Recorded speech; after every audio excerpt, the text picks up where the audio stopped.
Honourable Senators, the President.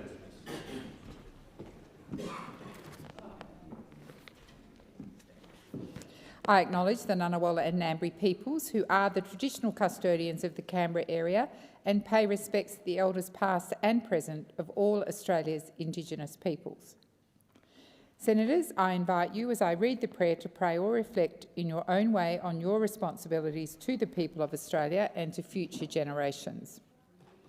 Almighty God, we humbly beseech thee to vouchsafe thy special blessing upon this Parliament, and that thou wouldst be pleased to direct and prosper the work of thy servants to the advancement of thy glory and to the true welfare of the people of Australia. Our Father, which art in heaven, hallowed be thy name. Thy kingdom come, thy will be done in earth as it is in heaven. Give us this day our daily bread, and forgive us our trespasses, as we forgive them that trespass against us. And lead us not into temptation, but deliver us from evil. For thine is the kingdom, and the power, and the glory, for ever and ever. Amen. Are there any documents to be tabled by the clerk? Yes, President, I table documents pursuant to order and a return to order as listed on the dynamic red. Are there any proposals for committees to meet during the sittings of the Senate? Mr. President, committees have lodged proposals as shown at item 4 of today's order of business. Yes, I would like to get the business we normally deal with. I will come to you, Senator Hanson. I'll just finish this short part of the morning. If there is no objection, the meetings are authorised. Senator Hanson. Thank you, Madam President. I seek leave to move a motion to provide for the first reading of the Sex Discrimination Amendment, Acknowledged Biological Reality, Bill 2024 as circulated. Is leave granted? Leave is not granted. Senator Hanson. Well, pursuant to contingent notice standing in my name, I move that so much of the standing orders be suspended as would prevent me moving a motion to provide for the consideration of matter, namely a motion to provide for the first reading of the Sex Discrimination Amendment Acknowledging Biological Reality, Bill 2024.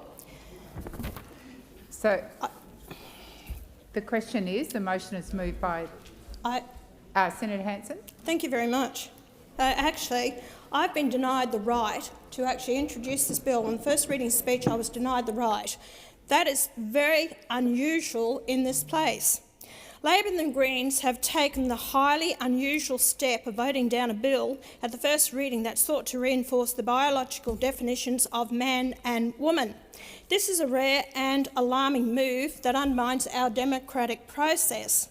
By refusing this bill the chance to be debated, Labor and the Greens are not only silencing important discussions but also disregarding the voices of Australians who support One Nation's position on upholding biological reality. It's hard to find examples of bills being defeated at the first reading. One such example is the Government Preference Prohibition Bill of 1914, which was defeated at its first reading, triggering the first double dissolution in Australian history. In 1957, 14 bills related to banking reforms, including the Reserve Bank Bill and the Commonwealth Banks Bill, were also rejected at their first reading. I acknowledge that Senator Waters had legislation blocked at first reading in the last Parliament. However, her bill was a narrow proposal for a parliamentary inquiry into whether Christian Porter, a government minister at the time, should remain in his role. Our belief was that allegations of this nature belong in the courts, not in Parliament. There were serious concerns that this bill was using parliamentary privilege to make potentially defamatory claims against a government minister in an inappropriate manner. I was also point out that this is not the only example of my legislation being blocked at second reading. My Act's Interpretation Amendment Aboriginality Bill of 2023, legislation to resolve outstanding issues around the definition of Aboriginality, has also been blocked at first reading. In this instance, Coalition assisted Labor and the Greens, something I believe is a mistake and I will be seeking to address at a later date. What I've got pointed out here is that it's highly unusual for first readings to be stopped, and that's what you've done on two of my bills. We as members elected to this Parliament have a right to introduce bills that I believe are important to the Australian people. You can't even debate it. As I keep saying again, you are the worst government we've ever seen. with the assistance mainly of David Pocock and a couple of the other crossbenchers, you actually shut down debate in this parliament. You're not open and honest. There's no accountability whatsoever. It is not up to you to decide whether the sex discrimination should be debated or not. It should go ahead. And there's a due process in this place. This is why we're all elected to this parliament, regardless of our political persuasions. We should have the right to discuss these issues. It's not based on what you think is right or not right. And it should be actually discussed and debated. The same as I tried to bring in the bills about puberty blockers and gender dysphoria and about sex hormones. You chose not to allow for that inquiry to happen based on your own principles. That's not representing the Australian people in this place.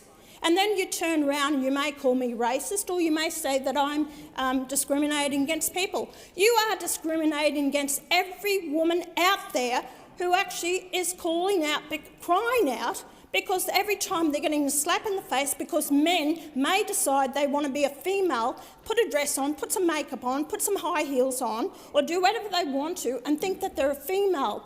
They are not females. Biologically, they are not females. You're either born a male or a female.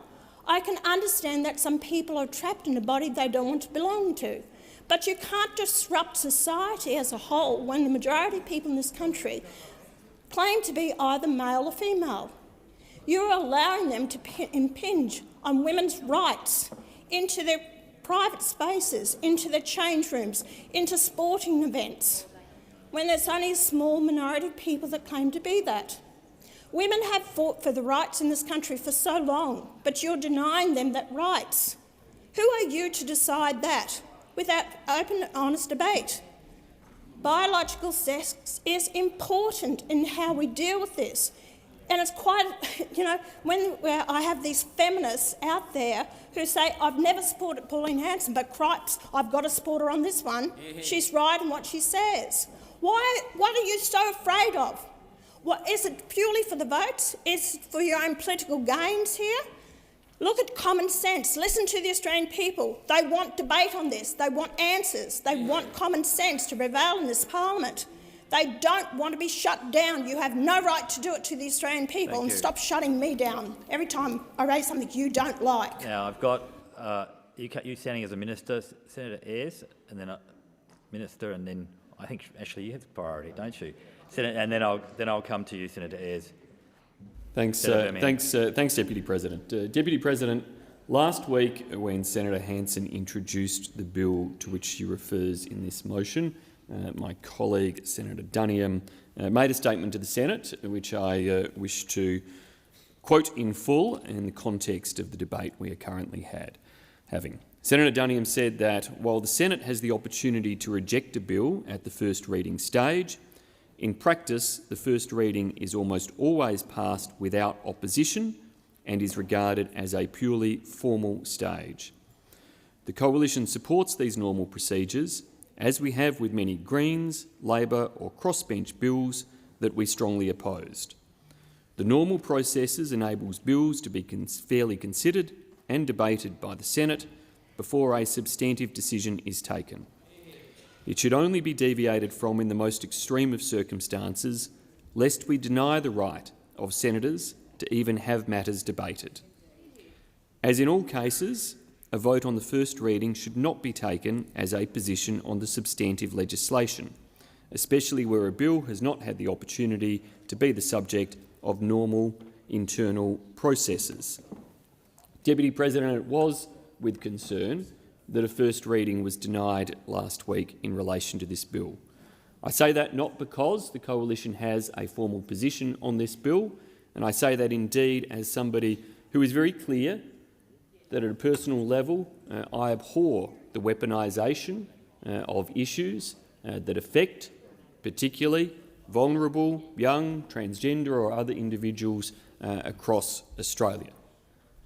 However, the importance of ensuring that this parliament is able to function and that issues that indeed are considered in parliaments around the world have been the subject of consideration, for example, by both Conservative and Labor governments in the United Kingdom, and this Parliament ought to have the same abilities for people to bring forward issues for, at least, the consideration under the normal standards and procedures. It will become an increasingly difficult and dangerous precedent if parties that can muster the numbers deny the first reading of a bill. The structure and process that we have in this Parliament for bills to be considered on 3 substantive votes is important.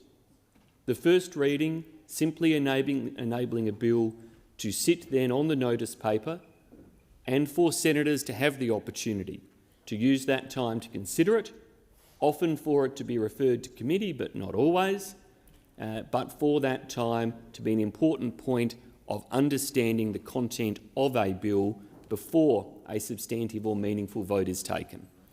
The second reading being, of course, the customary substantive and meaningful vote on the principle overall of a bill, but oftentimes senators choosing sometimes to grant a second reading subject to potential amendments being considered and reserving ultimately their position on the third reading.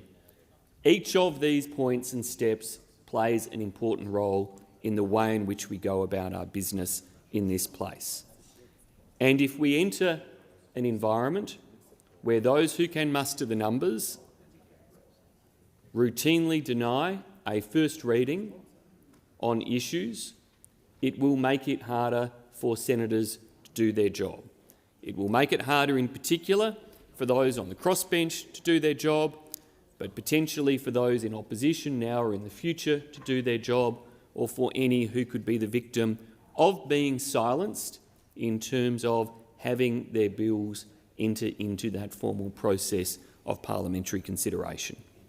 So, Deputy President, we will be voting to grant that first reading and that opportunity for the first reading to be had, not because we have taken a position in relation to the substantive nature of the bill itself, but because we have a principled position in relation to the way in which the Parliament should conduct its affairs and its business, and the way in which the rights of individual senators to bring bills forward should be respected and subject to routine processes and consideration, rather than having those routine processes subverted through an early rejection at the first reading stage.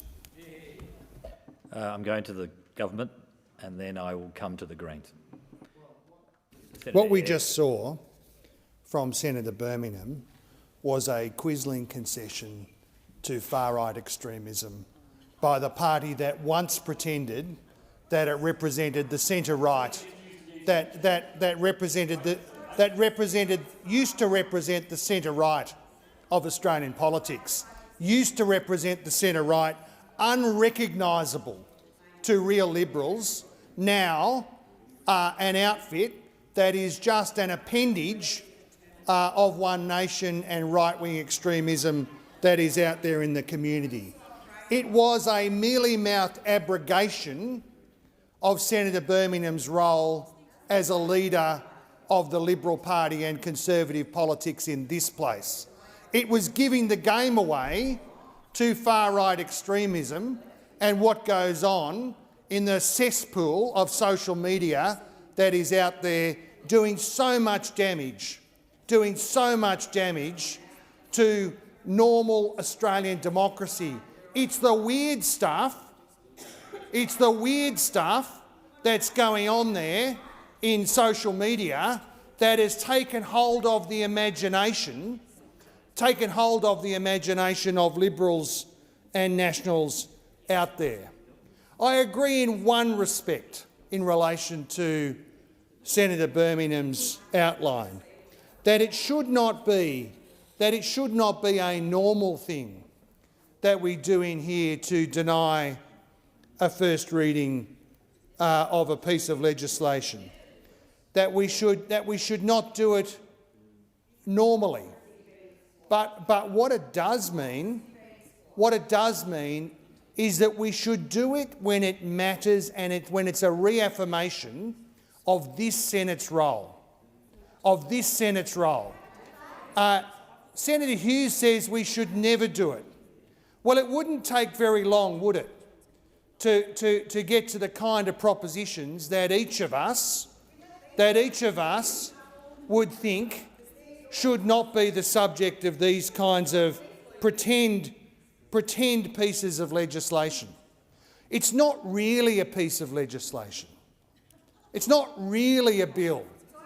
What it really is an opportunity to propagate far-right propaganda.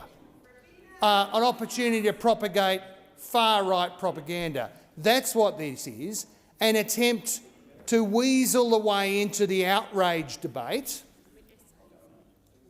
by hurting little kids. That's what this really is.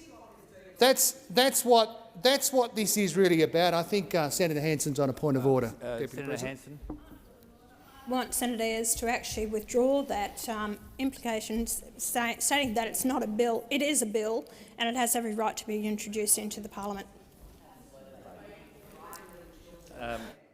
It's a debating point, but Senator Ayres, can I ask you to just be measured in this debate?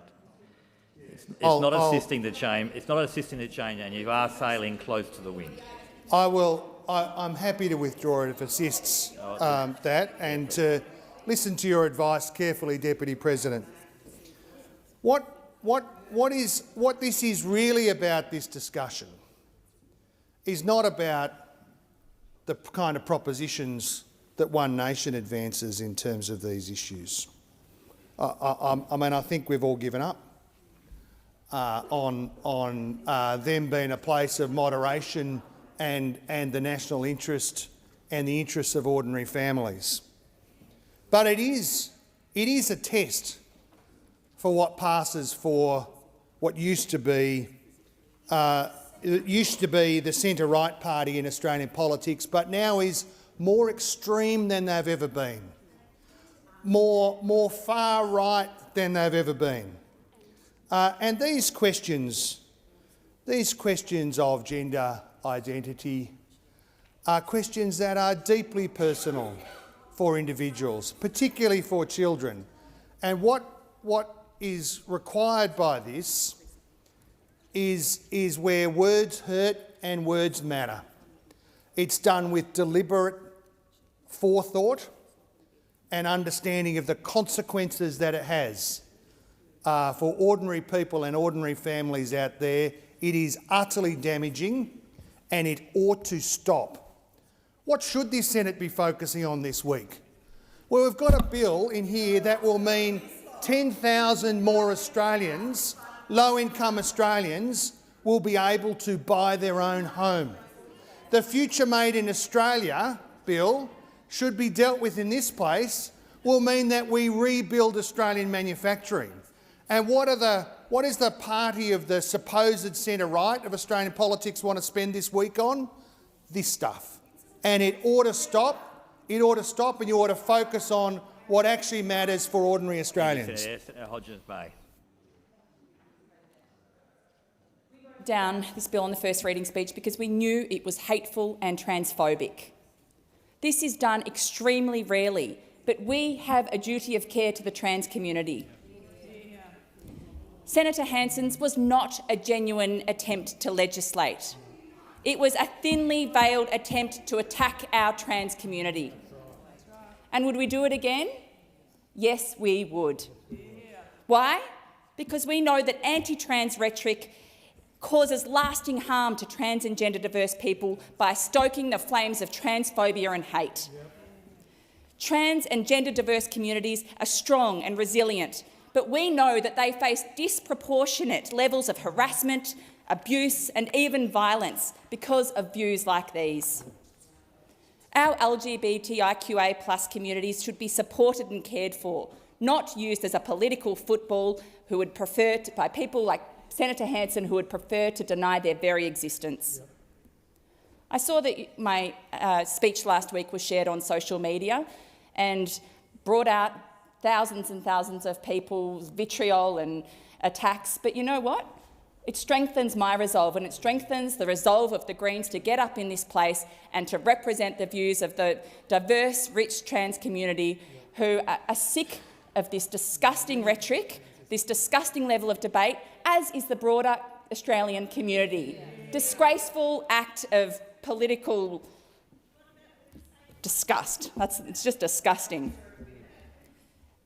All people have fundamental human rights and are entitled to equal protection under the law without any discrimination, including on the basis of sex, sexual or romantic orientation, gender identity or sex characteristics.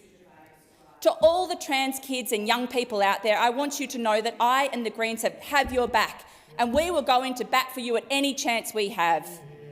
You deserve to be celebrated. You deserve to be safe, to be yourself. You deserve all good things in the world because you are magnificent. We must do more to call out transphobia.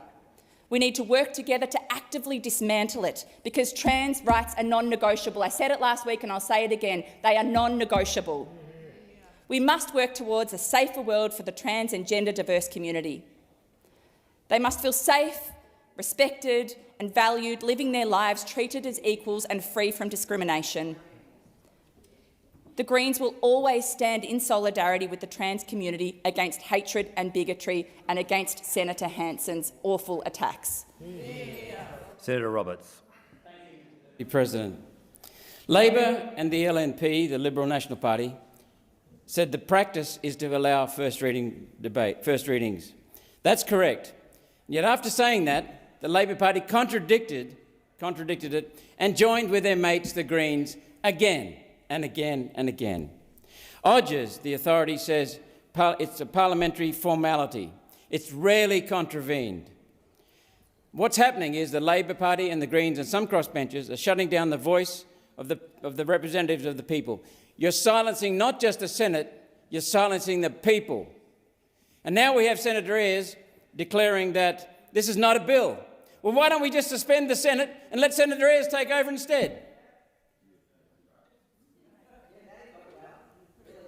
Shutting down the voice of a representative of the people is silencing the people. Aussies believe in a fair go. Aussies believe in democracy.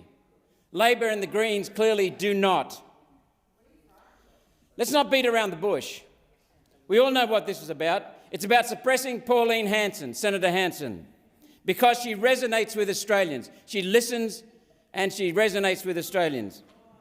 This is the latest in many attempts to gag her and to shut her down. The first started when One Nation in 1998 got 23% of the vote overnight in Queensland in the state election, and Liberals and Labor went into a panic. They infiltrated a party to bring down the branches. They hammered her raw new state MPs. The Liberal Labor federally and state concocted a legislation to falsely jail her. She was jailed, released on appeal, the only political prisoner in this country's history, released on appeal. Then falsely denigrated as a racist when she's never uttered a racist word in her life. The worst thing Aussies can do is to call a woman a racist. That's the worst thing they can do to a woman. Why? And I'll tell you why. Because it stops people being proud of voting, and so they're quiet, and then they don't vote One Nation. But people are waking. People are waking. Social media, listen to people on the streets, listen to people in the regions. And I want to thank Senator Ayres for putting on his display, because this is being broadcast, and the people at home will be watching it. Senator Hanson's party, our party, the name of it says it all. One Nation. One Nation. The Greens cannot debate her position on merit. No data, no logical argument, yet people can see this and awareness is spreading. Why don't the Greens and Labor use the opportunity to debate her bill? Get their facts on the table, put their views forward. That's what you're supposed to do. Represent the people. If you've got a transgender community, go ahead and spread that. There's no logical argument the Greens are putting forward, and people can see this, and that's why One Nation's vote is increasing. Let's have a look at biological gender. That's the only gender. Let's have a rational debate. Let's send the bill to a committee to have a rational inquiry. Let the people of Australia speak to this bill. And then we see, what are you protecting? The suicides, when children disfigure their bodies and chemically stunt their mental development and social development.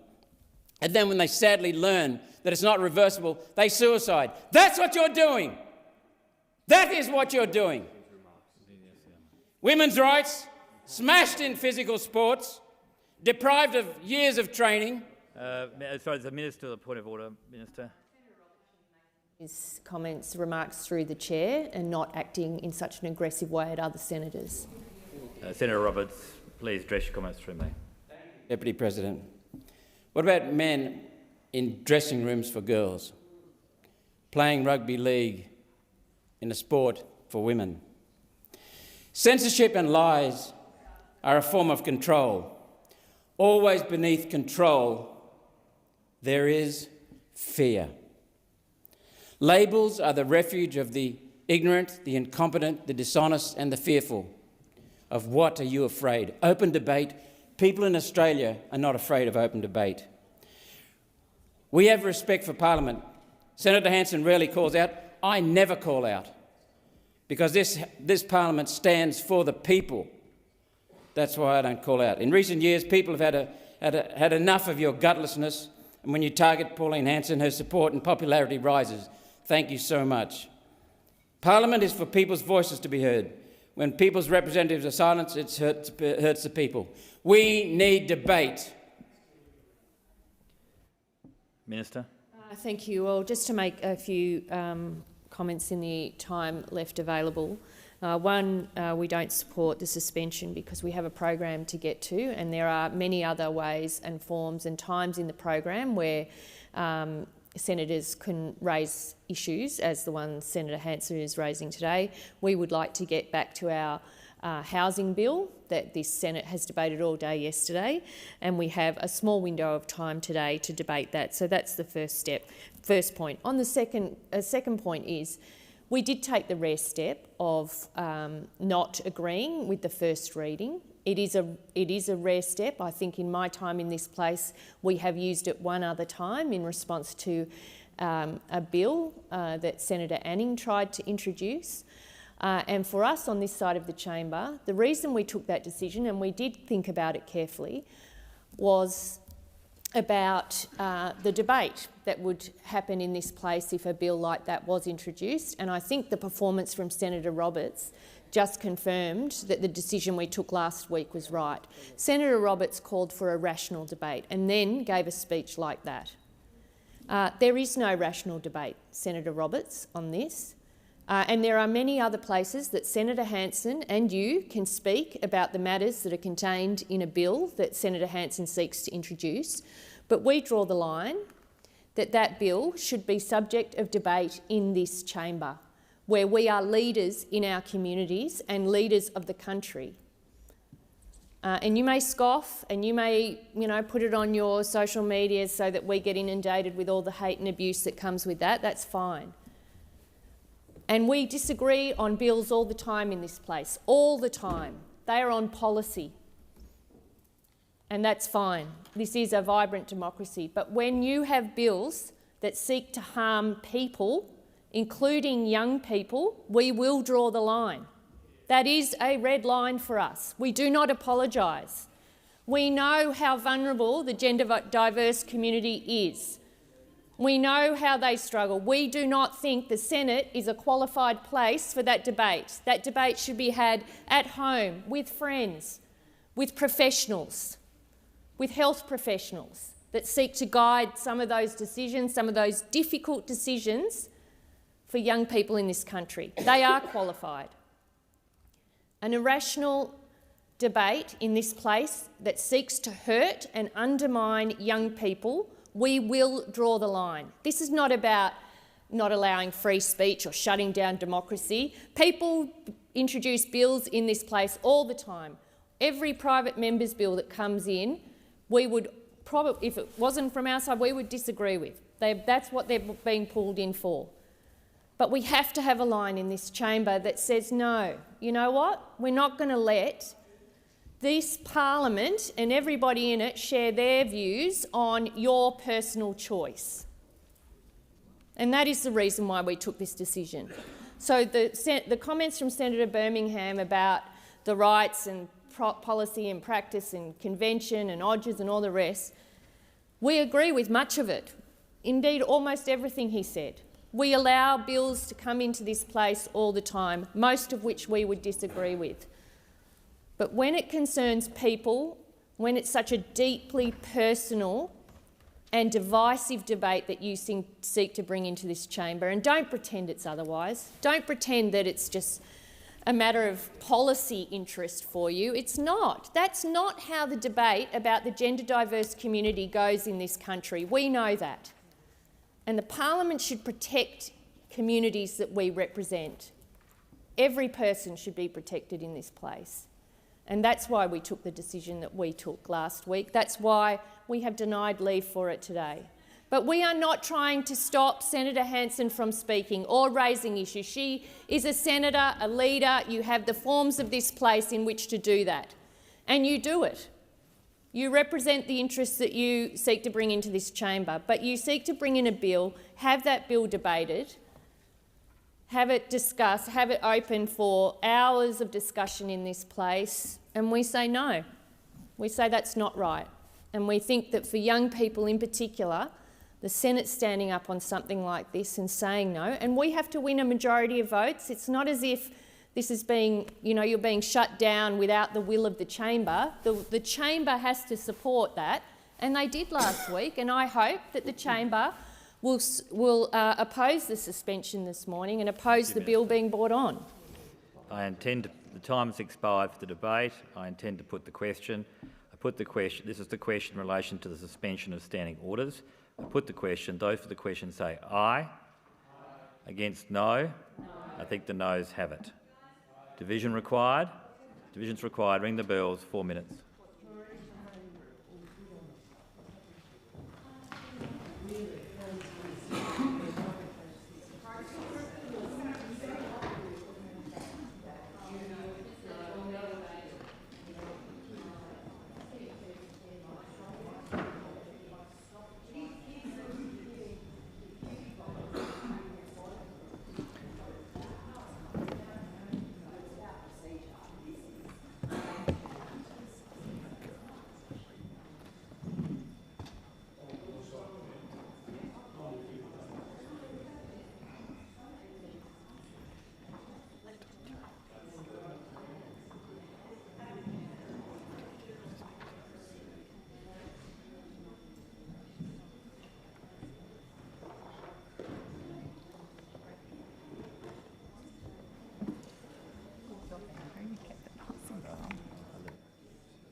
lock the doors. So the question is that the suspension motion is moved by Senator Hanson be agreed to.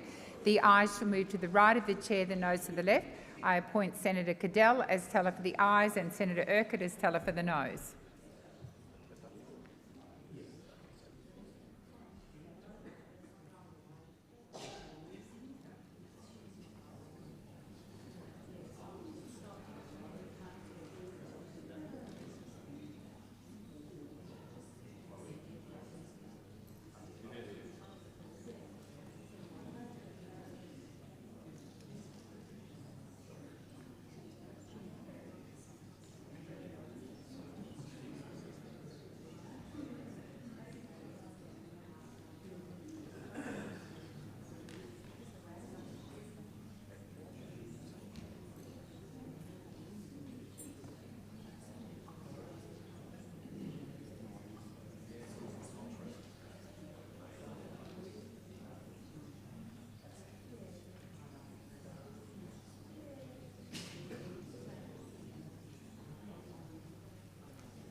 Order. There being 27 ayes and 30 noes, the matter is resolved in the negative.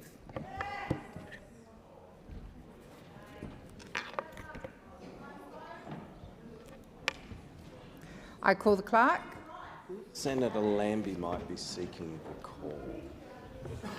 If not,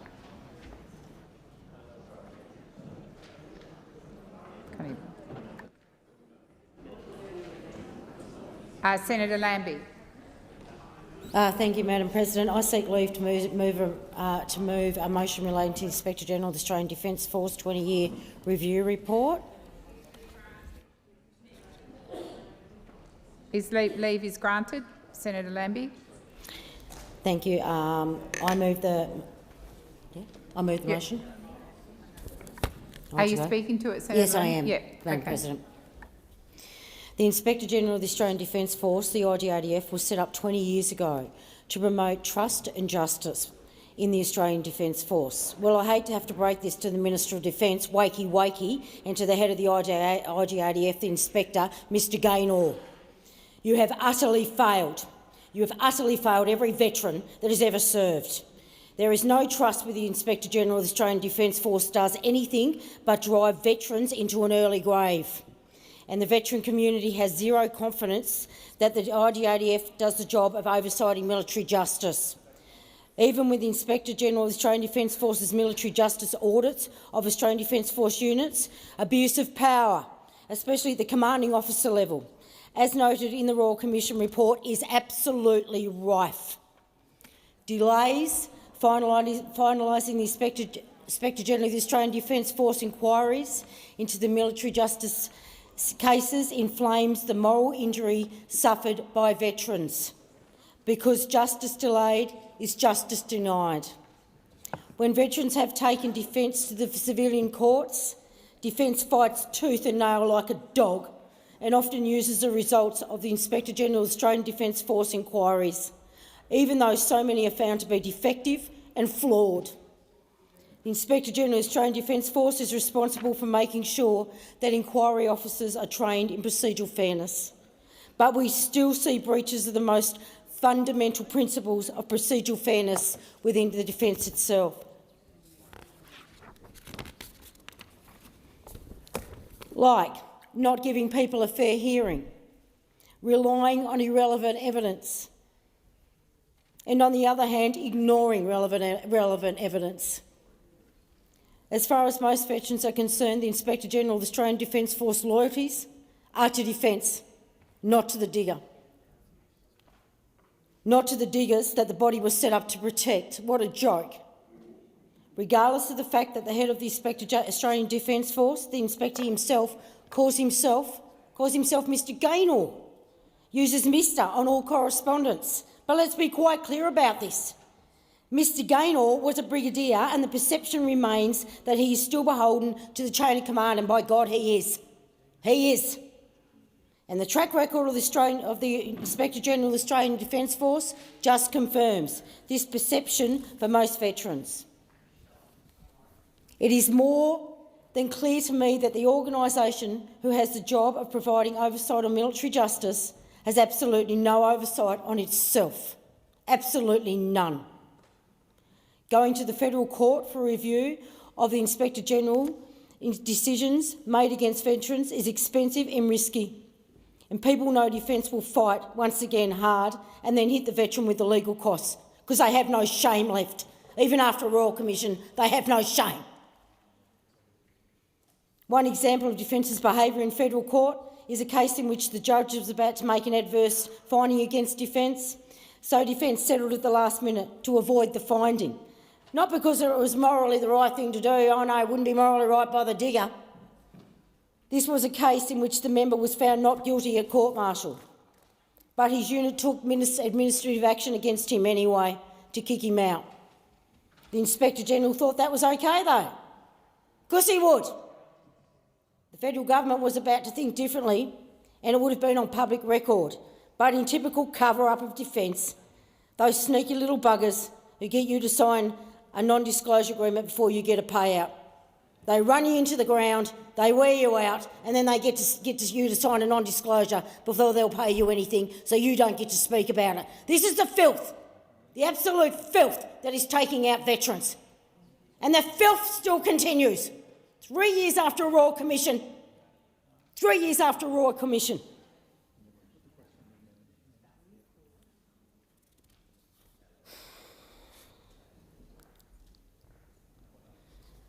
Veterans,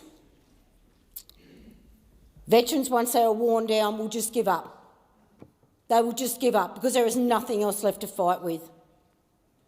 And on so many occasions, if the person keeps fighting, then the defence settles before the matter goes to trial. God forbid you wouldn't want out in the public arena their performance, because their performance is about a D-. There is way too much secrecy surrounding the Inspector-General inquiries, and this just adds to the perception that the Inspector-General of the Australian Defence Force is above the law. Oh my God, do they think they are above the law? Oh yeah. Oh yeah. That's the culture that is taking out veterans.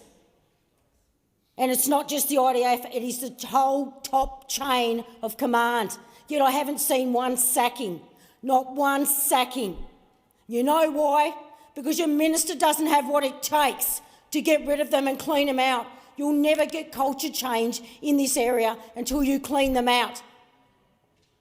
But Minister Miles is not up to the job.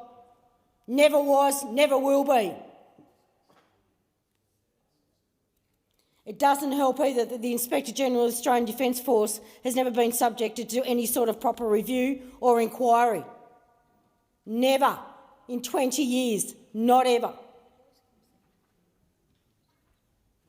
Adding insult to moral injury is Minister Miles's stubborn refusal to publicly release Justin Duncan Kerr's review into the military justice system.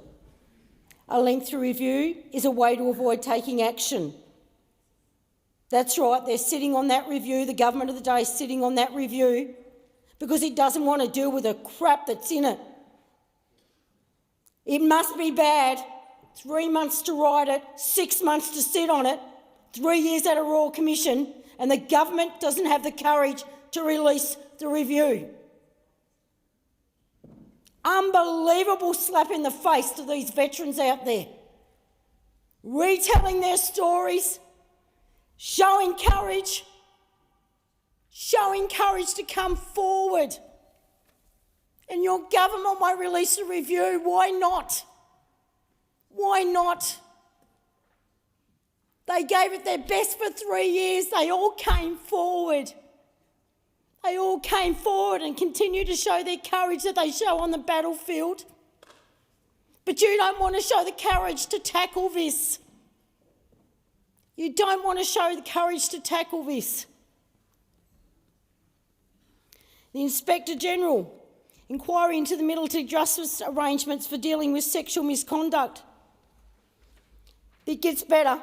This report was initiated in July of 2021 and finalised in December of 2021. 5 months.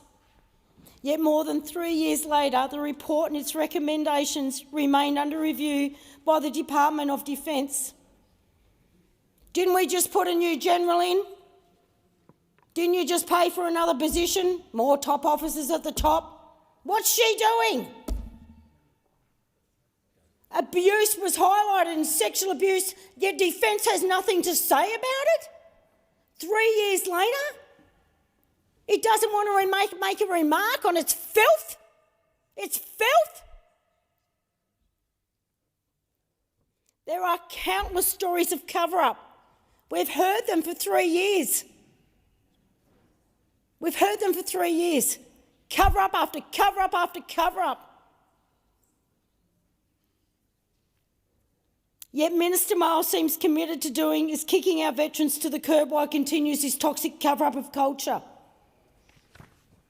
Justin Kerr's review to give those veterans some trust in the government that sent them to war, to put their lives on the line, install some trust back in them and release that report and take action. Make people pay for this. I don't want to see another robo-debt where nothing's going to happen to those people up the top. Veterans want actions. They want compensation, and they're not talking about money. They want people to be held responsible. It is not that difficult. I am begging you, please release that report. No more hiding. No more hiding, because it is killing veterans. Did you not hear the last 3 years? That report must be released. There's nothing to fix here. Just release the report. And get ready, Inspector General, because he has failed to do the job. Don't go and do what you do with the rest of them and give him a medal. Get rid of him and put someone in there that can do the job, because your culture starts with him. Your culture, you're changing culture. If you want to change culture, you have to start there. And you have to show by example you are not putting up with this brutality that is happening to veterans anymore. It has gone far enough. So I'm asking the government to show some courage. I'm asking you to be brave. Release that report. Release it today. Senator Birmingham. Acting Deputy President. The women and men of the Australian Defence Force who wear and have worn the nation's uniform are the finest of Australians. We owe them eternal gratitude for the service they give and have given. They have given that service in an environment where much is expected of them. Much is expected of them in the way in which they defend Australia, defend Australian values and interests, and much is expected in the way in which they conduct themselves in their operations. Senator Lambie, we pay tribute to your service in the Australian Defence Force and acknowledge the passionate advocacy that you have continuously brought to this Senate for the veterans of Australia and their families and loved ones.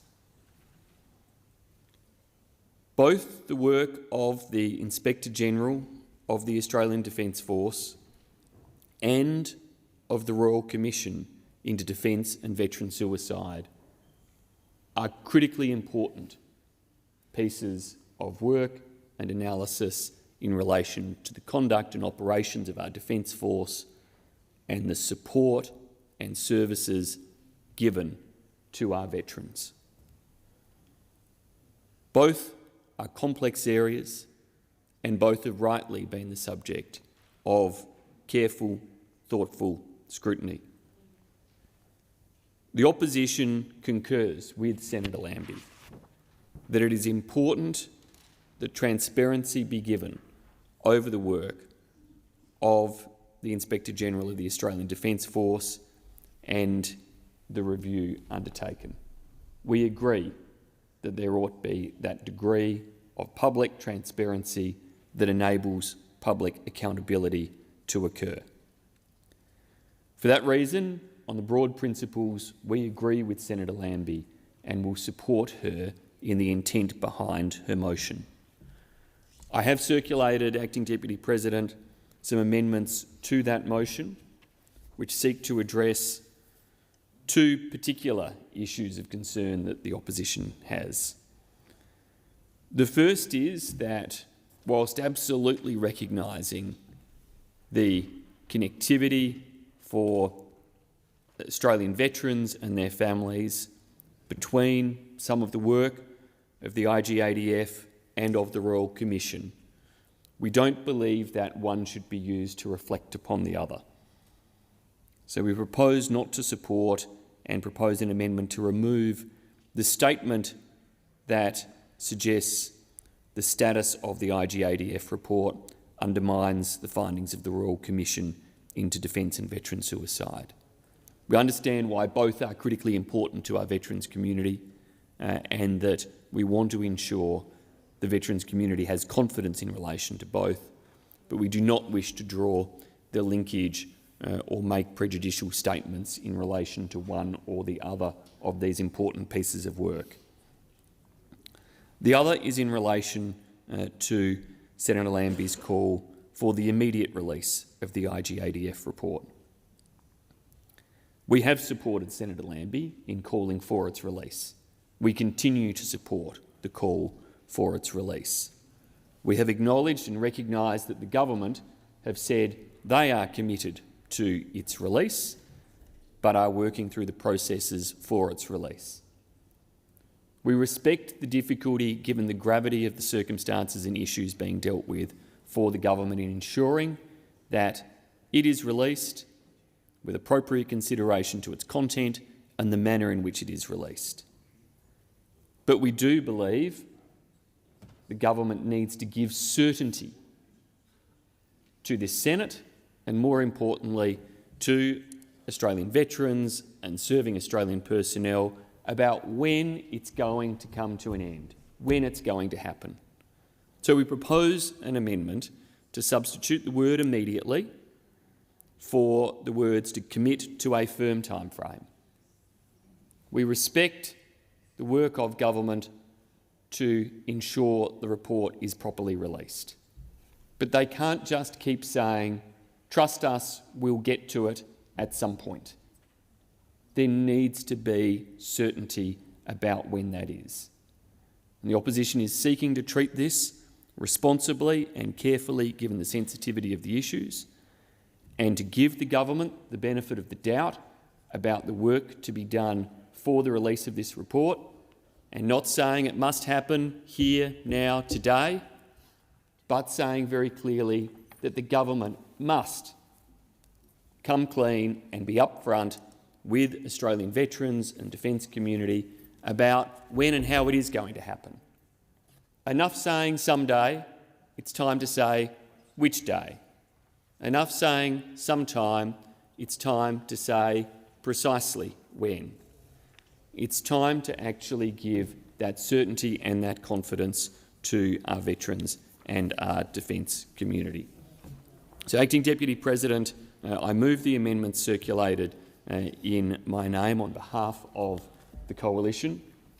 They are intended to reflect and deliver upon the spirit and intent and content of Senator Lambie's motion that she's brought to this chamber, but to acknowledge the sensitivities and the work the government is undertaking.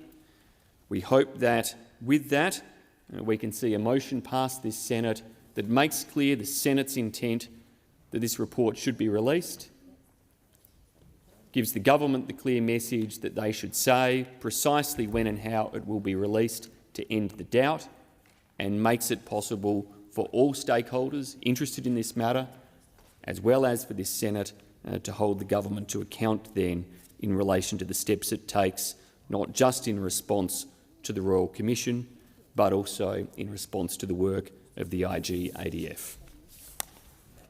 Minister. Thank you, President. Can I first acknowledge and respect the contribution from Senator Lambie, and I heard her contribution on radio on this issue previously, and her sincerity is undoubted. Can I indicate, given obviously the Senate is, it would be good to get a resolution on this, so to expedite matters, can I indicate that the government would be supporting the amendments moved by the opposition?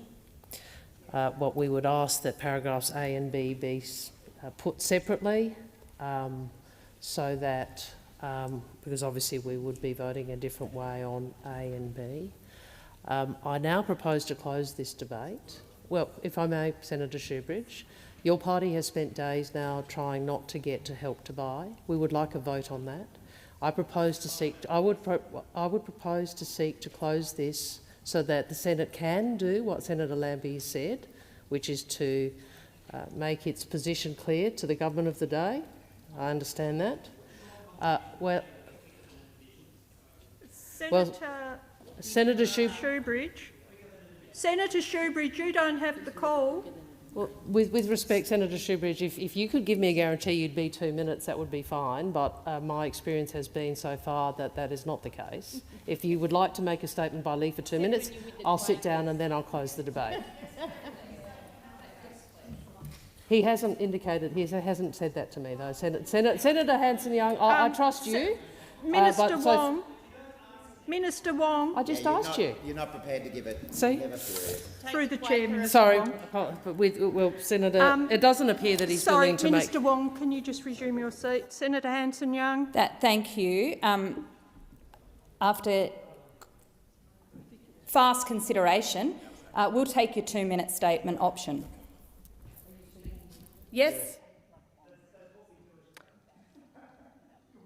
Senator Shoebridge, you have the call for 2 minutes. Thanks very much, Acting Deputy. We're here because, once again, Defence has failed to provide anything like transparency. And indeed, one of the reasons why Senator Lambie has brought this motion, which was about to be supported by every other party in this chamber apart from the government, is because Defence and this government have form, and the previous government had form as well. And time again, even in budget estimates, we're asking basic information and basic transparency. The existence of the Director-General is a reason given to refuse to provide answers. We ask for basic information about Defence tragedies and Defence accidents, such as the crash of a Taipan helicopter in Jervis Bay last year. We've been asking for transparency on that for 1.5 years. And the answer we repeatedly get from the government is, we're not going to tell you because this is off to some inquiry with the Inspector-General. The Inspector-General, of course, comes from the Defence Forces and is seen to be very culturally attuned to the Defence Forces. Nobody below a sort of 1-star rank in the Defence Force genuinely believes that it provides the independent oversight that was promised. It was set up as an administrative office by a former CDF, and from that moment on was treated with suspicion by those who wanted transparency in the space. So we can't understand why the government won't introduce it immediately. We can't understand why they won't provide it to veterans. We can't understand why the government last week did what it did in trying to muddy the waters for the Veterans Royal Commission. We can't understand their approach to ignoring the demands for veterans, and we'll be supporting this motion unamended. Minister Wong. Two? Under 2. Thank you, Senator. Thank you. You haven't had the call yet, Senator Roberts. Senator Roberts. I seek leave to make a short statement. Leave's granted. Thank you. Leave granted? No more hiding. That's what we want. No more hiding from the Department of Defence, as Senator Lambie has just said. The hiding is killing people, killing enlisted people, killing veterans. We've got to stop the hiding. I support Senator Lambie. One Nation supports Senator Lambie's motion. I don't need to say much more because yesterday I spoke at length about the release of documents, or the partial release of documents that we have been chasing for years now about the Taipan helicopter. Had we got those documents and had Defence analysed the documents, it could well have saved 4 lives that were tragically lost in the Whitsundays. We asked for the release of documents. After years, we got a redacted executive summary of a report. No correspondence, no inquiries, no other correspondence, no other documents. And it shows systemic failure. Thank you for those words. Systemic failure. And it shows a rot from the top. The most important strategic weapon we have in our Defence Forces is the Australian Defence Forces culture, and it is being destroyed. We need to end the hiding. I support Senator Lambie's bill motion.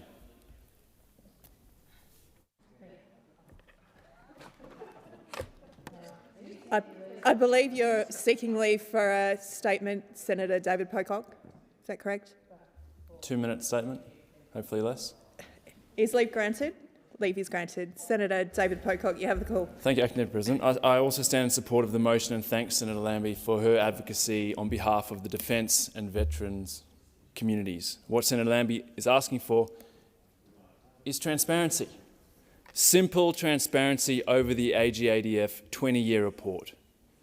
The report was due to be released in March, 6 months ago now, and we're seeing this pattern from the government of sitting on responses to reports or sitting on reports and not releasing them.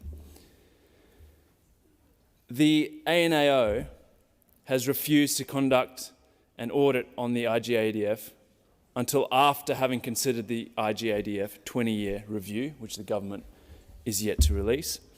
And we're talking about an office that hasn't been audited since it was established 20 years ago. You have to start to ask the questions, what is the government hiding? Senator Lambie has used every mechanism available to try and get transparency around the 20-year review. Veterans deserve transparency, our defence community deserves transparency, and it's time for the government to deliver on the promise for greater accountability and transparency and to do what's right for communities that sacrifice so much for our country. Minister Wong. Thank you,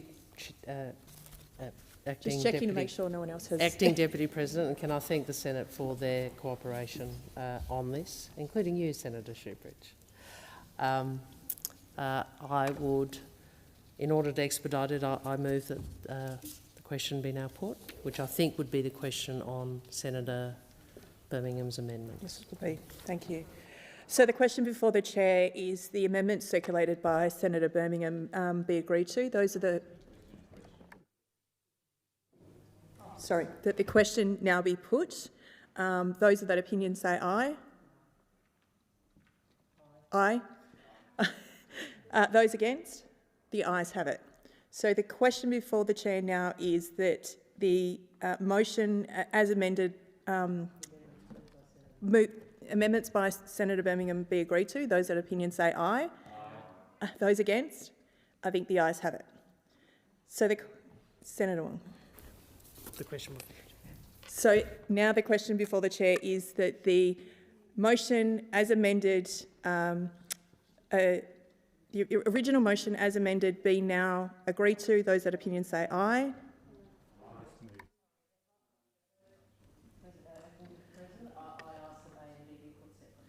Yes, thank you. Thank you for the reminder. So at the request of the government, the amendments,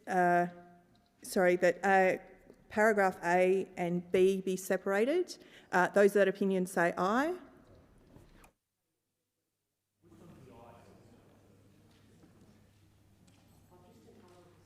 Okay, thank you. Thank you. So the question is now that the original motion as amended at the paragraph A be agreed to. Those of that opinion say aye. Those against? I think the noes have it. The ayes have it. Division required?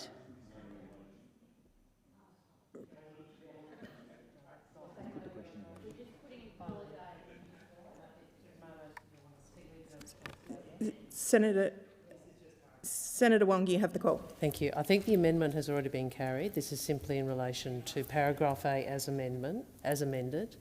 I can indicate the government is voting no on that paragraph. We'd ask that our opposition be recorded.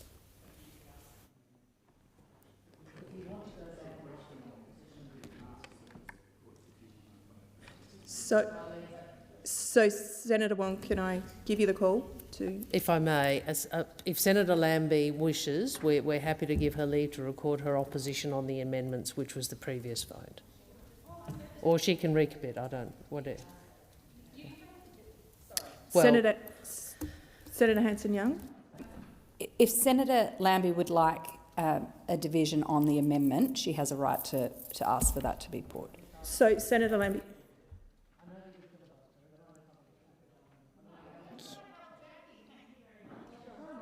So, order. Senator Lambie, can I just seek clarification from whether you would are seeking a division in relation to the amendment?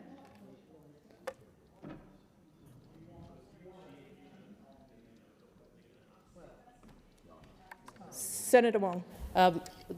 Senator Lambie would need to seek leave for that. What I'm saying is we have voted on that. We are quite happy to have opposition to the amendment recorded, which is the same as her having voted against, if she wishes. Senator Lambie. Senator Shoebridge. Yeah, on behalf of the Greens, we'd like our opposition to the amendment to be noted. We didn't support it.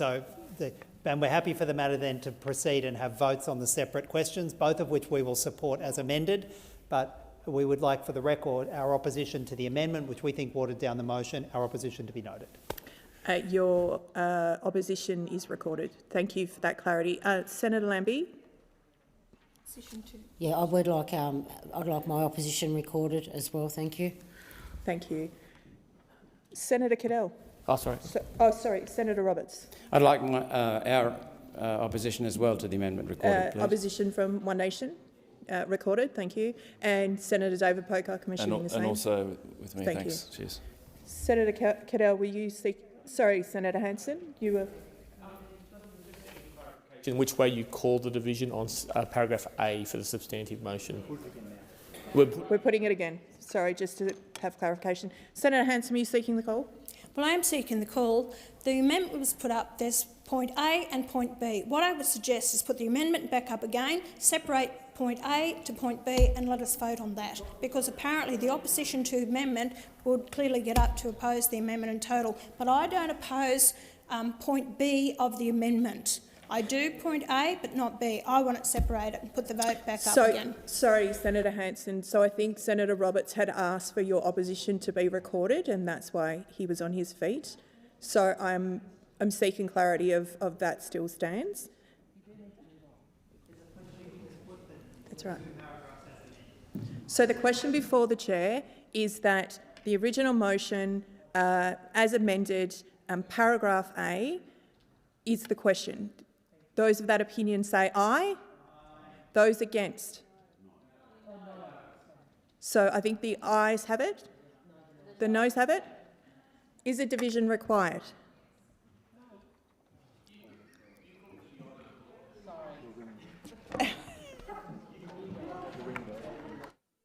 The bells for...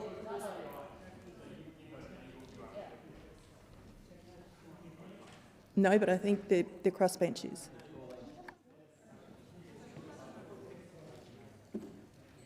Ring the bells for 4 minutes.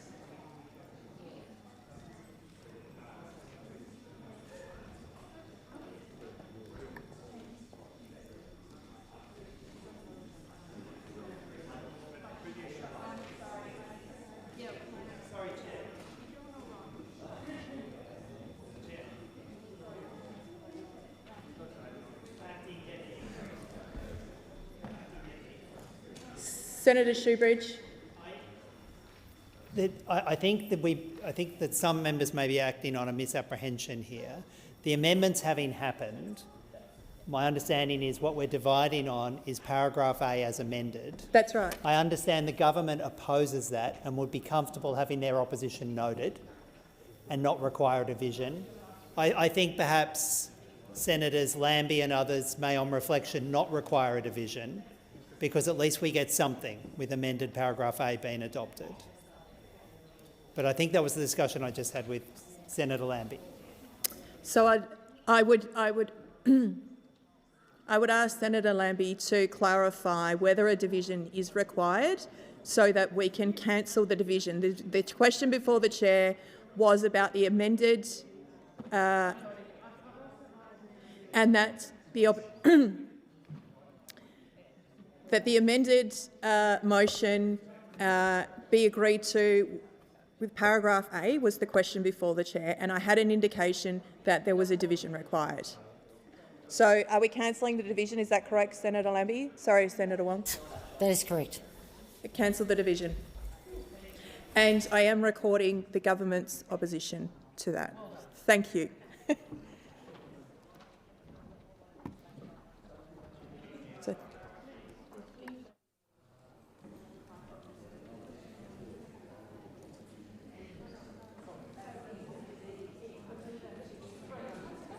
The question before the chair is that the original motion as amended, paragraph B, be agreed to. Those of that opinion say aye.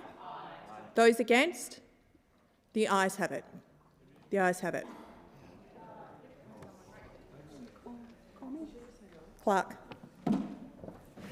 Government Business Order of the Day number 1, Help to Buy Bill 2023 and a related bill. Debate on second reading. An amendment moved by Senator Faruqi. Minister Wong. I have. Thank you. Can I indicate we've obviously had a lot of contributions on this legislation. It's a parliament which has been introduced to the parliament over 290 days ago, introduced to the Senate over 200 days ago, and I know that the Greens don't want to vote, but if you have a position to vote with Mr Dutton, you should allow this to come to a vote. This is a ridiculous waste of time. Minister Wong, can you just take your seat for a second? Senator McKim was in continuation, and I did provide the call. So, but you have a point of order, Senator McKim. Yeah, I do. Thank you, Acting Deputy President. I was trying to indicate that I did have a point of order, and thanks, Senator Wong, for allowing me to do this.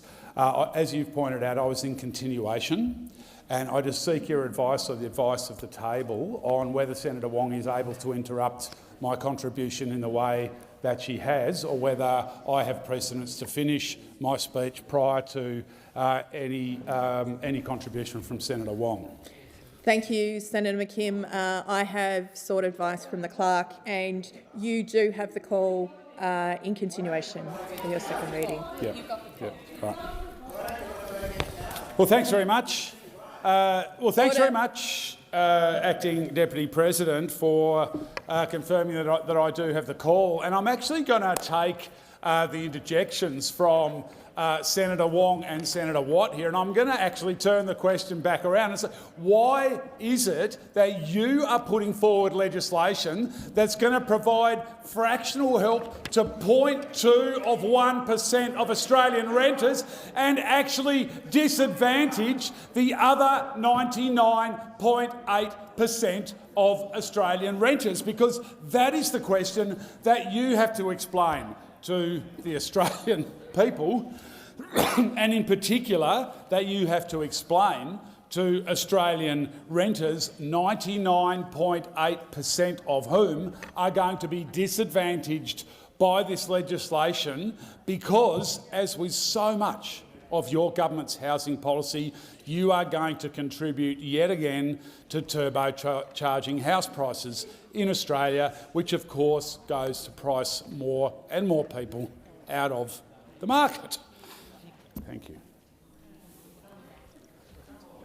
Now, I find it strange that the Greens have to explain to you why making the market and making housing less affordable for 99.8% of renters is a bad thing, but I'm going to give it a go. I'm going to give it a go. The reason it's a bad thing is because we have seen over a long period of time now the creation of a housing bubble. There's a lot of reasons for that. One is the political stitch-up between Labor and the coalition on massive tax breaks for property speculators. About $196 billion of tax concessions for property speculators over a decade. That drives up house prices. So when someone wants to get in the market and buy their first home, they are competing at auction with someone who might own 2, 3, 5, 10, 50, 100, or in a small amount of cases, many hundreds of investment properties. And of course, those property speculators have the advantage of these massive tax concessions in the form of negative gearing and the capital gains tax discount. Now, we've also seen in the early years of the pandemic the Reserve Bank of Australia engage in massive money printing, quantitative easing. They printed about $400 billion worth of money. Of course, that was effectively free money to the retail banks, and they turned around and lent a large proportion of that money, that effectively free money printed by the RBA, to their highest margin product, which is, of course, home loans. Again, turbocharging the housing bubble. And we all remember the massive spike in house prices that occurred in the first 18 months, 2 years of the pandemic. Turbocharged by the Reserve Bank of Australia in a money-printing extravaganza that the former Governor of the Reserve Bank, Philip Lowe, admitted was the wrong decision and was over-egged. And now Labor wants to come in and contribute yet again to the housing bubble in Australia. So what Labor needs to explain is why they're so keen to see this legislation progress, given that it is literally a lottery, that 0.2% of the renters of Australia will be successful in. And yes, it will provide that very small number of people, somewhere in the region of 10,000, with a very small marginal benefit, but to the detriment of the other 99.8%. So that's what Labor has to explain here. Now, it's not just the Greens saying that this is going to push up house prices.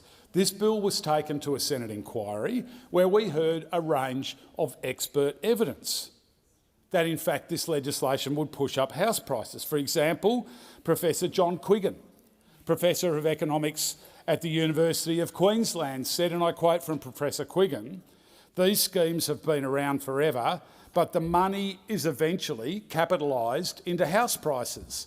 So the beneficiaries gain at the expense of everyone else." So what Labor's going to need to justify to the renters of Australia, who are not exclusively but overwhelmingly younger Australians, they have to explain why it is they want to put upward pressure on house prices and price more and more renters out of the housing market. That's what Labor has to explain.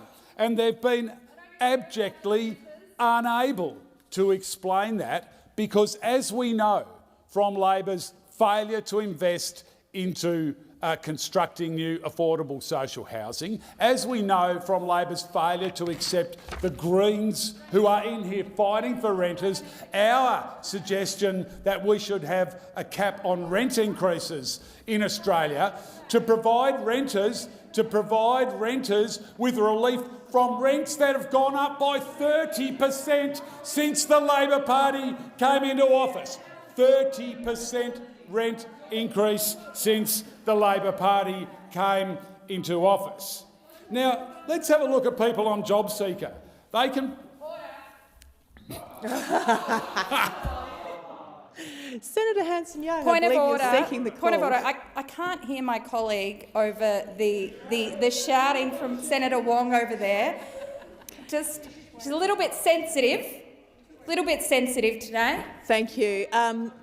Just a reminder to those that are in the chamber, there's a lot of chatter this afternoon, and so I would ask that Senator McKim, like all, receive the same respect of being heard in silence. Thank you. Very unusual that people close to me can't hear me, Acting Deputy President, but I guess there's a first time for everything. But I want to talk about people on youth allowance just briefly here. Basically, someone on youth allowance can only afford $102 a week on rent before they hit rental stress. What do you reckon you're going to get for $102 a week currently in Australia, where rents have gone up by 30% since Labor came into office just 2 short years ago? 30% in 2 years. You know what you can get for $102 a week in Australia? Absolutely nothing. Absolutely nothing. And I also want to talk about my home state of Tasmania here. Almost half of Tasmanians with a mortgage are in mortgage stress. Almost half of Tasmanians with a mortgage are in mortgage stress, which is defined as having to spend 30% or more of their annual household income on mortgage repayments. Almost everyone surveyed in a recent EMRS housing survey from May this year, a very reputable polling company I might add in Australia, almost everyone, 89% of Tasmanians, agreed that Tasmania is in a housing crisis. I mean, you could poll, just to put that in context, you could poll support for breathing, you'd only get 95%. You wouldn't get 100% support. So 89% is overwhelmingly Tasmanians agreeing that Tasmania is in a housing crisis. And of course, this is not just a housing crisis in Tasmania, this is a national housing crisis. It is time for Labor to get serious about addressing this absolute societal calamity that we are living through in Australia, this housing catastrophe where millions of Australians are in either rent or mortgage stress, where homelessness is increasing, where people right across the age spectrum are being done over by landlords who are able, under Labor's policy settings, to increase their rent by whatever they like. By whatever they like. And then they go, oh, well, the market can determine it. Well, here's a message for the Labor Party. Housing shouldn't be a market. Housing is a human right. Everyone in this country has a right to a safe and affordable home. And the former Housing Minister for the Labor Party, Ms Collins, said the quiet thing out loud on the 7:30 report about 12 to 15 months ago, where she said that she wanted to see housing as an asset class. Well, talk about saying the quiet thing out loud. Housing shouldn't be an asset class. Housing should be a place for people to live.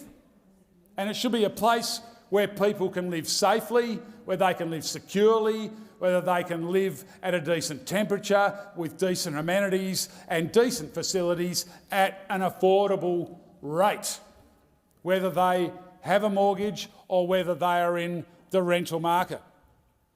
And instead of actually taking the significant action that is required to address this housing crisis, instead of doing that, Labor is fiddling around at the margins because they want to be seen to be doing something even though they're not actually doing anything. This is all about the perception for the Labor Party, and it is nothing at all about actually taking meaningful action to address the housing crisis in Australia. Rents have gone up 30% since the Labor Party came into power. Since the Labor Party came into power, mortgages in this country have increased on average by over $1,600 a month.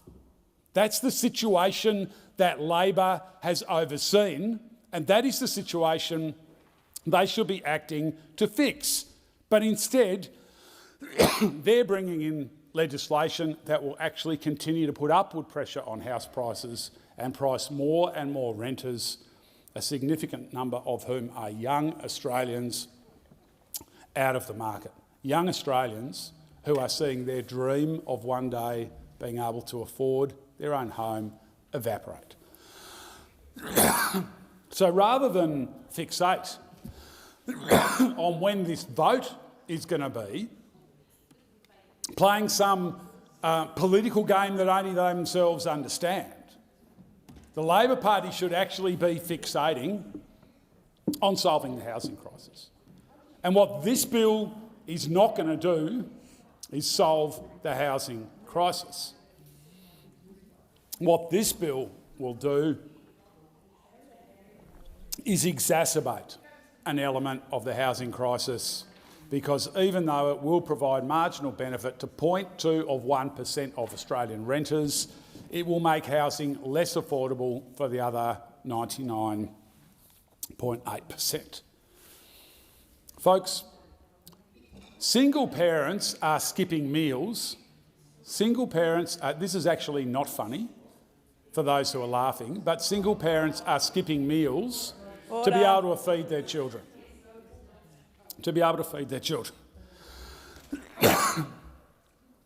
People are having to dumpster dive to put food on the table. Poverty is a political choice, and it's a political choice made by parties that won't increase income support, and political parties who still support the $190-odd billion that go into tax breaks for property speculators in the form of negative gearing and the capital gains tax discount. The housing market in this country is skewed in a grossly unfair way towards property speculators, many of whom have 10 or 20 or 30. Senator Hanson-Young. Do your best. Point of order. I'd just like to bring the attention of the State of the Chamber to the President.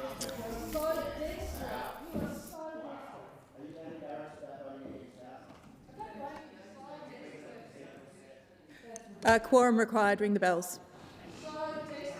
That is the Greens not wanting a vote. Call the quorum so we can't move that there be a vote. This is Katie giving a speech. That's right.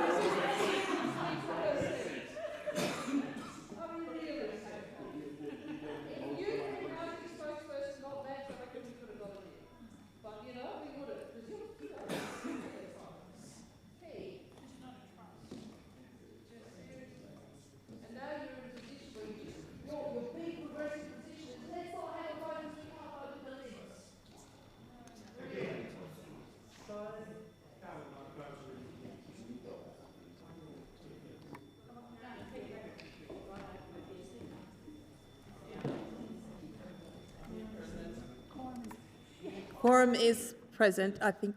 Sorry.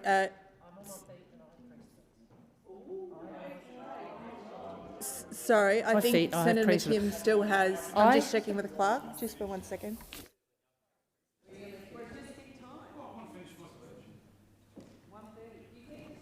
Senator McKim, you have the call. It's 1:30, Chair. Sorry, it is now 1:30. We'll now move to 2-minute statements. You've got Senator Ruston. Thank you very much, Acting Deputy Chair. Well, hospitals across Australia are absolutely overrun. We're seeing record levels of ambulance ramping, and a key indicator of hospital stress is ambulance ramping. And this is placing Australian patients at serious risk. And we know that a significant number of respiratory syncytial virus, or RSV, cases this year have been a major contributor to this health crisis. There have been more than 145,000 cases of RSV already this year, which is particularly concerning because of the impact on the health of young babies and older Australians. In good news, vaccines have been developed and approved by the TGA to combat the risks of this virus. However, it currently costs $350 to access an RSV vaccine because they have not been listed on the National Immunisation Program by the Albanese Labor government.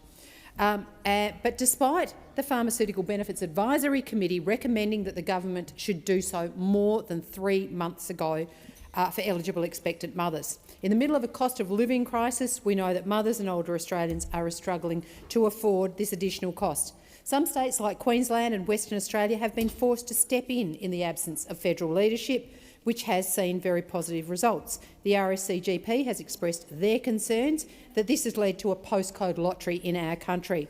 So we're experiencing a dual cost of living and hospital ramping crisis right now, and it's getting worse by the day, and yet the Albanese government is sitting on its hands and not providing national free access to this critical preventative health measure.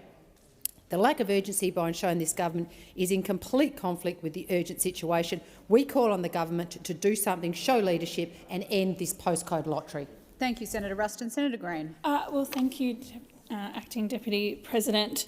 Well, what we saw a few moments ago in this chamber was an outrageous attempt from the Greens political party to prevent a vote on the Help to Buy bill. We have seen, and we will continue to see, this filibustering from the Greens political party because they're so ashamed of their position that they would have to vote with the Liberal Party to block housing that they called a quorum to try to get that vote pushed off. Now, it is outrageous for communities like the one that I live in, regional communities that need housing now, that the Greens political party continue to block this type of legislation. We have seen it before many times. We have seen them vote with the Liberals time and time again, and I wouldn't expect much more from the LNP. They didn't put a cent into social housing. They didn't have a homelessness minister for half of their government. They never cared about increasing housing stock in this country. But I would expect more from a party that has spent the last 2.5 years yelling and shouting and screaming about how important it is that we do something about housing in this country. And when the Albanese Labor government brings a bill to this parliament that has the potential to help low and middle-income wage earners get into their own home, move from renting to owning their own home, well, the Greens vote against it. And why do they do that? Well, because they're obsessed with the idea that if they go out and campaign and they door knock on the housing issue, that they'll be able to get votes from the Labor Party. This isn't about politics. This is about people getting a house to live in and building a home with their family. This isn't about votes in Griffith. And the people of Griffith and Brisbane expect more from the people that they elect when they come into here. They elect people to come to Parliament to do something, to get on with the job. And instead, we see this filibustering from the Greens political party. Senator Waters, you have the call. Thanks, Acting Deputy President. In the 3 years since the Taliban have taken control of Afghanistan, women have been banned from most forms of paid employment, prevented from walking in public parks, shut out of the criminal justice system, and girls have been stopped from going to secondary school or university. Just 3 weeks ago, the Taliban went even further and banned women from speaking in public, from looking at men other than their husbands or relatives, and requiring women to cover the lower half of their faces in addition to the head covering that they must already wear. In spite of this crackdown, Afghan women continue to resist, speak out and champion their rights. The Taliban must be held to account for the human rights violations that they're perpetrating, and the Australian government must do everything in its power to ensure that they are held accountable. This ongoing assault on Afghan women is not just a local issue, it's a human rights crisis that demands global attention and action. We cannot look away while an entire generation of women is systematically erased from public view. Minister Wong has expressed solidarity with the women and girls of Afghanistan, but we must do more. The Australian government must urgently increase humanitarian aid to Afghanistan and increase its refugee intake for people fleeing Afghanistan. Australia's military involvement significantly contributed to the political instability that we are now witnessing. The oppression of women and girls and the curtailing of their human rights by the Taliban is a crisis, and we urgently need to respond. Thank you, Senator Waters. Senator McGrath. Thank you, Acting Deputy President. I rise today to farewell and pay my respects to a good friend of mine and many in this chamber, Wendy Elizabeth Drysdale, OAM, who sadly passed away last week. Wendy was a fiercely loyal and passionate supporter of Liberal values and contributed significantly to many, many community groups over the years, including the Liberal National Party. A daughter of a prisoner of war, Wendy's service was not just taught at the knees of her parents, but was soul-driven, a personal crusade to do good, to be good, and to do right. It was why each year she helped organise the Fall of Singapore service to remember the gunners of the 2nd 10th Field Regiment, those men who were guests of the Emperor, just like her father. With Jeff, who she married in 1983, Wendy constantly worked fundraising, supporting many community groups over the years. She was a great fundraiser and collected for charities, including the Liberal National Party. Wendy was renowned for her prize-winning fruitcakes, chutneys, relishes, lemon butter, and was especially proud to have entered her pumpkin and ginger jam in the Ekka this year to win the first prize in the ABC's competition. In Australia Day 2017, Wendy received an All of Australia reward in recognition of her service. To Jeff, Lizzie, Jason and Ada Allen, your loss is our loss. May Wendy rest in peace, and all that she fought for over the years continue to grow, to thrive and to do good.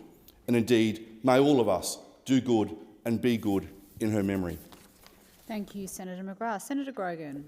Thank you, Acting Deputy Chair. Let me start with a number. 40,000. It's quite a big number. Obviously, depends on what you're talking about. But it's quite a big number when you think of it in terms of houses. 40,000 houses.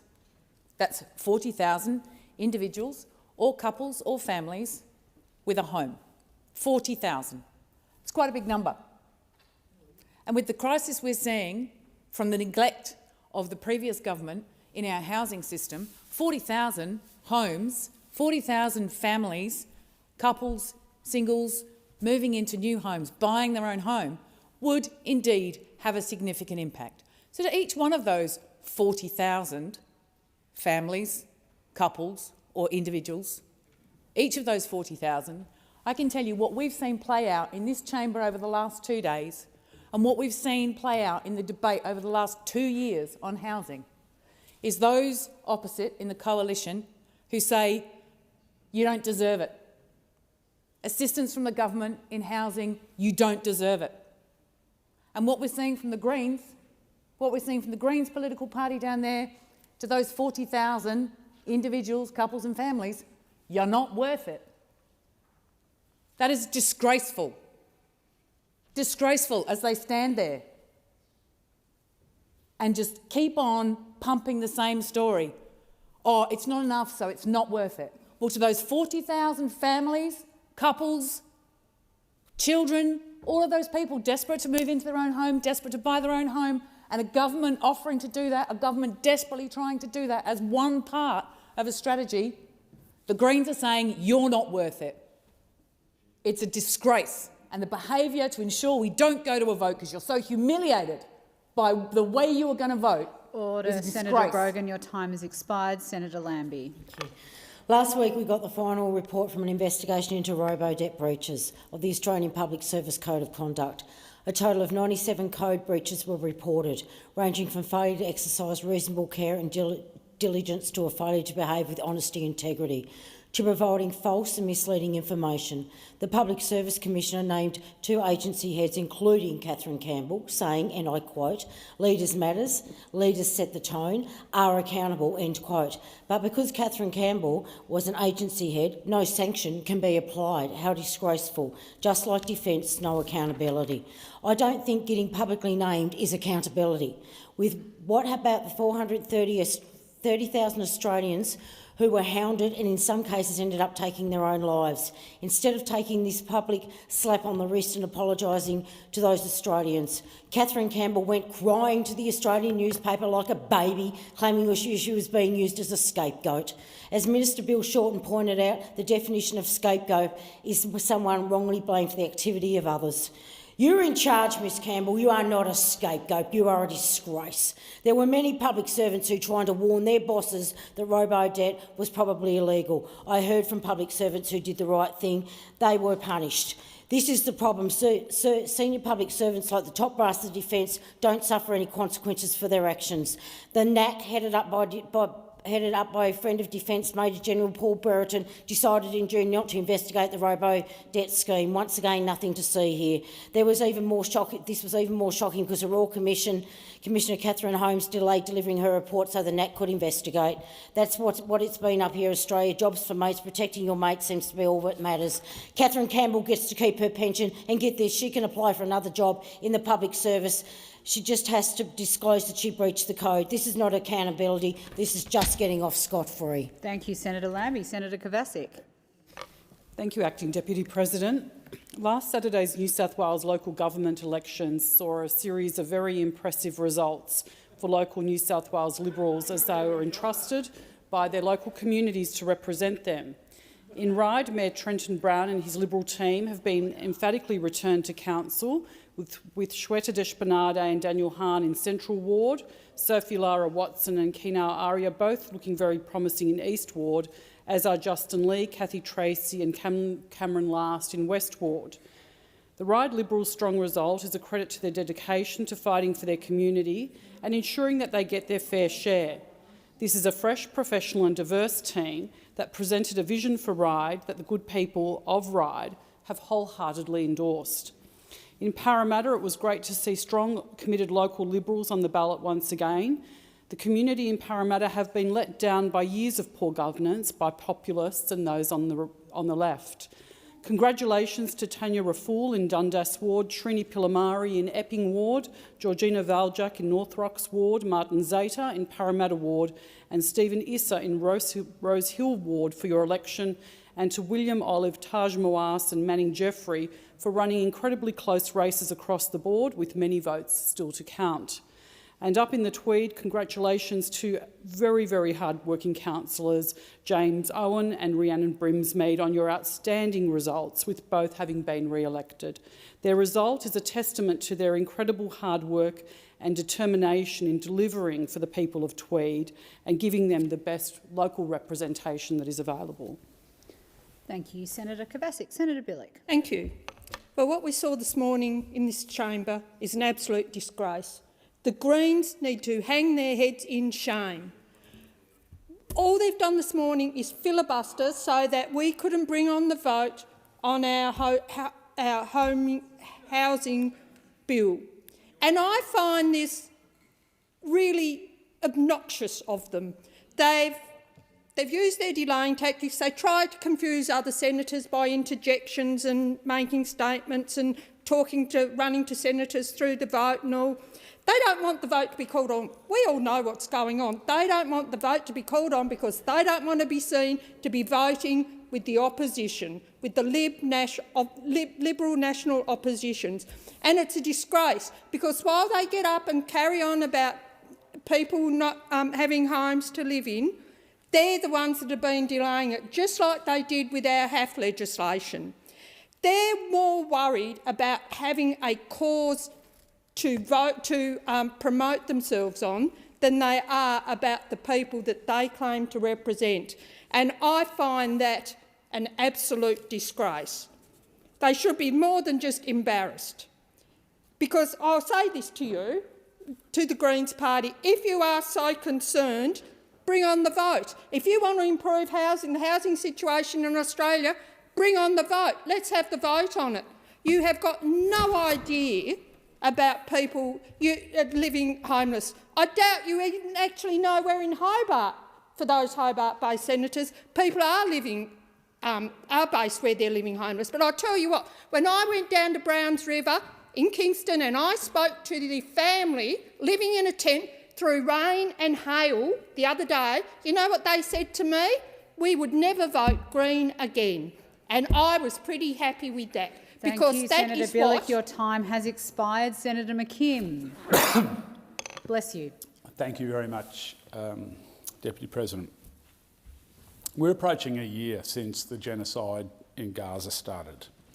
At least 40,000 people have been killed, although the true number is likely and tragically far higher. The Labor government in Australia has abjectly failed to stand up for peace, to stand up for justice, and to stand up in the face of this humanitarian catastrophe. They've been slow, they've been passive, and they've been weak-willed in their response to a genocide. For nearly a year now, while Palestinians have faced unimaginable suffering, the horrors of genocide, Labor has been complicit. They speak about hoping for peace, but have done nothing to stop the bloodshed. They use passive language, condemning violence, but never condemning those responsible. From Labor's statements, you'd think those bombs were dropping themselves. They've refused to demand accountability from the State of Israel and its leaders for war crimes and have instead chosen complicity. When Labor MPs travelled to Israel, they rejected calls for an immediate ceasefire. Labor even expelled Senator Fatima Payman for voting in line with Labor's own platform to recognise the State of Palestine. For nearly a year, Labor has refused to impose sanctions on the State of Israel. They've enabled the export of weapons components, and they've indeed failed to impose any accountability. Their cowardice is a stain on their party and a stain on our country. History will not forget Labor's betrayal of Palestinian people. Thank you, Senator McKim. Senator David Pocock. Thank you, Acting Deputy President. This morning I hosted a group of people who have been victims of scams. They're among hundreds of thousands of Australians who fall victim to scams every year. Scams are increasingly sophisticated, and Australians recognise that they are no longer things that just happen to other people. Scams cost Australians more than $2.47 billion last year alone. The government last week released exposure draft legislation designed to crack down on scams. It's been a long time coming, and it's a very welcome step. But scam victims, experts and advocates like Choice are telling me it doesn't go far enough. While the government's draft bill seeks to prevent and punish scams, it doesn't properly protect victims. This is because while it sets up a framework and industry codes, it doesn't include a reimbursement model. And I'm really concerned that is because big vested interests are again driving this policy development. The banks don't want to be on the hook for reimbursing, but a reimbursement model would make an enormous difference. It is the most effective means of getting financial institutions to take this seriously and reduce scam losses. We've seen this in the UK, where they have brought in a strong reimbursement model with compensation capped at £85,000, or around 166,000 Australian dollars. In the UK, total scams losses have declined by 4%, but more importantly, 98% of those impacted by scams have been fully refunded. Here in Australia, the Big Four repaid less than 4% of the $558 million their customers lost to scams in 2022. This is at the same time as making a profit of some $32 billion. This problem is bad and it's getting worse, and Australians deserve better protection from their government. Thank you, Senator Pocock. Senator O'Sullivan. Thank you very much, Acting Deputy President. As the nation gears up for the next federal election, I can't help but be filled with gratitude for our democratic processes that we freely enjoy here in Australia. Freedoms that are not to be treated flippantly, but are to be revered, upheld and fought for. I remember those of old that fought for the rights that we freely enjoy today, and those who today fight for and with the hope of embracing democracy tomorrow. Those courageous civilians in Myanmar. The Myanmar people have held steadfast in their struggle against the militant Tatmadaw 3 years from the forceful overturning of the democratically elected Aung San Suu Kyi in February of 2021. We continue to champion their struggle against dictatorship, as hundreds of lives have been claimed, thousands unjustly arrested, and many more in dire need as a result of the ongoing oppression. Australia has maintained diplomatic ties with Myanmar for over 70 years. Over the decades, we have supported Myanmar's transition from military rule to a democracy, culminating in the short-lived election victory we saw 3 years ago. We commend the many young people who have taken to the front lines in the fight for the democratic processes and remember every life lost in the ongoing battle. So I take this opportunity to express my continued support for the end of the violence and the restoration of the inherent human rights of the Myanmar people. My prayer is that with the continued efforts, Myanmar will see the fruits of its people's labour, that the nation would return to the path of democracy and freedom. Thank you.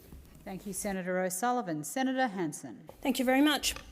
This divisive welcome to country nonsense has been allowed to fester for far too long.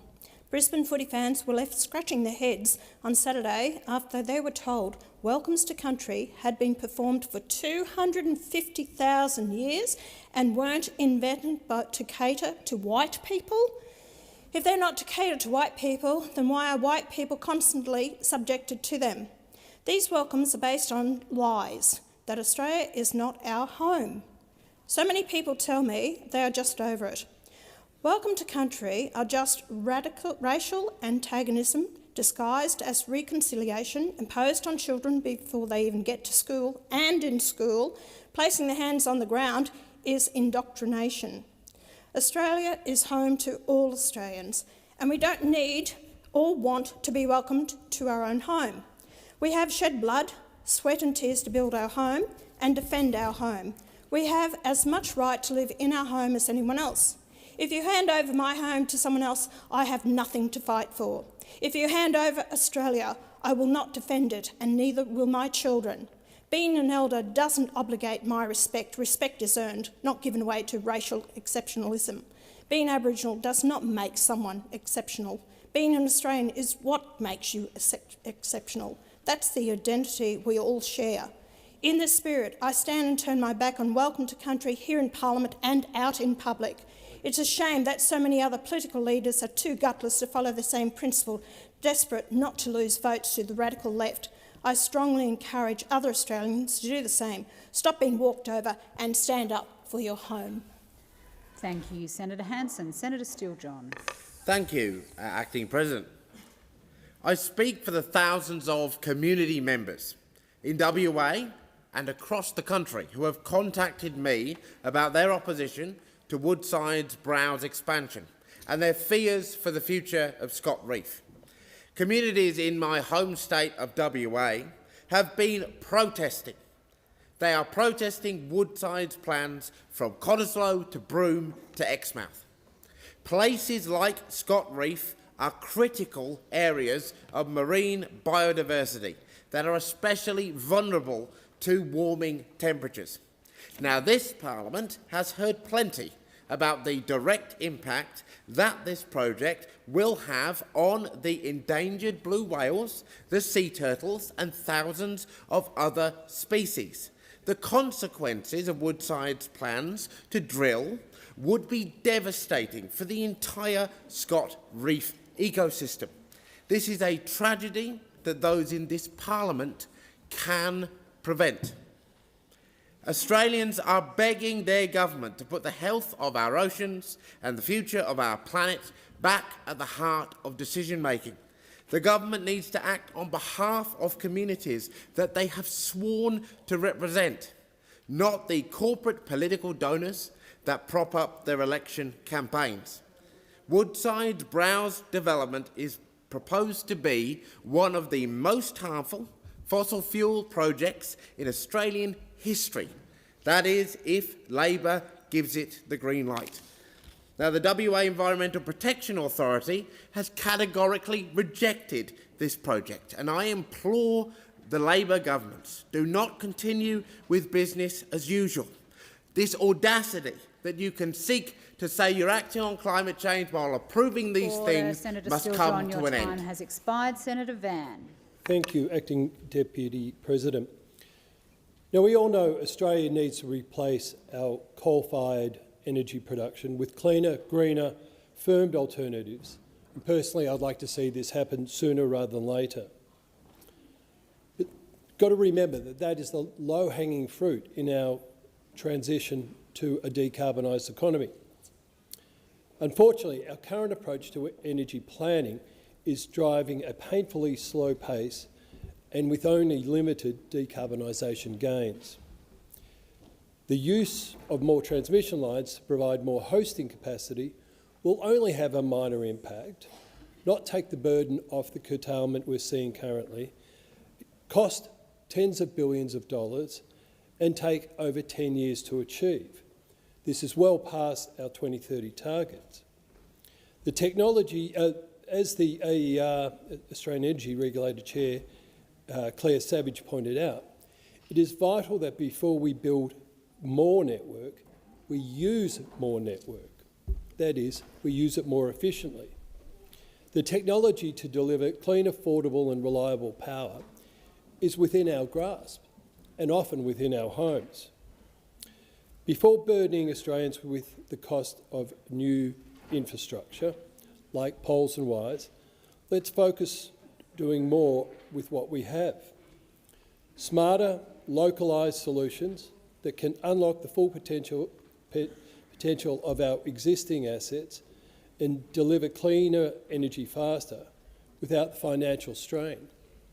And these are a mixture of behind-the-meter systems, such as your solar panels, your residential battery, your electric vehicle, if it has two-way vehicle-to-grid technology. Order, Senator These Van, are your all time in has our grasp. expired. Senator Sheldon. Well, it's been over 4 years since Qantas illegally sacked 1,700 ground handlers, and over a year since the High Court decision. And Qantas has still not paid a cent in compensation. It's disgraceful that Qantas is too busy to reach a deal on compensation, but has plenty of time to jack up the cost of their ticket change fees by 20%, and let alone look at the services they're not providing in regional Australia. The Transport Workers Union High Court case was supported on every step by Labor. Now you contrast that with the Senator Mackenzie and the Qantas supporting mates in the Liberal and National parties, who refused to this very day to support those workers, who gave Qantas, those opposite, a $2.5 billion no-strings-attached handout during the case, and who earlier this year voted against closing the very loophole Qantas abused to do the outsourcing. In fact, here is what Senator Mackenzie had to say about her voting with Qantas to keep that loophole open, and I quote, "When you look at those industrial relations measures that were brought in, the government got the advice about the negative impact. In a globally competitive environment such as Qantas operates in, they need to have increases in productivity alongside wage increases so that their business can stay profitable." There you have it in her own words. The Liberals and Nationals need to let Qantas continue ripping off thousands of hard-working Australians to keep their profit margin up. Qantas made a profit last year of $2.47 billion. And Senator Mackenzie should spend less time covering for Qantas and more time working with Labor to fix the mess she left us all. Thank you, Senator Sheldon. Senator Mackenzie, I hope that wasn't a forerunner to question time. I don't want to see running commentary. Senator Mackenzie, you're not in a debate with me. I don't want running commentary when other people are on their feet. We'll move to question time. Senator Birmingham. Thanks, sir. Thanks, President. My question is to the Minister representing the Prime Minister, Senator Wong. Yesterday, in response to a relatively direct question from Senator Faruqi, you refused to rule out changes to negative gearing under a future Labor government. Minister, will you take this opportunity? You said, "Oh, I don't think so." Will you take this opportunity to be clear and to rule out any future changes to negative gearing? Minister Wong. I do remember that answer yesterday, and I have to confess, and I do confess this to the Senate chamber, that probably didn't listen to all of the content after the first bit of, why won't you negotiate with us, which I thought really was such an interesting question to ask, given that the bill that we are talking about has been before the parliament for 290 days. Amazing how long the Australian Greens can actually work to not get a vote because they're so worried about voting with Mr Dutton. That's what it is. Our housing policy is clear. It does not include the tax changes that you reference. It includes the bill before the chamber, and what I would say to you is that you should support the legislation. Thank you, Minister. Senator Birmingham, first supplementary. Well, thanks very much, President. I note that our policy on stage 3 tax cuts was clear as well until it changed. In her 2015 book, Two Futures, the now Housing Minister, Ms O'Neill, said, "We need to wind back negative gearing," and argued the case to do so. Minister, given your tricky words that you're choosing to use now and your refusal to rule out explicitly changes to negative gearing, can you rule them out now, or how can Australians believe Senator Mr Albanese? Birmingham, the time for asking has expired. Minister Wong. Well, yeah, this isn't. Let's just be clear what we're doing here. Those opposite are voting with the Australian Greens to stop houses being built. That's what's happening. Those opposite are voting with the Australian Greens to stop housing being built. So in an attempt to try and find something else to talk about,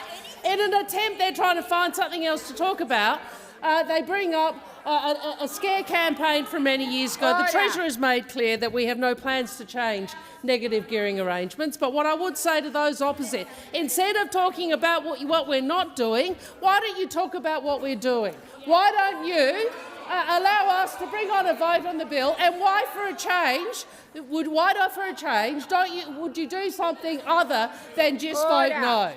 Because you vote no, and you vote no. And the reason you do is you don't have any positive plans for Australia. You're not about helping people, you're simply about obstructing. Senator Birmingham, second supplementary.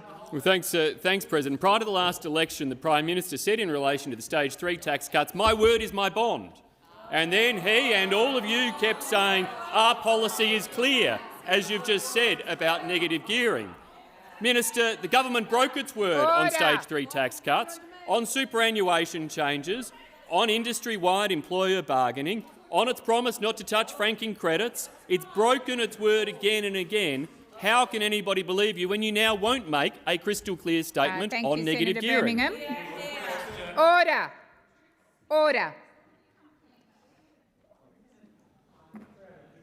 Minister Wong. So what happened on stage 3? Do we remember what happened on stage 3? Did Mr Dutton say he was going to oppose it? Did Mr Dutton say he was going to oppose it before miraculously they voted for it? Miraculously they voted for it. And now they come in here having a go about tax cuts that they eventually, reluctantly voted for because they were the right thing to do. I mean, that really is a demonstration of how, frankly, pathetic the opposition is. Where they are now trying to whip up a fear campaign around tax cuts that they supported. And if we want to talk about people not telling people the truth, tell us about the cuts, $315 billion worth of cuts. Time has Senator Hume wants to... Order. Senator Walsh. Thank you, President. My question is to the Minister representing the Prime Minister, Senator Wong. Can the Minister please explain the Albanese Labor government's plans to boost housing supply, help first home buyers and ensure more Australians have a safe and secure home? Great question. Minister Wong. Thank you, Senator Walsh, for your question. And I know how much you have worked for a more just Australia, a fairer Australia, and part of that is housing. And those of us on this side want every Australian to have a safe place to call home. every Australian to have a safe place to call home. And that's why we're investing more to build more homes, investing more to support renters, and investing more to help people buy a home sooner. There is $32 billion worth of initiatives under our Homes for Australia plan, and a key part of that plan is our Help to Buy scheme, a landmark Help to Buy scheme, a straightforward scheme of shared equity to enable people to get into the housing market earlier. Than they would otherwise. Now, that scheme was introduced into this parliament some 290 days ago.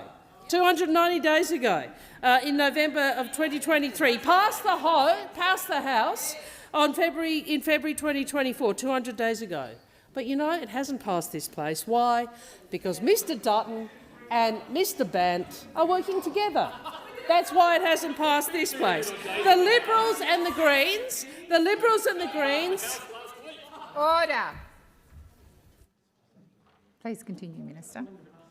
The Liberals and the Greens have come together again to block housing policies because Mr Dutton simply says no to everything. Now, I mentioned yesterday that I thought the Liberal Party included in its values home ownership. But they're standing against home ownership. It appears they don't want home ownership to be enabled for more people. They don't want home ownership for people from low and middle income backgrounds. What happened to the Liberal Party that they are standing with the Greens in the way of home ownership for more Australians? Thank you, Minister Wong. The time for answering has expired. Just a moment, Senator Walsh. May I invite those senators who insist upon continuing to interject and call out very loudly to put your name on the adjournment list tonight if you have so much to say. Otherwise, I remind you this is question time and you will listen in respectful silence. Senator Walsh, first supplementary.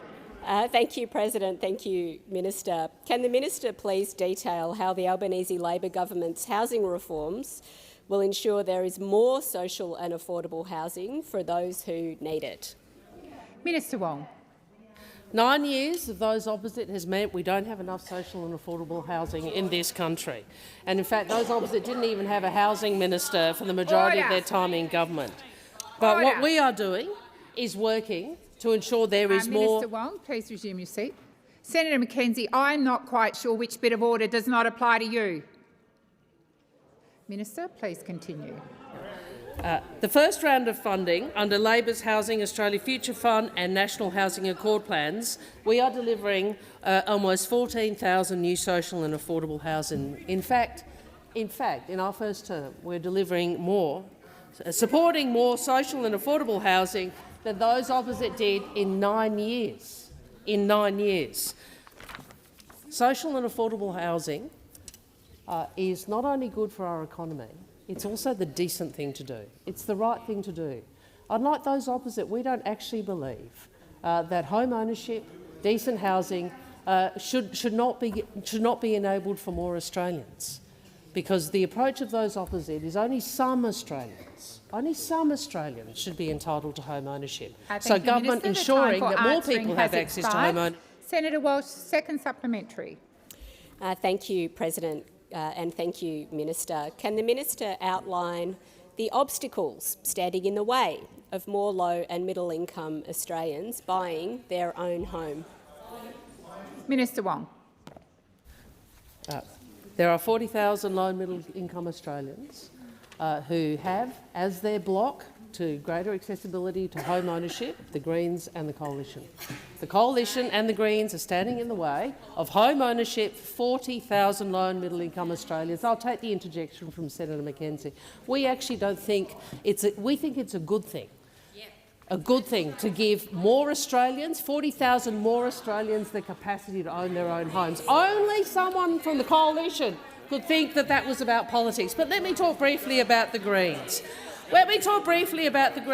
It's interesting that the Greens consistently have voted with the Coalition to delay the Housing Australia Future Fund, voted with the Coalition to block Build to Rent, voting with the Coalition to block Help to Buy. And we know also that the member for Griffith is supporting a campaign against 3,000 social or affordable inner homes. in his election. Thank you, Minister. So really, the time who do you for actually answering support? has expired. Just a moment, Senator Hume. I draw to the attention of honourable senators the presence in the gallery of a delegation from the Government of the Maldives as part of the Canberra Fellowship Program. On behalf of all senators, I wish you a warm welcome to Australia and in particular to the Senate. Senator Hume. Thank you, Madam President. My question is to the Minister representing the Prime Minister, Senator Wong. Minister, the Leader of the Greens, Mr Bant, was quoted yesterday listing 3 key demands of Labor in the event of a hung parliament. Mr Bant said that in the scenario of a hung parliament, we would be pushing the next government to make big corporations pay their fair share of tax, wind back those tax breaks for wealthy property investors, and deliver some relief to renters and stressed mortgage holders. Minister, will you be upfront with all Australians and categorically rule out Labor doing deals with the Greens that result in big new taxes on Australian businesses, big new taxes on Australian homeowners and big new taxes on Australian workers? Thank you, Senator Hume. Order across the chamber. Order. Minister Wong. Really? Really? In a week where the coalition of the Greens have teamed up to stop 40,000 homes for Australians, in a week where we've seen even today Senator the juvenile McKenzie. tactics in this chamber to avoid getting to a vote, after we've seen on housing the member for Griffith lead you down a path which heads him lock in step with Peter Dutton. They're like arm in arm, wandering, I don't know, what is one of the streets in Brisbane. That's what they're doing. Down the Queen Street Mall, that's what they're arm in arm down the Queen Street Mall, going, oh yeah, mate, we're right, we're just going to vote no together on everything. That's the Greens. On that week, you're going to ask me about working with the Greens. Well, have a look in the mirror.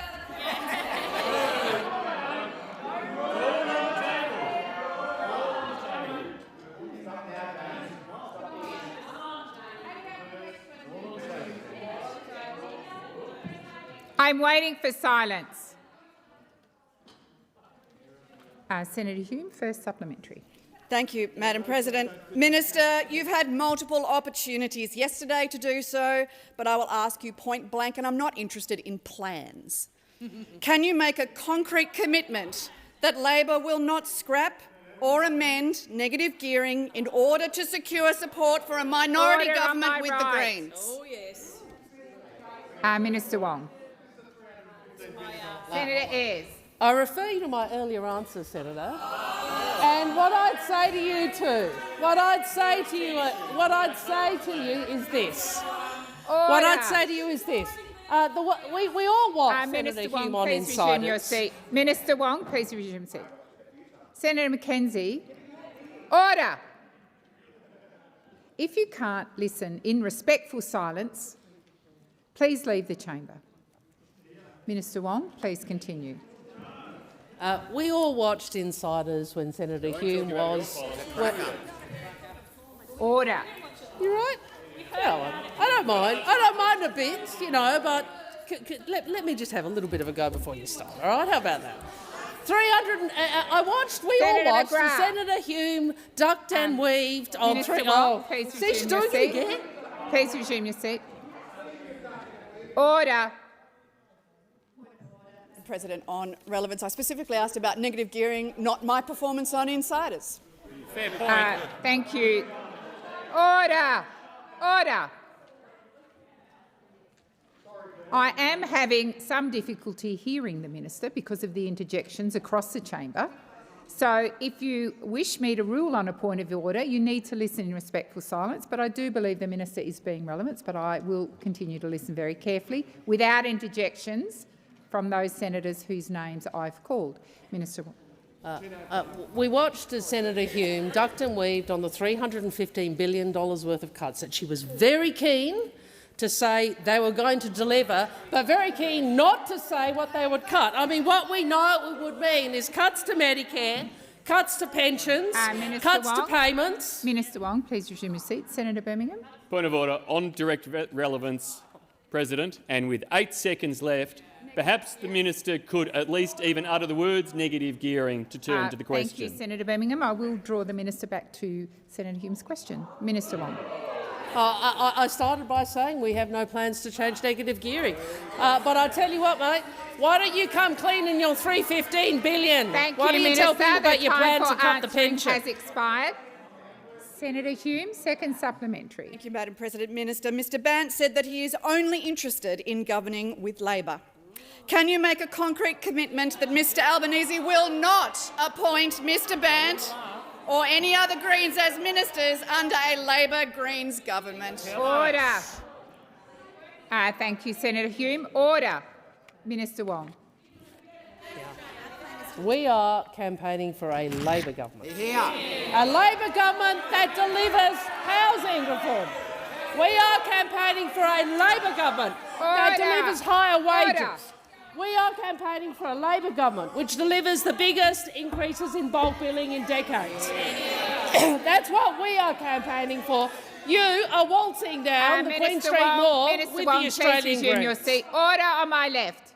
Senator McGrath, I've called you a number of times this question time, and I invite you, as I invited Senator McKenzie, if you can't remain silent, to leave the chamber. Minister Wong, please continue. Thank you, Chair. We are campaigning for a Labor government and Labor government's policies, and we have been. What we have witnessed this week is a continuation of the Greens political parties' political decision to work with the extraordinarily negative Leader of the Opposition to team up to oppose everything. So in that week, you know what's happened? They're suddenly worried that they're actually a bit close to the Greens, so instead of actually voting separately, they now think that asking questions is going to create the political difference. Has expired. Senator Hanson-Young. Thank you, President. My question is to the Minister representing the Prime Minister, Senator Wong. Senator Wong, at the last election, your government promised to fix Australia's broken environment laws. Why won't the Prime Minister work with the Greens to put in place environment laws that stop the destructive logging of our native forests and consider climate impacts in a way that would both tackle climate pollution and provide more certainty for the renewable energy industry? Thank you, Senator Hanson-Young. Minister Wong. I was just waiting to see if Senator Hanson-Young was going to call a quorum to see it, but I guess she doesn't mind being in the chamber if she gets to ask questions. She just minds being in the chamber when she might have the embarrassment of voting again with Mr Peter Dutton. Yeah. I mean, that's what it's about. Minister Wong, please resume your seat. Order. Order. Order. Senator McKim, which part of order does not apply to you? Senator Waters. President, point of order. Senator Wong needs to withdraw that reflection on my colleague, who's doing an excellent job, I might add. Senator Waters, I don't believe that was a reflection, and I'll ask Senator Wong to continue.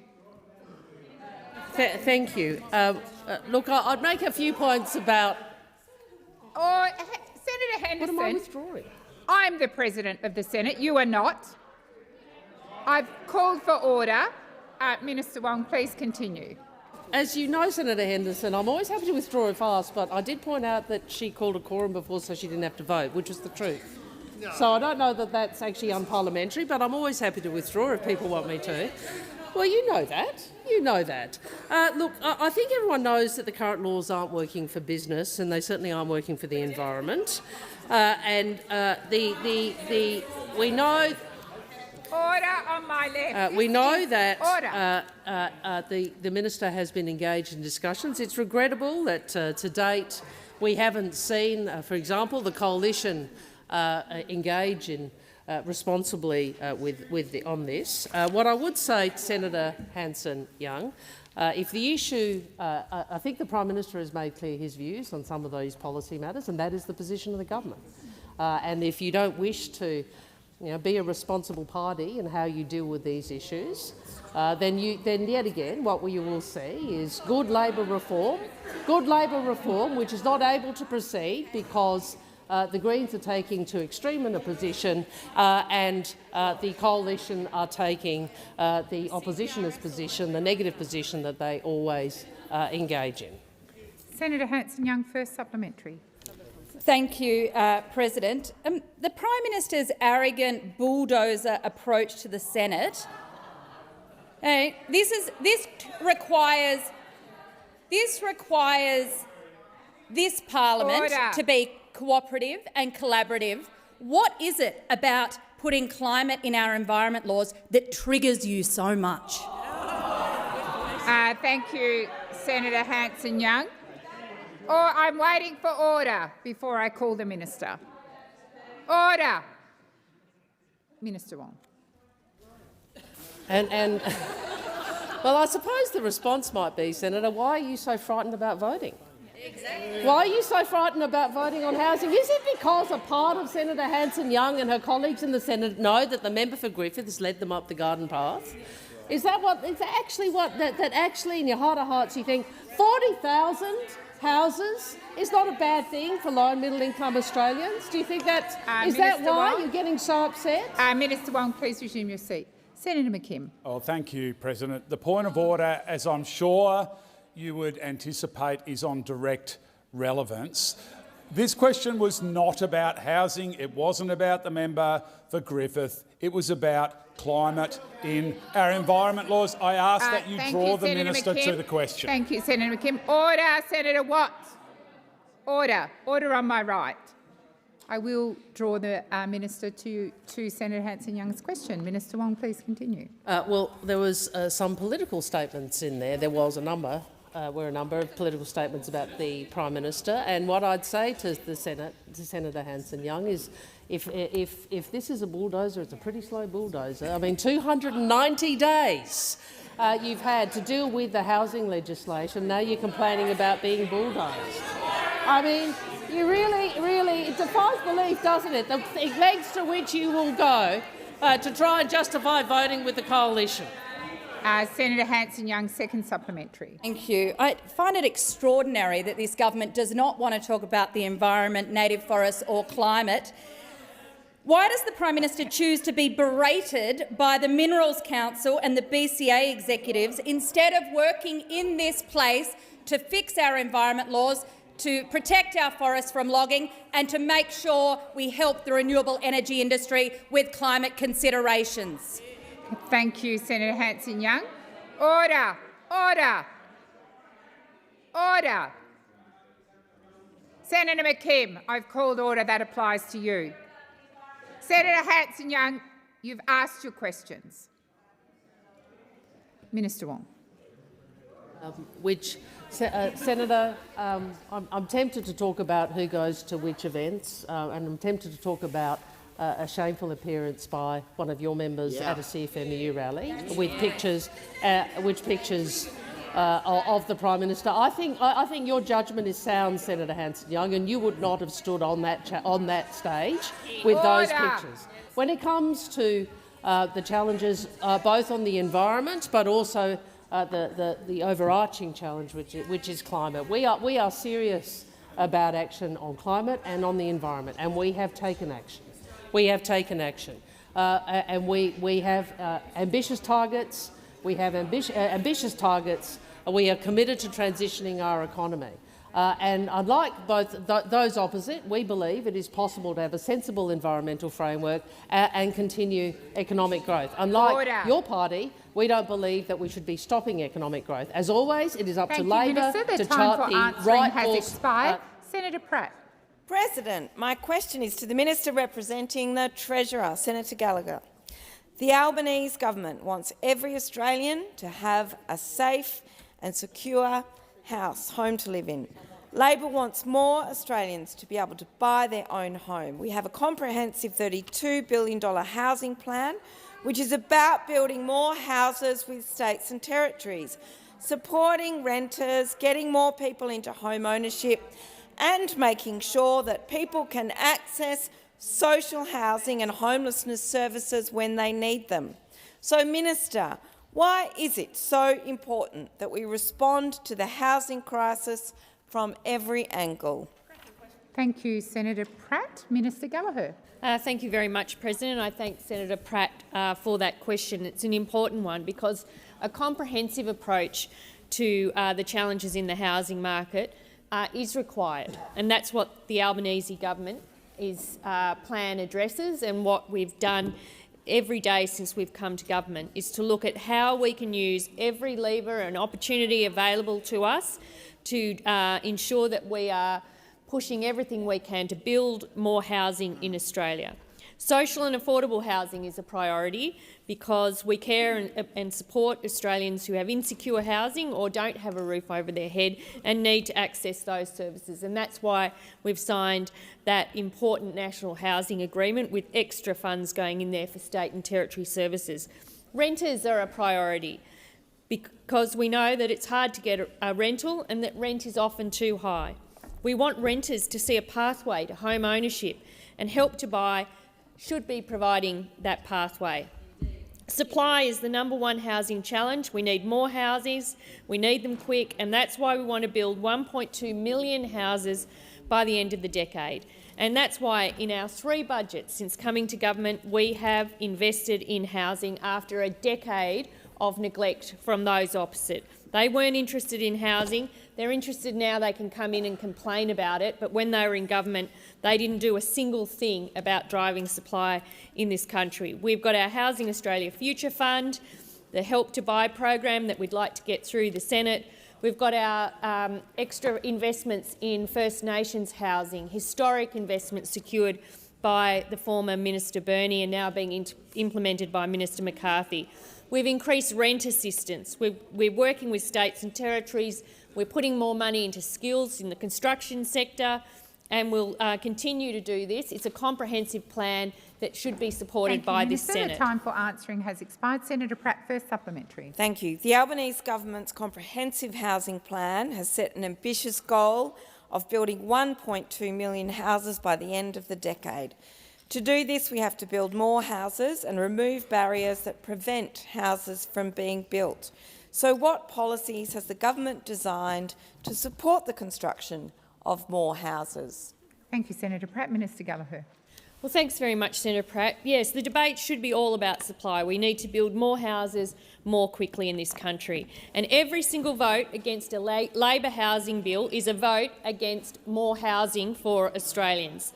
Now, according to the Greens political party and their spokesperson on housing, housing supply isn't a problem in this country. And he said on Insiders, Australia has enough homes for people to live in, said the member for Griffith on Insiders. But I would trust the experts over the blockers, including the Grattan Institute, who have said that the long-term solution to Australia's housing crisis is to build more houses. The Greens have blocked more housing for Australians at every step. They delayed the Housing Australia Future Fund. We're now trying to get help to buy through. And I wonder whether it's because out there in the community they are against housing. We've got them blocking housings for Australians in Brisbane, in Sydney and even in Port Melbourne, where they're locally lobbying against time for housing. Answering has expired. Senator Pratt, second supplementary. Addressing housing supply has been a priority for the Albanese Labor government. Yesterday we saw the Prime Minister announce that Labor will deliver 13,700 new social and affordable homes under our first round of the Housing Australia Future Fund. Why is building more houses the priority? And are you aware of other ideas that pose a challenge to Australians, to us building more homes for Australians? Thank you, Senator Pratt. Minister Gallagher. Thank you very much, President. I thank Senator Pratt for the supplementary. Well, we want more people to be able to get into the market sooner with a smaller deposit and lower repayments. And that's why we can't believe why the opposition and the Greens are standing in the way of that, because that is actually what they're doing when they're teaming up, when they're holding hands on all these housing votes in the parliament. Instead, of course, those opposite, and I'm sorry that that we don't have the spokesperson for ransacking your super here today, but the opposition want Australians to mortgage their future by raiding superannuation for housing. Expert after expert has said the same thing. Super for housing will simply increase prices. And it's not even just the experts. The opposition leader once said, it's not good policy, you don't want to fuel the prices. And the deputy opposition leader said, young people need their super for retirement, not to try to take pressure off an urban housing bubble. Senator Hume even said, super for housing will bump up housing prices. Thank you, Minister. The time for answering has expired. Senator David Pocock. Thank you, President. My question is to the Minister representing the Minister for Communications, Senator McAllister. Senator, this morning on Radio National, a woman who was referred to as Kate shared the story of her brother, a 24-year-old man who tragically took his own life because he could not escape the predatory tactics of the gambling industry. Kate gave evidence to the Murphy inquiry, and she's asking for the government to heed its findings and put in place a full ban on gambling advertising. She doesn't want other families to experience the awful loss that hers has. But after a year of hearing nothing, she's asking, what's it going to take? Minister, can you answer Kate's question and tell us, what is it going to take for your government to listen to the evidence and ban all gambling advertising? Thank you, Senator Pocock. Minister McAllister. Thanks, President. Senator Pocock asks about the interview provided by a woman who was referred to as Kate this morning. Can I start by really acknowledging the public contribution that this woman is making and her courage in telling her story publicly, and the contribution that I understand that she made to the inquiry into gambling harms. And I say to Senator Pocock that the government has made it clear that we are deeply concerned about gambling harms. It's one of the reasons that we have taken so many steps since election to deliver reforms to prevent online wagering harm. Indeed, I would assert that it is more reform has been undertaken in the last 2 years than was delivered in the preceding decade. And those reforms include banning the use of credit cards for online gambling, introducing new evidence-based taglines in wagering advertising, strengthening classification of gambling-like features in video games to protect children, establishing mandatory customer ID verification for online wagering, and most importantly, launching the National Self-Exclusion Register, BetStop, for problem gamblers. More than 28,000 Australians have now registered, and 40% of those have opted for self-imposed lifetime bans. And BetStop is the most effective harm reduction initiative to date in terms of directly helping Australians who are experiencing harm. And I encourage anyone who is experiencing harm from online wagering to visit www.betstop.gov.au. The Senator asks about our model to reduce wagering ads, and we're consulting on this at the moment. We are focused on objectives reducing exposure of children. The time for answering has expired. Senator Pocock, first supplementary. Thanks, President. Thank you, Minister. My question was about gambling advertising. This young man's family say that he was hounded to death by Sportsbet through an endless stream of advertising and direct inducements like bonus bets. This morning, Kate said, I really feel that those inducements made him feel the only way out was to end his life. Minister, if you're not going to talk about gambling advertising and clearly not going for a full gambling ad ban, can you at least confirm to us that the government will ban online gambling inducements? Thank you, Senator Pocock. Minister McAllister. Thanks, President. Well, as I started to indicate in my answer to your primary question, we're consulting on a proposed model to reduce wagering ads, and we're focused on 3 outcomes: reducing the exposure of children to gambling ads, breaking the nexus of wagering and sport, and tackling the targeting and saturation of ads. Now, the government continues to consult with stakeholders, and I would make the additional point that these reforms to wagering advertising will form just one part of the government's comprehensive response to the 31 recommendations from the parliamentary inquiry. We understand that advertising reform is complex. Industry stakeholders and harm advocates, for different reasons, are putting their views forward, and we are considering multiple channels over which advertising is delivered not just TV and radio, but digital platforms and social media Thank you, where Minister. advertising The time targets for answering vulnerable has Australians. expired. Senator Pocock, second supplementary. And thank you, Minister. The government certainly making it more complex than the Murphy review recommended, which was a full ban on gambling advertising. The Prime Minister said that he doesn't think gambling ads should be shown during G-rated programs. How about the following? Lego Masters, Glee, The Simpsons, Young Sheldon, Bondi Vet, Home and Away. All of these programs are PG-rated, all shown in family viewing times. Does your government think gambling ads should be shown during these programs? Thank you, Senator Pocock. Minister McAllister. Thanks very much, President. Well, as I've indicated, the government is consulting with stakeholders. It is complex. It's important that we hear views, that we avoid unintended consequences, and we take the time to get it right. And I'm not in a position to confirm the outcome of those consultations. The Minister will update the Chamber and update the Parliament when those consultations are concluded. But it is obvious that meaningful action is required. The number of people betting on sports has doubled in the last 5 years. More than a quarter of all men aged 18 to 24 and a third of men aged 25 to 34 now bet on sport, and 10% of sports bettors are classified as having a problem with gambling. Australians lose more than $25 billion in gambling every year. It's the highest per capita in the world. And it's why we need to get the reforms right to deliver harm reduction and cultural change. Thank you, Minister. Senator... let's go to you, Senator Thorpe. Thank you, President. My question is for the Minister representing the Attorney-General, Senator Watt. A recent independent review recommended the government provide an extra $459 million a year to the legal assistance sector and $215 million of emergency funding for this year alone to ensure frontline services can keep up with the urgent needs in the community. 2 weeks ago, your government committed a pitiful $100 million a year after indexation to help these services meet increasing demand. This is less than a quarter of what is needed, Minister. As more and more First Peoples, women, children and vulnerable people are left without help, why has the government chosen to choke frontline services of the funding they need? Thank you, Senator Thorpe. Minister Watt. Thank you, President. Thank you, Senator Thorpe. With respect, Senator Thorpe, I'm not sure that those figures that you're quoting are correct.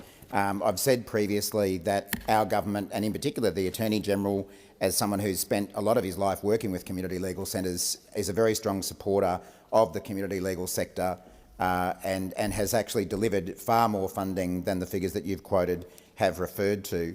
The Prime Minister's significant announcement following National Cabinet last week demonstrates our government's commitment to access to justice. First Ministers have signed heads of agreement for a new National Access to Justice partnership, and the new $3.9 billion agreement includes an $800 million increase on current funding levels for the legal assistance sector, plus a commitment to ongoing funding. Every part of the sector will benefit from this $800 million boost, which will be shared between community legal centres, women's legal services, legal aid commissions, Aboriginal and Torres Strait Islander legal services and family violence prevention and legal services. And this is the biggest single Commonwealth investment in legal assistance ever. And I congratulate the Attorney-General for his advocacy on this within government, and of course congratulate the other ministers involved who've made this assistance please happen. resume your seat. Senator Thorpe. Point of order. It's not a congratulatory. It's not a speech for you. Senator Thorpe. To talk about the Attorney-General. Senator Thorpe, that is a debating point, so please resume your seat. Thank you. Minister Watt, please continue. Thanks, President. So the package the government has delivered will provide pay parity for the community legal sector so that lawyers and other workers in CLCs, ATSLs, women's legal services and family violence prevention and legal services, who are mostly women, will no longer have to accept being paid up to 30% less than their counterparts in legal aid commissions. This investment will mean that they can help more Australians and help more women safely leave and recover from violent relationships. By providing ongoing funding to the sector, we're helping to end the destructive uncertainty created by the former government, which left a decade of chronic underfunding in the legal assistance sector and a funding cliff. The time for answering has expired. Senator Thorpe, first supplementary. Thank you, President.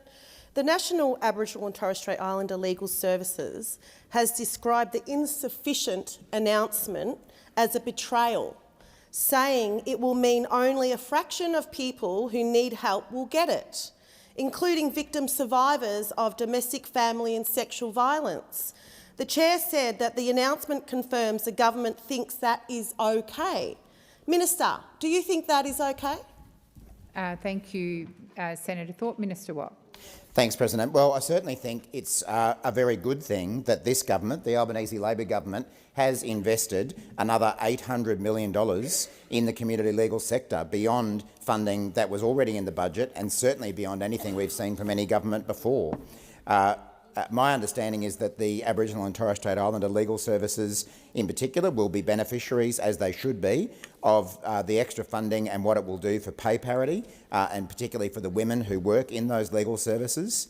And as I say, the $800 million that we have dedicated is in addition to current funding which is already being provided. So this does mean that all parts of the community sector involved in legal advice will receive more funding. That includes Aboriginal and Torres Strait Islander legal services. They do terrific work and they deserve the extra funding that they'll be receiving as a result of our government's decision. Thank you, Minister. Senator Thorpe, second supplementary. All this government spin is smoke and mirrors to deceive people and the sector, and you know it. Does your government recognise that unless you increase funding for this sector, more vulnerable women and children will be turned back to violence, more kids will be lost to lifetime of incarceration, and more people will die in custody? Will your government accept responsibility for this? Thank you, Senator Thorpe. Minister Watt. Well, again, Senator Thorpe, with respect, I don't think it is accurate or fair, whether it be to the government or the legal services concerned, to describe an extra $800 million investment by this government as smoke and mirrors. Quite the contrary. I think it's actually substantial extra investment that will go a long way to ensuring, firstly, that the clients of those legal services— Minister Watt, please resume your seat. Senator Thorpe. It's point of order on relevance. The minister is being relevant. Senator Thorpe. I asked about taking responsibility for the women who will be turned away from domestic violence services and the children who will be incarcerated and the people who will die in custody. Do you take responsibility? Senator Thorpe, I indicated that the minister is being relevant and I will listen. Senator Thorpe, you're not in a debate with me. I will continue to listen carefully to the minister's response. Minister? Senator Thorpe, order. Minister Watt, please continue. Thanks, President. I think all of us are aware that for some time community legal services, including Aboriginal and Torres Strait Islander legal services, have been struggling with the level of demand for their services, particularly in the family violence space. And that's exactly one of the reasons why our government has taken the decision to provide another $800 million in funding to services like that. It's exactly about ensuring that legal services don't have to turn away anywhere near as many people as they have previously.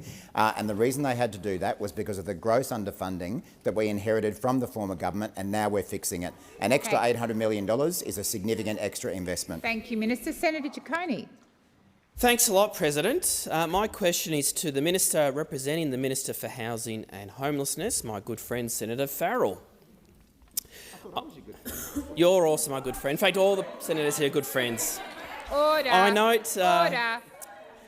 the announcement of a record investment in Commonwealth rent assistance by the Albanese Labor government, which will soon support thousands of people in my home state of Victoria.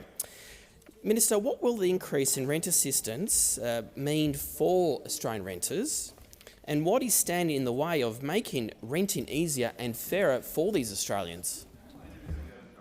Minister Farrell. Thank you, President, and thank Senator Ciccone for his question and the wonderful work he does in the housing space for the great state of Victoria. I commend the Senator for his interest in this area and his advocacy in his home state. As the Senator knows, too many Australians are struggling with high rent. Australians are doing it tough, and lack of affordable housing is a very big part of that story. That's why the Albanese Labor government is helping nearly 1 million households around Australia with the cost of rent by delivering yet another increase in the rate of Commonwealth rent assistance. This is the second year in a row when we've increased rent assistance, making it the first back-to-back increase in more than 30 years. And for the thousands of renters in your home state of Victoria, Senator Ciccone, that means less of a pinch when the rent is due.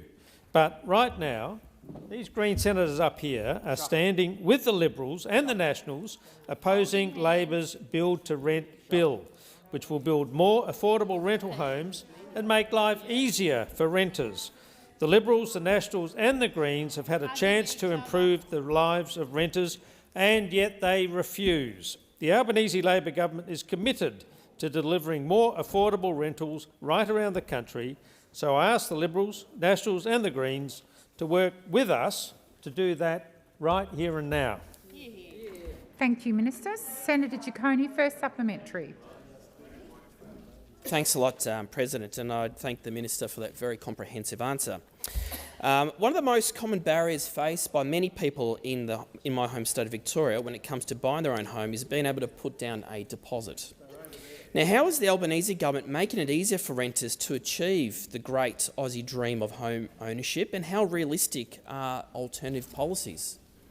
Thank you, Senator Ciccone. Minister Farrell. Thank you, President, and once again thank Senator Ciccone for his first supplementary question. And Senator, you are right, one of the biggest challenges for a lot of Australians looking to buy a home is being able to put down a house deposit, particularly when they are already struggling to pay the rent. Through the Help to Buy scheme, the Albanese Labor government would help Australians slash the size of their deposit and their mortgage. We're ready to help Australians who otherwise wouldn't be able to purchase a home at all. The Liberals, Nationals and the Greens have a chance to support Aussie home ownership, and on behalf of every aspirational Australian, I hope one day they finally do. Thank you, Minister. Senator Ciccone, second supplementary. Thanks again, President, and thank you again, Minister. What could put these substantial increases in the Commonwealth rent assistance at risk, and what is standing in the way of the government's aim to support low and middle income Australians into home ownership? Minister Farrell. Thank you, President, and thank Senator Ciccone for his second supplementary question. And if there's one thing that could put renters at risk, and one thing that would make it harder for Australians to get into a home, it's the Greens teaming up with the Liberals and the Nationals to block and delay. We went to the last election with a comprehensive Homes for Australia plan, a plan that will help make it easier to rent and easier to buy a home.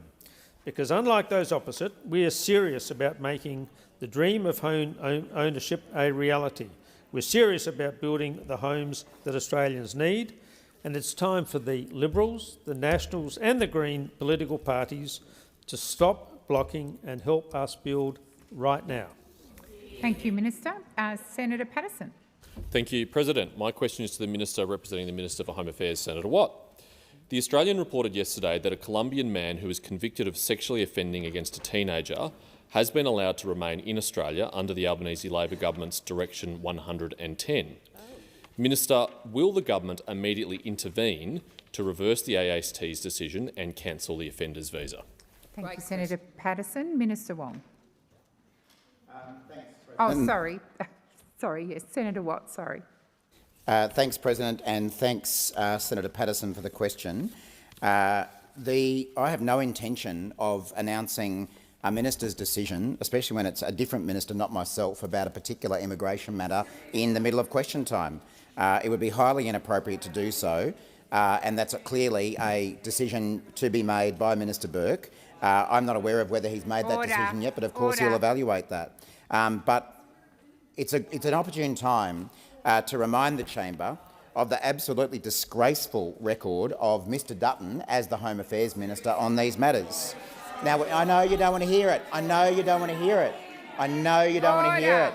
But the problem when you raise this, and he definitely doesn't want to hear it. He definitely doesn't want to hear it. Minister Watt. I'll just wait for silence.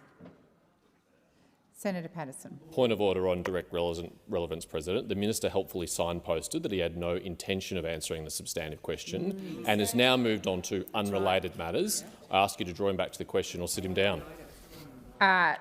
Thank Minister Watt. I think it's been, on the point of order, it's been the practice in this place for ministers to be clear about what their response is to the substantive and then to be permitted to make broader comments in relation to the subject matter. That still has been considered by presidents to be directly relevant. Thank you. The minister is being relevant, but I will direct him to confining his remarks to government matters. Minister Watt, please continue. Thank you, President. And what I can say is that the Minister Burke, has been very clear that he will use his powers to remove people from this country who shouldn't be here. We've also been clear that there have been issues with the AAT process that we have been addressing, but the bottom line is that anyone who is being considered by the AAT has already had their visa cancelled by the Department of Home Affairs. Now, that stands in great contrast to the behaviour we saw from Mr Dutton as the Home Affairs Minister. In May, Minister Watt, please resume your seat. Senator Patterson. I have a senator on his feet. Senator Ayres. I expect there to be silence.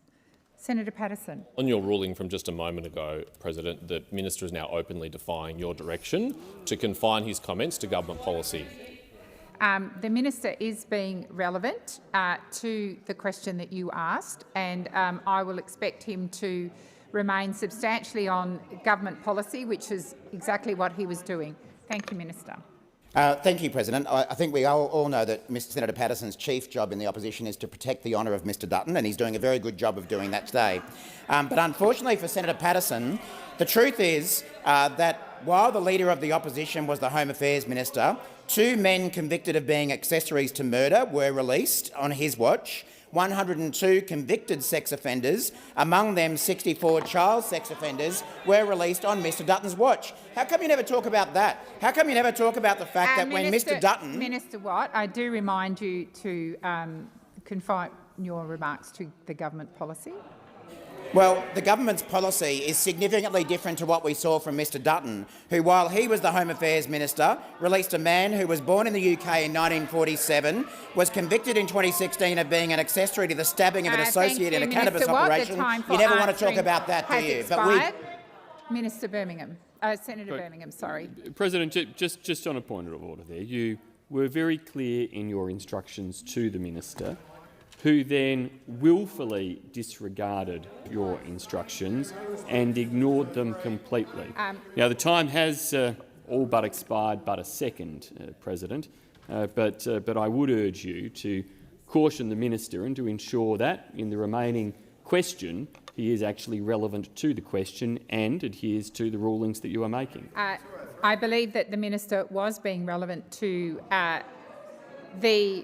the request that I gave him. He was using government policy and contrasting it with other policies.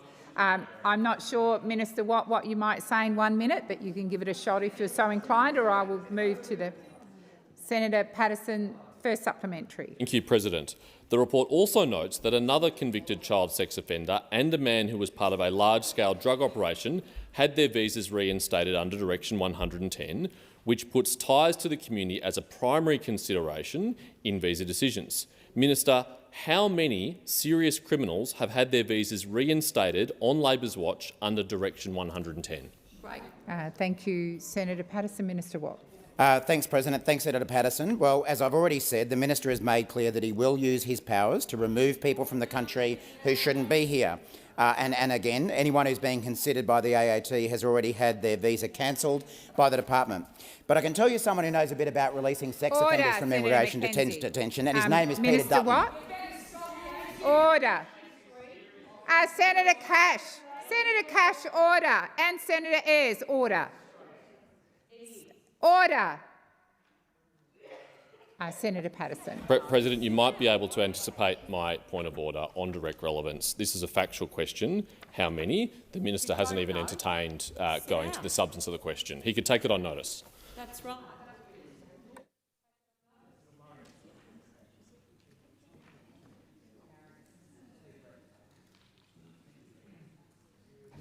Senator Patterson, I am reminded that the minister is not required to answer the question in the terms that you have indicated. I believe the minister is answering the question, and I will continue to listen carefully, and I'll draw him back to it if he strays from that. Thank you. And Senator McKenzie, please, no more interjections, seriously, and Senator Cash and Senator Ayres. Minister Watt. Thanks, President. So, as I say, that's the position of this government. Let's remember that when Mr Dutton was the Home Affairs Minister, he released a man born in the UK in 1945, was convicted in 1986 of being an accessory to murder when a drug associate shot another man in what was described as a gangland execution. He released a man who was born in the UK in 1947. I will draw you back to Senator Patterson's question. Well, point of order, President.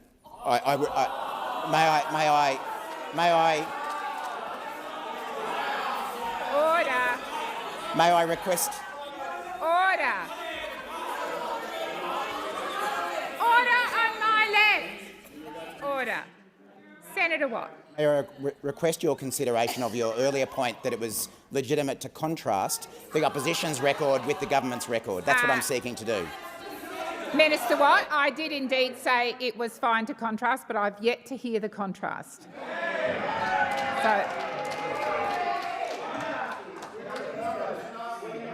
The immigration law to ensure that the AAT has very clear directions about who can release. The contrast is Mr Dutton, who released a man who was accessory to the stabbing of an associate in a cannabis operation, who helped another man carry the victim's body to the boot of a car and dump it in a makeshift grave. That's your leader. Order. Order. I did call for order. Senator Patterson, second supplementary. Thank you, President. Will the Minister for Home Affairs and Immigration immediately restore the stronger policies under the former coalition government, which put ties to the community as a secondary rather than primary consideration for visa decisions? Thank you, Senator Patterson. Minister Watt. Yep.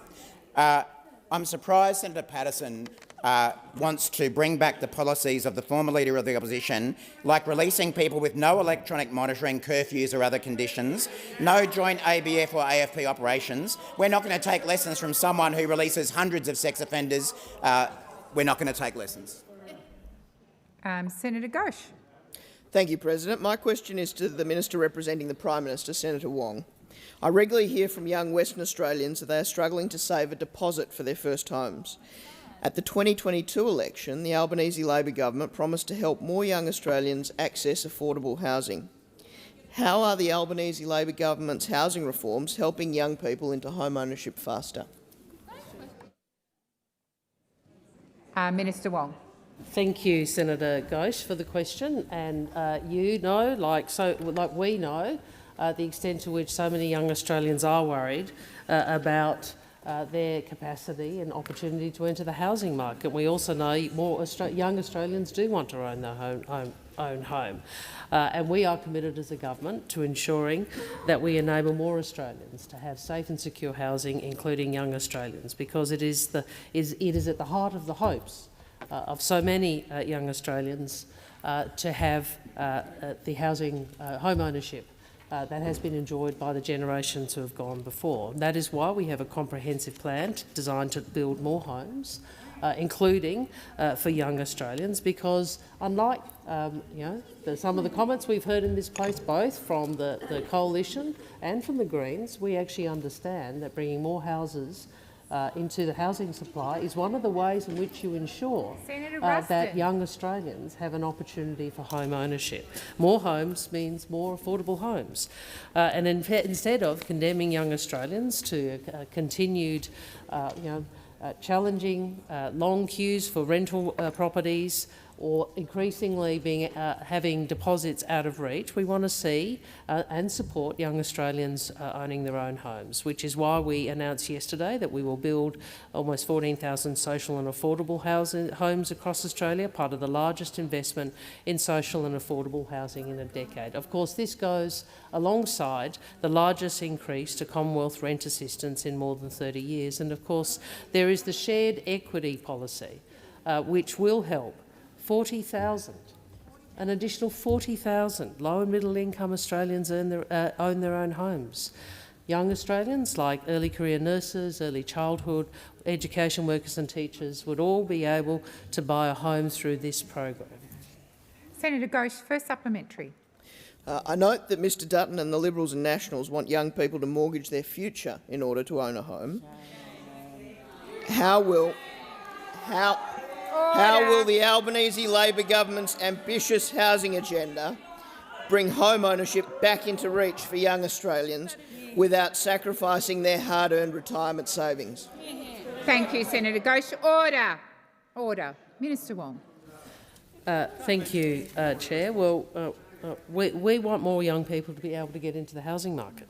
And we want them to be able to get into the housing market sooner with a smaller deposit and lower repayments. I mean, what's wrong with that?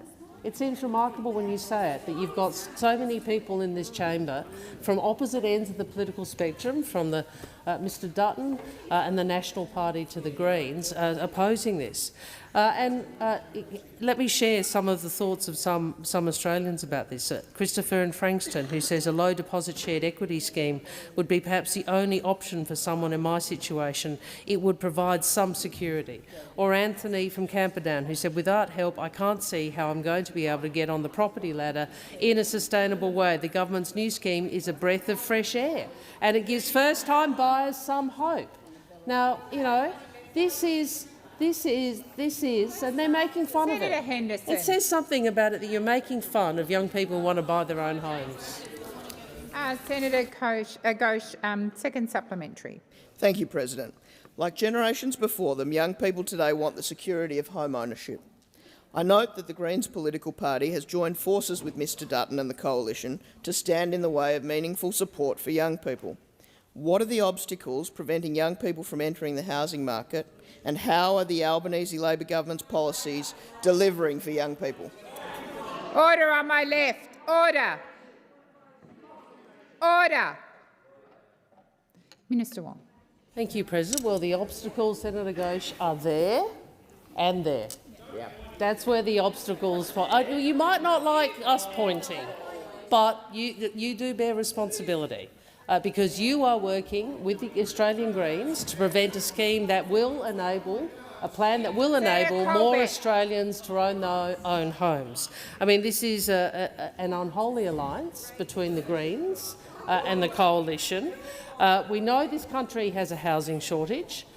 We need more homes. We need more homes more quickly in more parts of the country. Those opposite don't want that to happen. They seem to think that home ownership should be the preserve only of some. And the Australian Greens seem to want to enable and empower Mr Dutton to prevent there being more homes in this country. And with that, President, I ask that further questions be placed on notice, and I seek leave to move a motion relating to the consideration of the Help to Buy Bill 2023 and a related bill. Is leave granted? Leave is granted, Senator Wong. I move the motion as circulated. So the question is, the motion is moved by the minister be agreed to. Those of that opinion say aye. Against? I believe the ayes have it. Division required. Ring the bells for 4 minutes.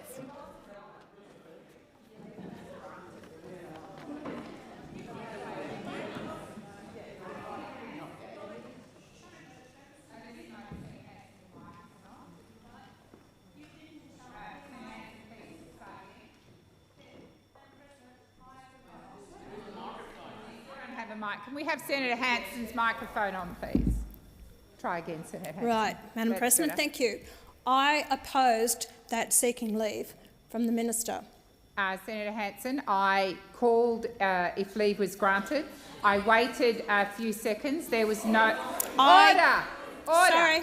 I waited a few seconds, and then as I put the motion, you responded. So I think you were too late. But I... Order! Senator Scarr, are you on a point of order?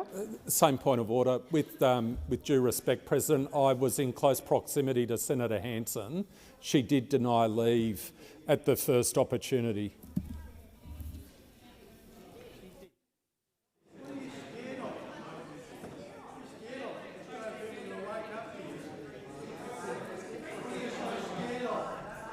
With the concurrence of the Senate, but I will reiterate, Senator Hanson, I sought leave. The minister sought leave. Order. Senator Davey, leave the chamber if you wish to be objectionable. I sought an answer. There was no answer forthcoming. I started to put the motion and then I heard you say no. So if you want to not grant leave, you need to respond in the time frame that I've allowed. However, Senator Hanson, with the concurrence of the Senate, I am willing to withdraw the need for a division. With the concurrence of the Senate, I am willing to withdraw the need for a division. Yes, thank you. The division is cancelled. I am going to put the question again. Minister Wong.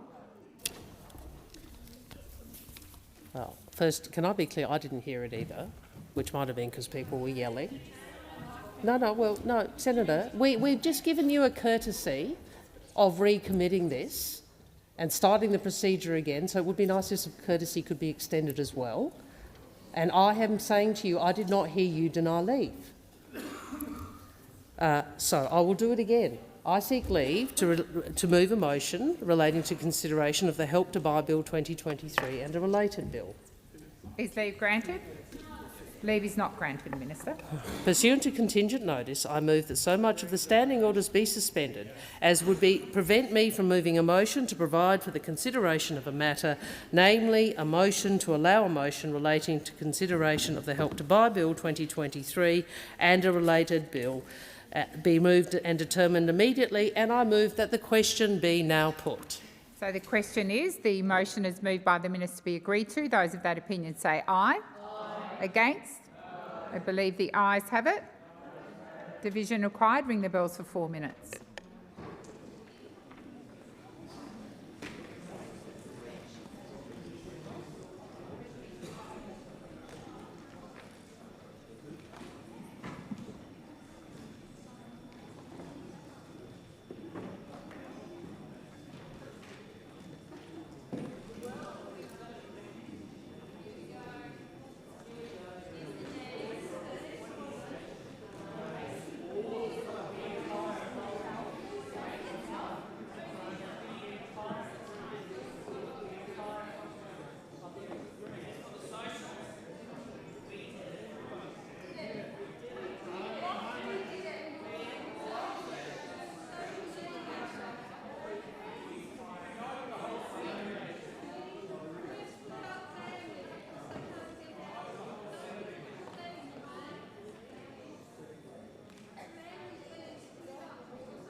Lock the doors.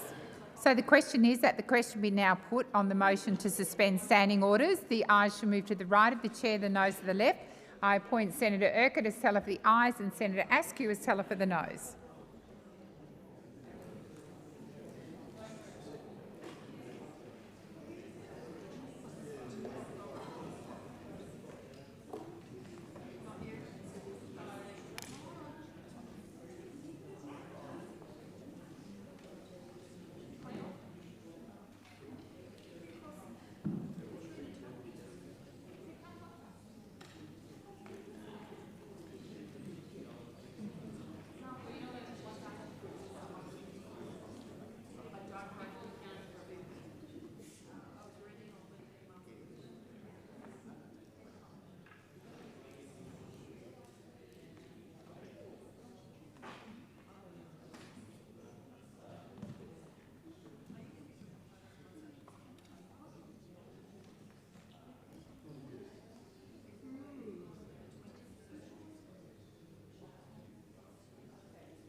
Order. There being 19 ayes and 41 noes, the matter is resolved in the negative, which means that the debate on the motion to suspend standing orders can go ahead if someone is seeking the call. Minister Watt. Just go. Minister Watt. Okay. Well, President, let's be very clear about what we just saw happen. What we saw happen was the Greens Party, who say they care about young people, who say they care about housing. Look at them scurrying away from what they've just done, voting not just with Peter Dutton and the Coalition, but with Senator Pauline Hanson and One Nation. Please resume your seat. Senator Henderson. A point of order. I'd ask that the senator not reflect on any senator leaving the chamber, please. The minister is not reflecting on any senator by name. Senator Henderson, and I would also, while I've got the attention of the Senate, call for order. Minister, please continue. I can understand why all sorts of people in the chamber are very embarrassed right now, because what we saw was an unbelievable alliance, not just the coalition of the Greens and the Liberals and the Greens, but we throw in Senator Hanson and One Nation in there. We throw in Senator Babbitt and his great mate Clive Palmer. We've had the extreme right of Australian politics and the extreme left of Australian politics pair up for what purpose? To stop young people being able to buy a home. That's what we just saw here. Labor is trying to deliver on our election promise to assist young renters buy a home, and what we see from the Liberals, the Nationals, the Greens, One Nation, and of course Clive Palmer's mate Senator Babbitt up the back there, voting together to stop young people getting to buy a home. It was our election commitment that we took to the election. It was voted for. It was in the Greens platform, and now they're running away from it, refusing to vote for it. And I've heard all the Greens over the last couple of days say, oh, we don't like this because it only assists a very small percentage of the population buy a home. That is the Greens summed up in one sentence: letting the perfect be the enemy of the good. Just because we can't help 100% of renters buy their own home, we shouldn't allow some people to buy their own home. The reality is that we've seen yet again the Greens team up with the Coalition and a few other people as well, to stop more homes being built, to stop more young people getting a chance to buy a home, and then they have the hide to run around the inner city of all our capital cities pretending to be the people saying they want housing and they want to have young people getting their own homes. Well, the only problem with that is that if you actually have a look at what they do when they go back to their home districts, it's completely the opposite.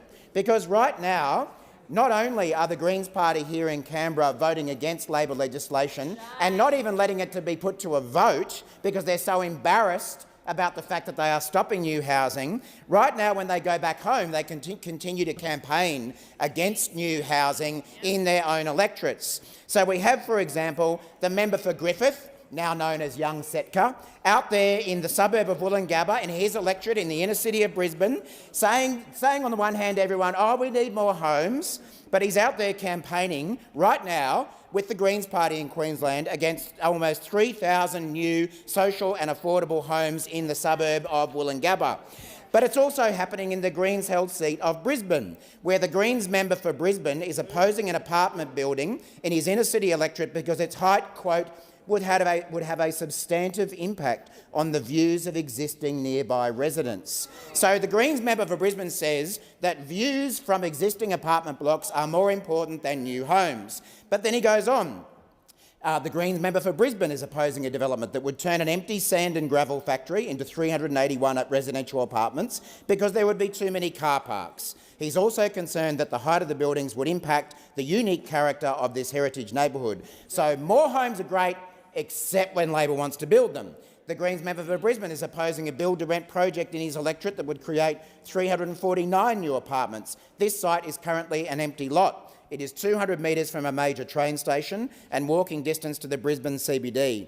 In his letter opposing the development, the member claimed Brisbane residents are fed up with developers, claiming they are addressing the housing crisis by increasing supply. Because, God forbid, you wouldn't want to increase housing supply, would you? That would be a terrible thing if you're a Greens member for Brisbane, or if you're a Liberal, or if you're a National, or if you're a One Nation, or if you're a Clive Palmer puppet. All of those people getting together to block more homes, led by people like the member for Brisbane. Now, probably my favourite one, though, is the member for Ryan, the Greens member for Ryan, who's campaigning against a plan to subdivide a chicken farm in the suburb of Mitchelton, a suburb I know well, to build 91 new homes. And in December last year, the member wrote to the Brisbane City Council complaining the project would, this is a chicken farm, diminish the natural character of these sites. Because it's much more important to have a disused chicken farm than it is to have 91 new homes, which, on the other hand, the Greens say that they want to do.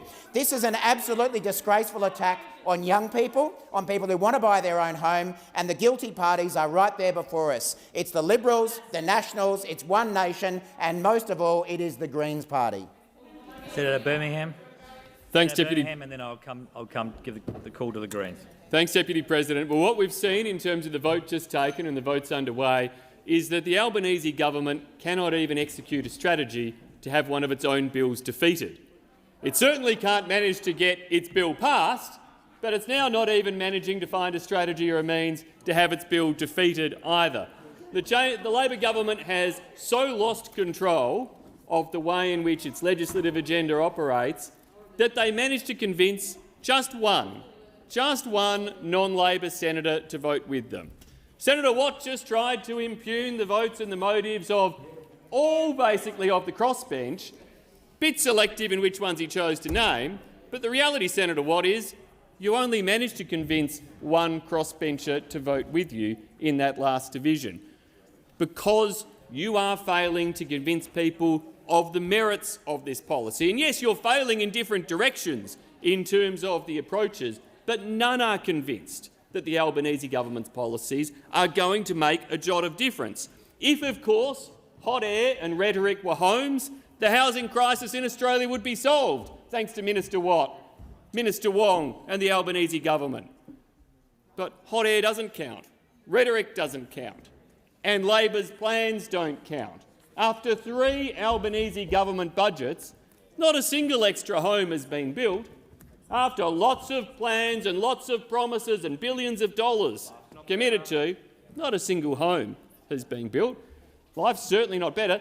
The government comes in and brags about the extent to which they have increased Commonwealth rent assistance. They don't acknowledge the fact they've had to do so because inflation has been so high under the Labor government, because inflation is higher for longer under this government's plans. That after these 3 Albanese Labor budgets, Australia's inflation rate remains and is now far higher than comparable economies around the rest of the world. This very week, markets around the world are preparing for an expected rate cut in the United States, one of many economies where inflation is lower than in Australia and where interest rates are going down. But not under the Albanese Labor government. Inflation is staying higher and interest rates are staying higher for longer as a result. And what that means is that homeowners are feeling the pressure. They talk about the plans for a certain number of homes that might be built if everything goes according to plan. But what's happening today, right now, is tens of thousands of Australian homeowners are falling behind in their mortgage payments, are feeling the mortgage stress mounting up because of the failed economic policies of those opposite. Now, we've been clear all along, from the moment the Labor Party announced this policy, that we thought it was a bad policy, that the Commonwealth Government shouldn't be in the business, should not be in the business of co-owning people's homes, that the Liberal and National parties who stand for home ownership, who have it as a core value and a core tenet of our beliefs, believe that Australians should own their own homes themselves, not have the Commonwealth Government as a co-owner in their homes. That's the core and fundamental difference for us.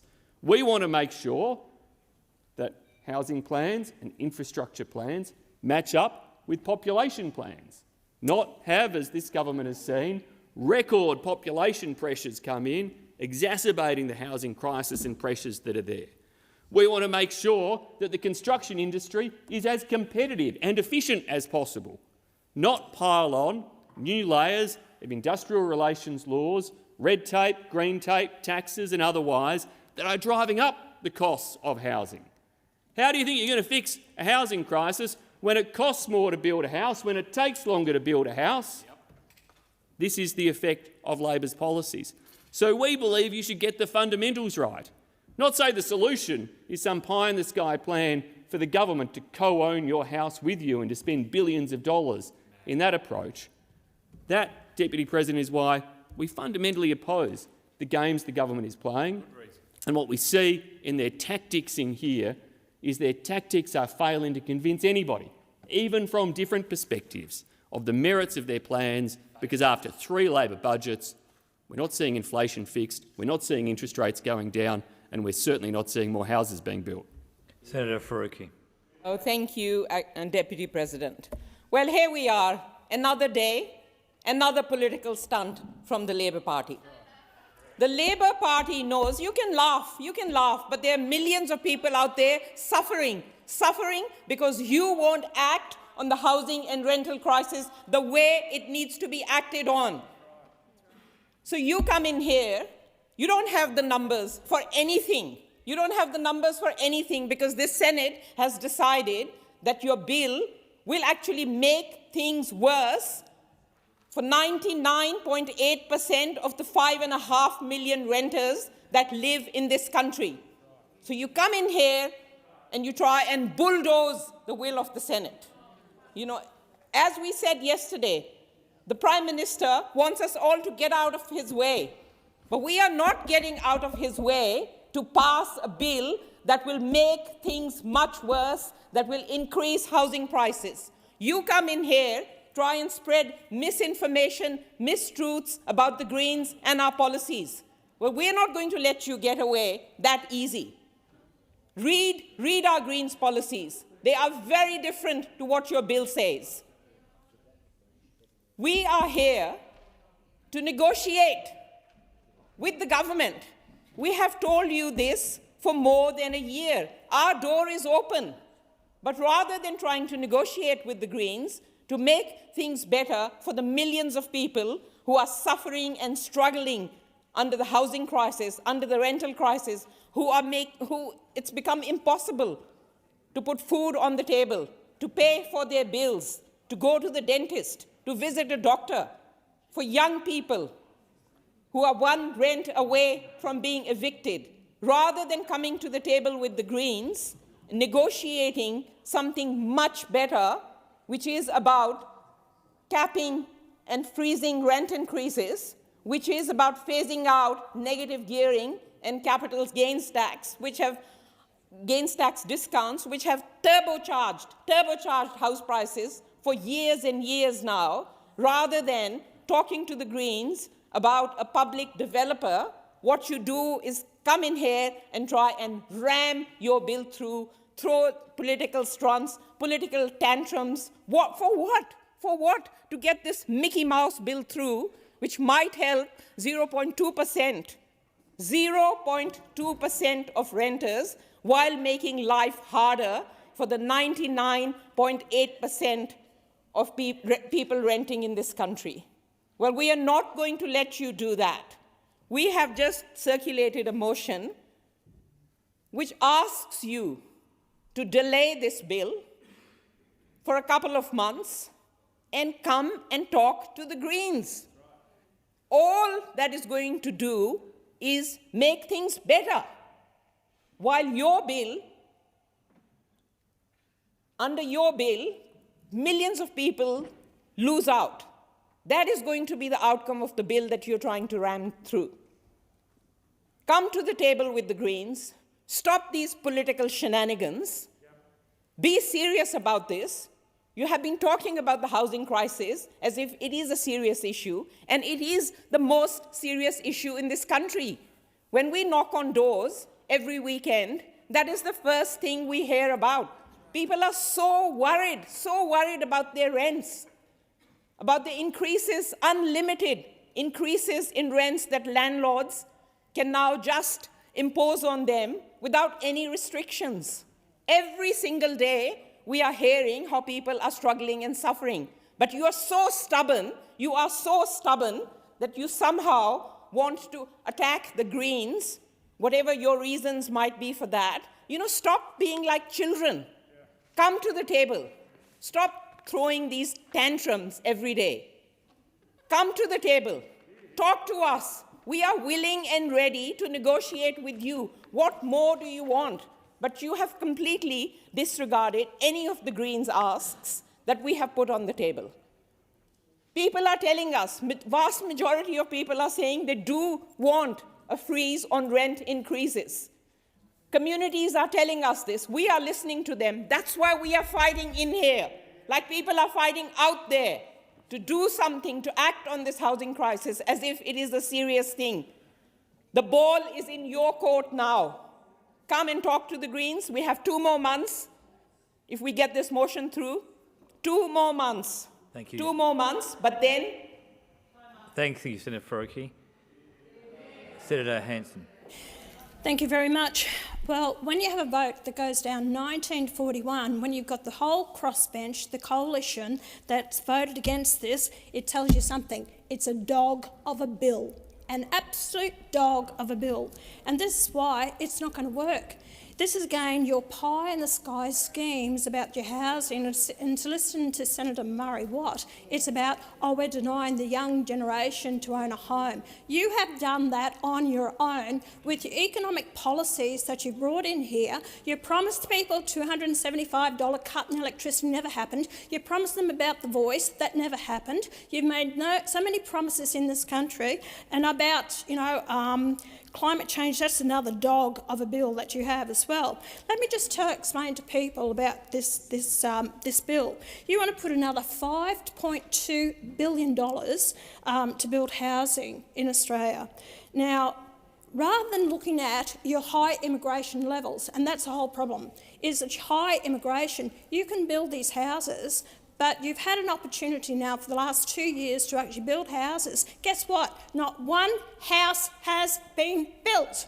But you've put $35 million plus into administrative costs, yet not one house. That proves that you're incapable of following through and producing for the people of Australia. Apart from this $5.2 billion, overall your housing policy is going to cost $32 billion. That's what they're putting out, to build 1.2 million houses. But let me tell the people in the gallery and the people watching this, apart from high immigration, between 22 and 23, you brought in 737,000 people. Why I mention this is because you haven't even got the people to build the houses. That's the joke about all this. Because 737,000 people brought in between 22 and 23. 51,605, off the top of my head, had skills. Of that, only 1,800 were construction workers. What's happened in this country, and it was only because of my push to actually have apprenticeship schemes, and I put that to the Parliament, which was passed by the coalition government, that 100,000 apprenticeship schemes were taken up under my policy in Australia. We haven't followed that through. No one's done anything about it since. You haven't pushed for more apprenticeships. You actually just want to bring in people from overseas, but we're not getting them. And there's another thing that you haven't addressed, is foreign investment. In the last census night, there was approximately 1 million homes that were vacant on census night. A lot of these are foreign investment homes. Do you know foreign investors aren't really allowed to buy in Australia? They're not establish housing. They can only buy new properties. But no one follows through and investigates this because you let it go under the radar. You know why? Because state governments want to have all these foreign investors come in, which drives up the cost of housing in Australia, and then it's the state governments that make so much money out of stamp duty.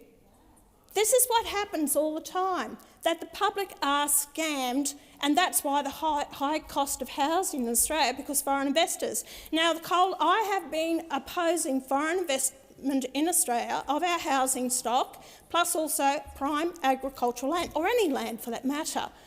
I'm pleased to hear that under Peter Dutton's leadership, the coalition are going to look at suspending it for 2 years. It should be for longer than that until we address the housing market. Now, remember, a lot of deals are done behind the scenes that it could be the UN, it could be the World Economic Forum and different ones that we sign. We sign deals and treaties with them behind closed doors. That's the government. We in the Parliament here have no idea what we've signed away. But isn't it quite interesting if you know of Klaus Schwab? You heard of him? How often does he say from the World Economic Forum, you will own nothing, you will own nothing, yet you will be happy?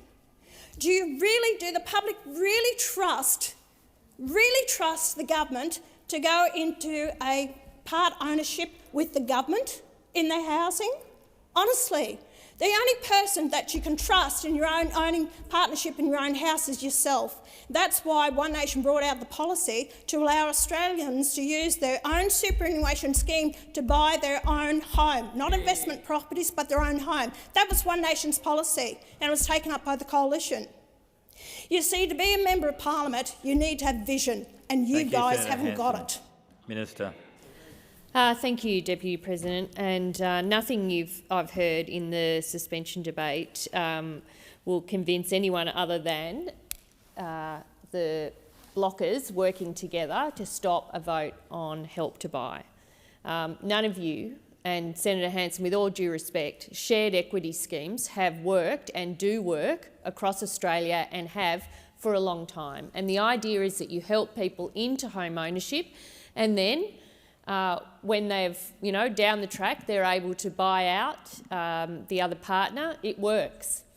What it means is people don't have to save as long and as hard for deposits and other money before they can actually get into owning a home. And so part of why we're having this debate is because we want the rest of the country to see the Greens political party, the National Party and the Liberal Party and One Nation and Clive Palmer all working together to make sure that we don't get a national shared equity housing program up and running. These are the same people that delayed the Housing Australia Future Fund for almost a year and then have the nerve this week to come out and say, well, it's taken too long to get these the housing programs funded through the scheme that we actually delayed for more than a year in this chamber. The hypocrisy is on show for everybody, and we are pleased to be the ones arguing for more investment into housing, to get more people to own their own home, but at the same time supporting renters, at the same time pushing for more supply, working with states and territories. The approach the Albanese government has taken is one which comes at this housing challenge from every direction. We don't seek to make it someone else's responsibility or accept that only one program will help. We don't accept that ransacking your soup is going to do anything other than inflate housing prices, and most of the opposition, I think, accept that. They accept that if people ransack their super, housing prices will be inflated and it won't build one extra house. But you have to come at this from a variety of ways, and what we've seen today is this extraordinary procedural dance, the use of quorum to prevent a vote being taken, a filibuster that went for 9 hours yesterday so that we didn't get to a vote, all because the Greens political party and the opposition are uncomfortable that they're together, but they're still going to be together anyway because they want to wreck and stop a sensible housing program which the states and territories have agreed to, have agreed that it's a proposal through National Cabinet that they support. That's what's happening today. And all this hand-wringing and sobbing and pain that everybody's feeling for everyone out there, well, excuse us for not taking that seriously. I mean, honestly, Senator Faruqi, your argument is because it doesn't help enough people, we shouldn't do it.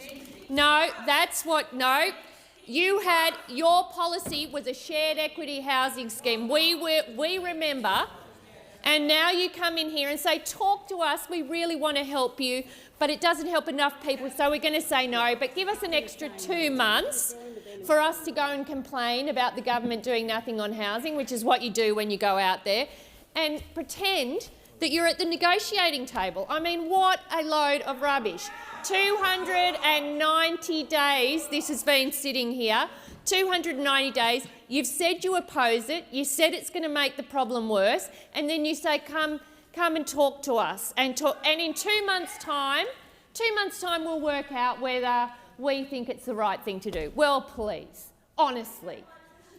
I mean, we are not suckers on this side. We get what's going on. Politics is being played. You're uncomfortable that you're helping Peter Dutton, Mr Dutton. You're very uncomfortable with that, but you're making a habit of it. You're making a habit. I mean, how many times this week have you voted with the opposition to frustrate Labor's housing program? Just how many times? We'll add it up at the end of the week. We will add it up at the end of the week because that is what's going on here. You are enabling Mr Dutton and his team to frustrate a progressive housing agenda. That is what you are doing, and we will make you vote that way and show the rest of Australia that's exactly what you're doing.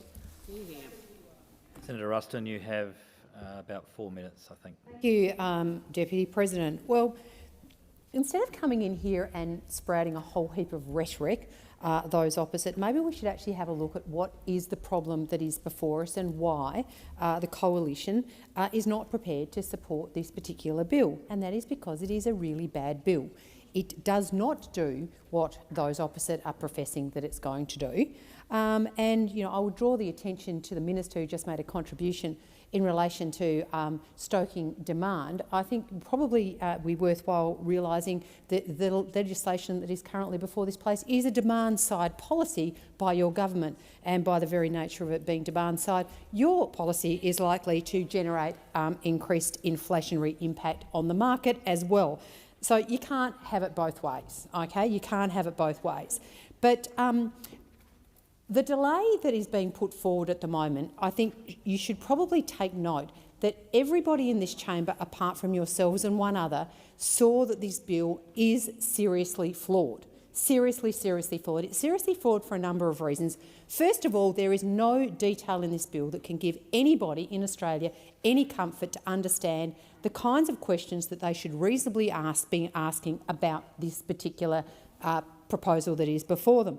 They don't know who they're able to lend from. They don't know the rules around what happens in the changes of thresholds. They don't know what the rules are in terms of how much, when you change how much you earn, if you increase your salary, what happens to your investment then, the one that you actually own with Mr Albanese and Ms O'Neill. So there are so many questions that are left unanswered by this bill. Maybe you should use the time that you are being afforded now, if this motion that's been put forward by the party at the end of the chamber gets up, maybe you should use this time to actually answer some of these questions for Australians, because I think it is entirely reasonable that Australians expect to know what the details of legislation are when it's put in here. But time and time and time again, you keep putting legislation in here, say, nothing to see here, don't worry about it, we'll fix it later, just trust us. Well, guess what? We don't trust you. The other thing that is worth mentioning here is this particular shared equity scheme is available in most states around Australia, and in many instances it is not fully subscribed. But what you fail to tell the people is that you actually need enabling legislation in the states and territories for you. Has any of it been passed? Has any of it been passed? I'll be very surprised. The minister might like to tell us how many pieces of legislation have been put through the parliaments of the states and territories to enable this to happen.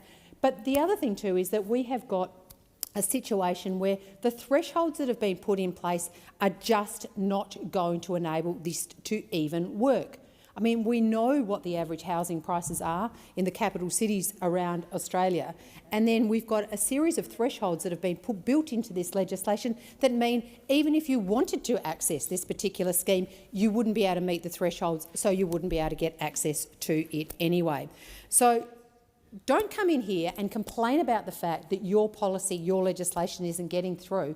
Why don't you come in here and actually do something about fixing the concerns that have been expressed, not just in this chamber, but by many people, many people, many organisations. I mean, even the New South Wales Premier, who is of your same persuasion as the government, has indicated he does not see how on earth you're going to be able to meet your housing targets. So instead of coming in here and providing a piece of legislation that is simply destined to fail, why don't you use your time and your resources of the massive great departments that sit behind you and actually fix the problems with this legislation? Because everybody wants to see Australians being able to get access to home ownership, but not by a dog of a piece of legislation like you are proposing here. The time for the debate has expired. I intend to put the question. The question relates to the suspension of standing orders. I put the question. Those for the question say aye. Against no. The noes have it. A division required. Divisions required. Ring the bells. 4 minutes.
Lock the doors. So the question is, the motion to suspend standing orders is moved by Senator Wong be agreed to. The ayes shall move to the right of the chair, the noes to the left.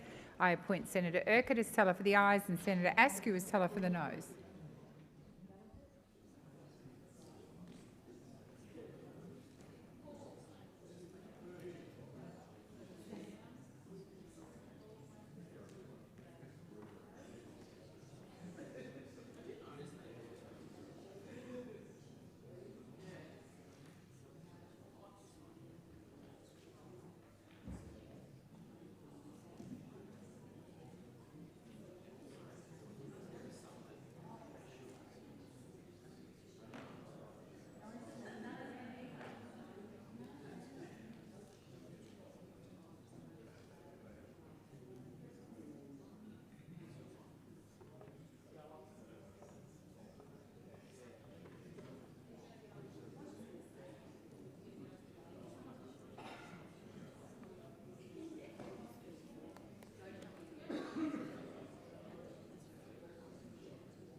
Order. There being 21 ayes and 38 noes, the matter is resolved in the negative.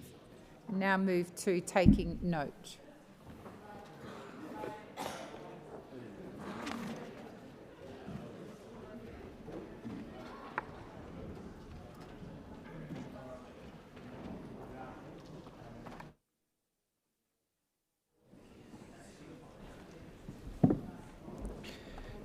Are there any motions to take note of answers? Senator Brockman. I rise to take note of answers to all questions by coalition senators.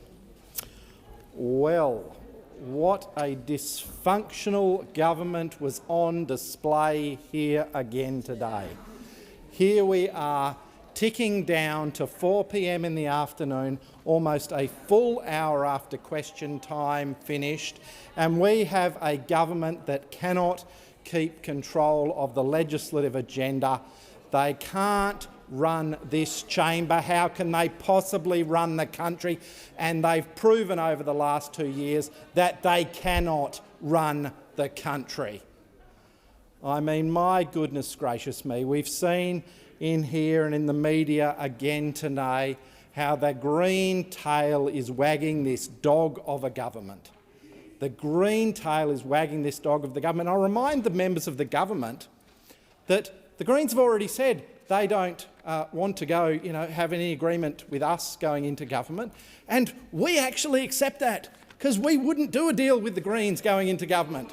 We would not do a deal with the Greens to get government. But what do we hear from the current government about that when they're asked about it in question time today? We hear mealy-mouthed words. We hear obfuscation. We hear an unwillingness to decisively commit to things like negative gearing because they know in the back of their mind they secretly want to do a deal with the Greens to retain power in this country, and they will do that deal, and everybody knows it. All of Australia knows that the Labor and the Greens will do that deal to retain power because that's all that matters to them, no matter how far it drags them to the left, no matter how much the tail wags the dog. They will do that deal, and it will be to the enormous detriment of Australia and particularly to the detriment of my home state of Western Australia, because we've seen it. We've seen it, Senator O'Sullivan, in the last few days. We've had Minister Plibersek say she's talking to the Greens about the nature positive law and putting in climate triggers, and then the Prime Minister says, oh, no. We wouldn't possibly talk to the Greens about something like that. And then Minister Plibersek goes back out and says, oh no, we are talking to the Greens about exactly that. I mean, the chaos and dysfunction between the the Labor Party and the Greens, between ministers within the Labor government, has been starkly on display. And who's going to suffer? It's going to be particularly my home state of Western Australia, but all of Australia. And we've seen it again in the disastrous decision around the McPhillamy mine from Minister Plibersek, a decision driven by ideology, not by good sense, a refusal to provide a statement of reasons, a refusal to justify a decision to shut down a project worth hundreds of millions of dollars to the local community, worth royalties, jobs, taxation revenue. And what do we get from this government? Silence. Silence, an unwillingness to justify their ideologically driven decisions. And that is why we know Labor will get into the bed with the Greens if they can after the next elections. And that is why we know, and every Australian knows, that Labor will get into bed to retain government with the Greens. And no matter what they ask, because the tail will keep wagging the dog, this dog of a Labor government, the tail will keep wagging the dog if it is allowed to. And there's one way the Australian people can prevent that. There's one way the Australian people can prevent the green tail wagging the Labor dog, and that is to ensure that a Peter Dutton-led coalition government is elected to run Australia again. We need to see Peter Dutton, and we see the fear of Peter Dutton on display every question time on the other side. Getting personal, the focus on the man, not the policy. That's all you know. We know the fear campaigns that are coming from your side. We know how Labor operates, and the Australian people know how Labor operates. They know that you'll get into bed with the Greens. They know that you'll attack at every opportunity Peter Dutton. They know you'll go low. They'll know you'll be destructive. You'll run the negative fear campaigns. But the Australian people have woken up to what a truly rotten government you are. Senator. Thank you, Deputy President. Well, Senator Brockman talks about, and I quote, getting into bed with the Greens. These are not words that I would have chosen in question time today, in taking note of answers today, but those were the words chosen by Senator Brockman. So exactly who is it who has been getting into bed with the Greens today and all of this week? It is the coalition who has been uniting with the Greens today and who has been uniting with the Greens all week. The coalition and the Greens, they are on a unity ticket in the chamber today and in the parliament this week. And what they are on a unity ticket about really matters. What they are on a unity ticket about is blocking access to affordable homes for Australians. That is what the Coalition and the Greens are uniting about in the chamber today, in the chamber this week. They are on a unity ticket to block access to affordable homes for Australians, Australians who need access to those homes. Now, on this side of the chamber, with our government, what we want is we want Australians to actually have a place to call home, a place to call home that they can afford. That's what we're talking about this week. We are talking about the $32 billion pipeline that we have created of private, of social, affordable homes to create places for Australians to call home. Because on our side, we know that supplying more homes is actually what is going to get Australians into more homes, what is going to help them find that affordable home. But yet again, the Coalition and the Greens are uniting to block affordable homes for Australians, just like they delayed last year the Housing Australia Future Fund for 6 months.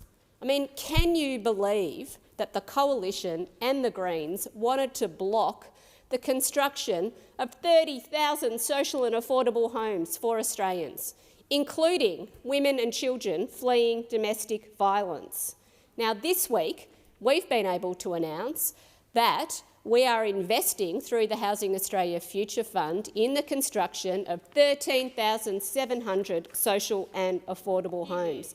Now imagine if this chamber had not united to block that bill for 6 months. Those homes would be on the ground faster for the people who need them, for the women and children who are fleeing domestic violence and who need those homes, for the low-income Australians who need those homes.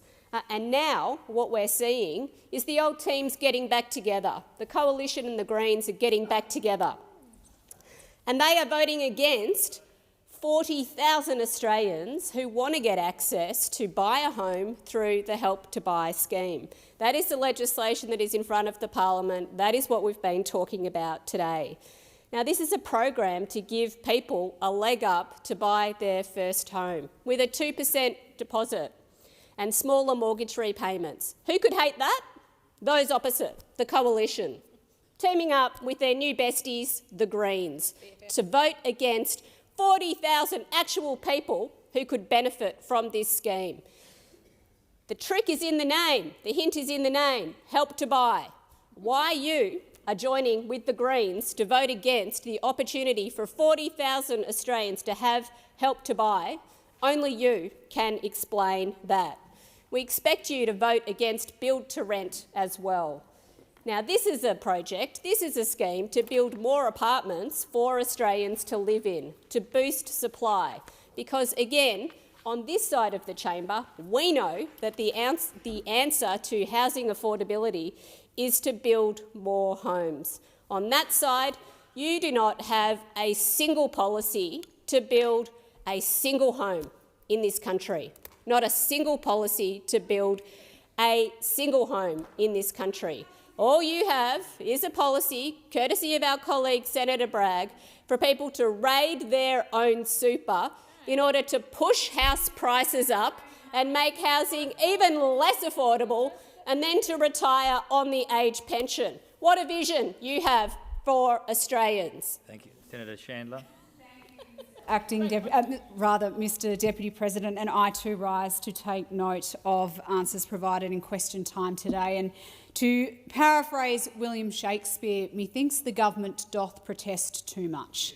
I'm not sure that's exactly my best iambic pentameter, but it is relevant to this debate this afternoon all the same, because this government is so tetchy. They are so tetchy whenever anyone starts talking about their cosy relationship with the Greens. They will come into this place and suggest that there's nothing to see here, that there's no way that they would apparently ever entertain a power-sharing arrangement with the Greens in the minority parliament that it looks like we could be headed for. But Australians know better, Mr Deputy President. Australians remember the dark days of Labor-Green minority government between 2010 and 2013. And indeed, people in my home state of Tasmania know exactly what our state was like the last time at a state level Labor was in a governing relationship with the Greens. Unemployment goes through the roof when Labor governs with the Greens, and that's no surprise because that is a situation where the Greens are using their leverage with their Labor counterparts to shut down industries that their inner-city voters want to see shut down. Industries like the forestry industry, like the aquaculture industry, job-creating industries that contribute so much to our regional economies, particularly in my home state of Tasmania. But the Greens want to see those industries shut down, and when they're in a power-sharing relationship with with Labor, when they are in government with Labor, they are the first industries on the chopping block. They are the first elements of the deal that the government, that Labor will strike with the Greens to shut down these industries. And it is a crying shame, and I don't ever want to see our country go back to a situation where this is occurring left, right and centre. I don't want to see a return to the bad old days of 2010, 2011, 2012, where at both the state and federal level in Tasmania at least, Labor and the Greens were working together to decimate our economy, destroy regional jobs, and I don't think that there is any question in my mind that they didn't have the best interests of Australians at heart. So members of the government will come in here, and I note that early today, during 2-minute statements, almost all of the government contributions were insisting that there was nothing to see here, that there is no relationship with the Greens, but they will insist and they will insist and they will insist time and again, and I guarantee you, after the next election, if we are in a situation where there is a minority government, then it will be Labor doing a deal with the Greens to be able to continue to govern. And I think it's frankly time that the government was more upfront with Australians about those intentions. As my colleague Senator Brockman said, we heard words in here of ministers trying to obfuscate, trying not to address this question of what is going to happen after the next election in terms of the relationship between Labor and the Greens, and it's time for the government to be upfront with Australians. But realistically, can we expect them to be upfront with Australians? Can we expect them to not break a promise that they might make during an election campaign or indeed during this term of government? And the reason I say that, Mr Deputy President, is because we saw during the last election many promises made by this government that have not been kept. They promised to reduce power bills by $275. They promised it numerous times during the election campaign and fail to mention it now because they know that they broke that promise to Australians. They promised that families would be better off. They promised that mortgages would be cheaper. But we know that interest rates have gone up on average every second month of this term of the government. There is no doubt that this government made many promises to Australians that they have since broken at the last election.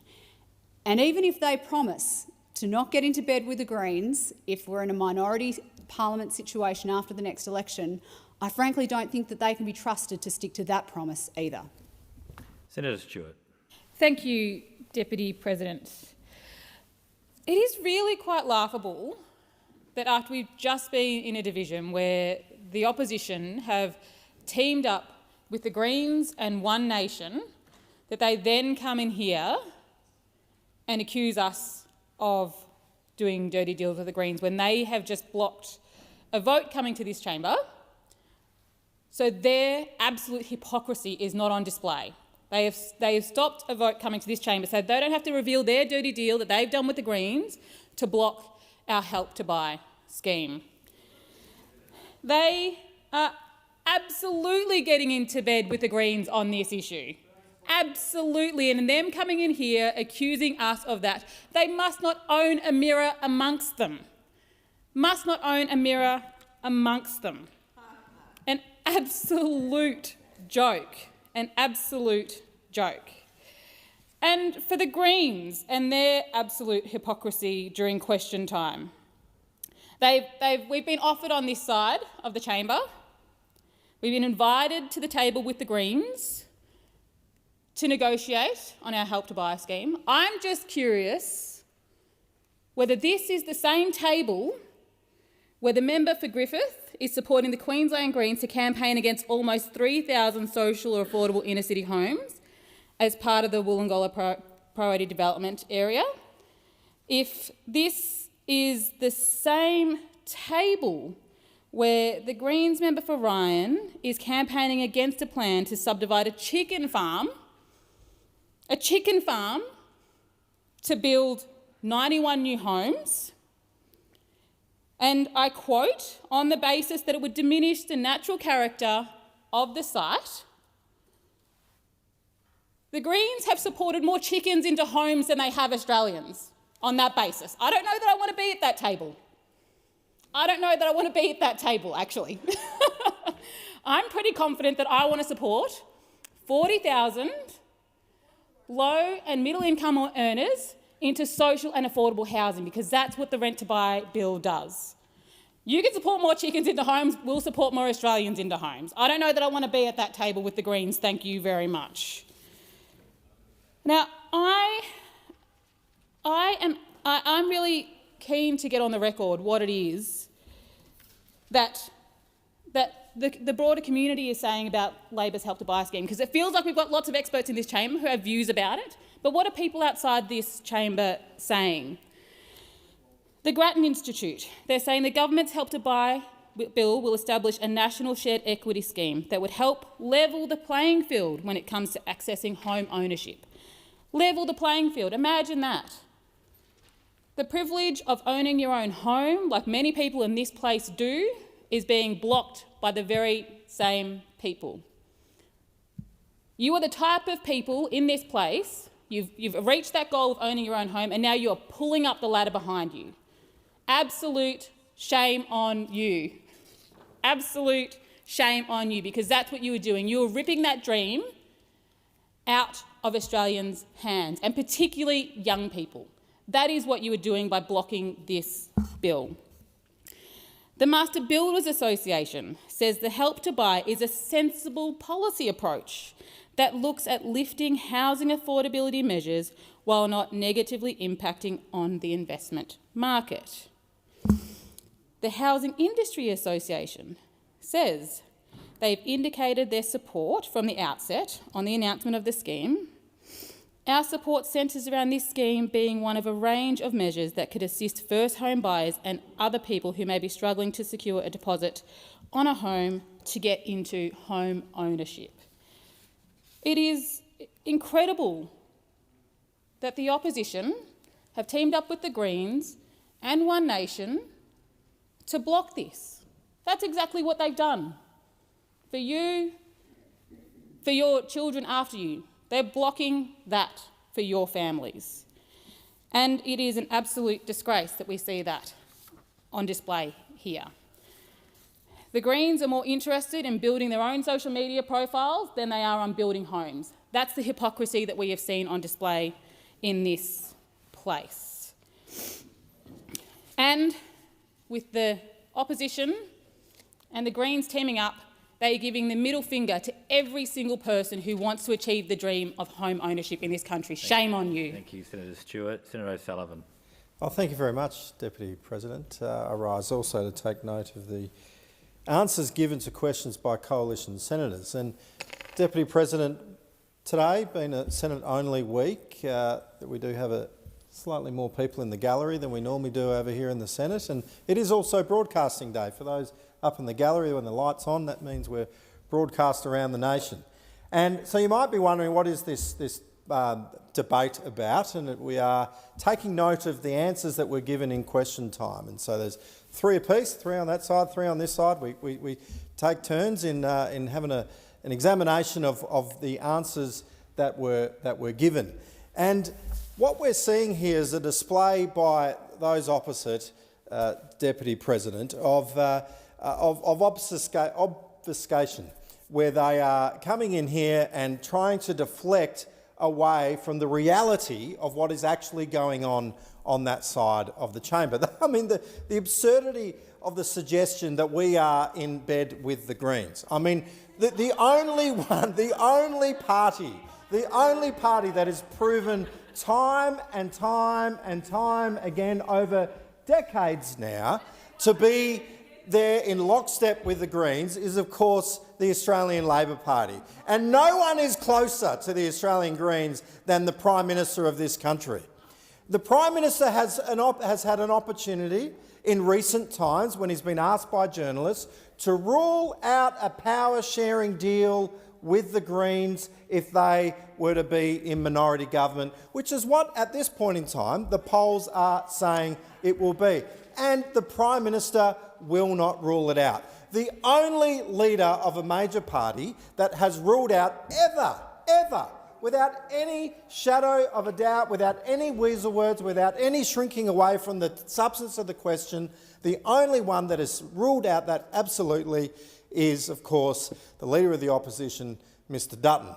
He's the only one that has ruled out a deal with the Greens. Now, Senator Birmingham asked a question of Senator Wong about what plans the government have in relation to negative gearing, because we know that the Australian Greens have it in their manifesto, have it in their election commitment, as they have done over many elections, that they want to see, and I quote from Mr Bant, says, "We want to wind back those tax breaks for wealthy property investors." It's one of the conditions, just one of the crazy conditions that the leader of the Greens Party have put on a power-sharing deal. Now, if they're in the position where the Prime Minister wants to hold on to that power of leadership to keep the keys in the lodge, he's going to have to do a deal with the Greens.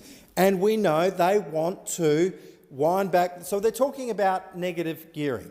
They're talking about negative gearing. And so the question was put to Senator Birmingham, from Senator Birmingham to Senator Wong, representing the Prime Minister here in this place. Rule it out. Will you rule it out? And of course we didn't get that. What we got was weasel words. And you know that a politician is not able to fully tell you exactly what's going on when they say words like, "It's not in our plans." We have no current plans for that. The only way that you can actually definitively rule it out is to say, "We will never do that," or "We won't do that." But no, they're saying we have no plans. So what they mean is that they have no plans until they do have plans, until their plans actually change. And we know that following the election, with a secret deal that's been done with the power-sharing deal with the Greens, that's exactly what they will do. They will succumb to those needs, to those wants, and guess what? Their plans will change. And if you want to see an impact on housing, that's one way to see a downward pressure, particularly on rental properties, on investment properties, because we know that investors will have to walk away from that. They'll put their money into other areas because of these sort of crazy deals. So the Prime Minister and Penny Wong, Senator Wong in this place here had an opportunity, and have had many of opportunity, to rule out both the power-sharing deal and, we heard today, rule out implementing negative gearing. This will send shudders right through the economy, and it is dangerous what is ahead of this nation if we see a Greens and Labor government. I'll put the question. Those for the question say aye. Against, no. The ayes have it. Sorry, that was my bad. Senator Hanson-Young. Thank you, Mr Deputy President. I'll just indicate that I'll speak for 3 minutes, and then Senator Thorpe would like the remainder of my time. We actually have an extra minute. Well, there you go. Calculating, so Senator there Thorpe you go. will have an extra minute. So you get an extra minute. Mr Deputy President, well, I listened carefully to the responses to the questions that I asked Senator Wong today, and despite my questions being clearly about Labor's promise to fix the country's broken environment laws, the Prime Minister's attitude to the holes in the environment laws, Senator Wong couldn't even say the word environment in her responses to my questions. It's so clear, it's becoming clearer and clearer that this government has given up on the environment. They are giving up on protecting nature and doing what is right in terms of our climate. And it's extremely disappointing, because here in this place, we actually have a pathway through between the Greens and the crossbench to put in place environment laws that actually do something to protect nature and to protect the climate. But of course, the government's being extremely bullish in their attitude, their way or the highway. I mean, the Prime Minister told the chamber yesterday, to get out of his way. I mean, he is trying to bulldoze his way through. It's not good enough just to have the bulldozers in our native forests or the bulldozers in Australia's most precious spots in nature. He wants to bulldoze his way through this chamber.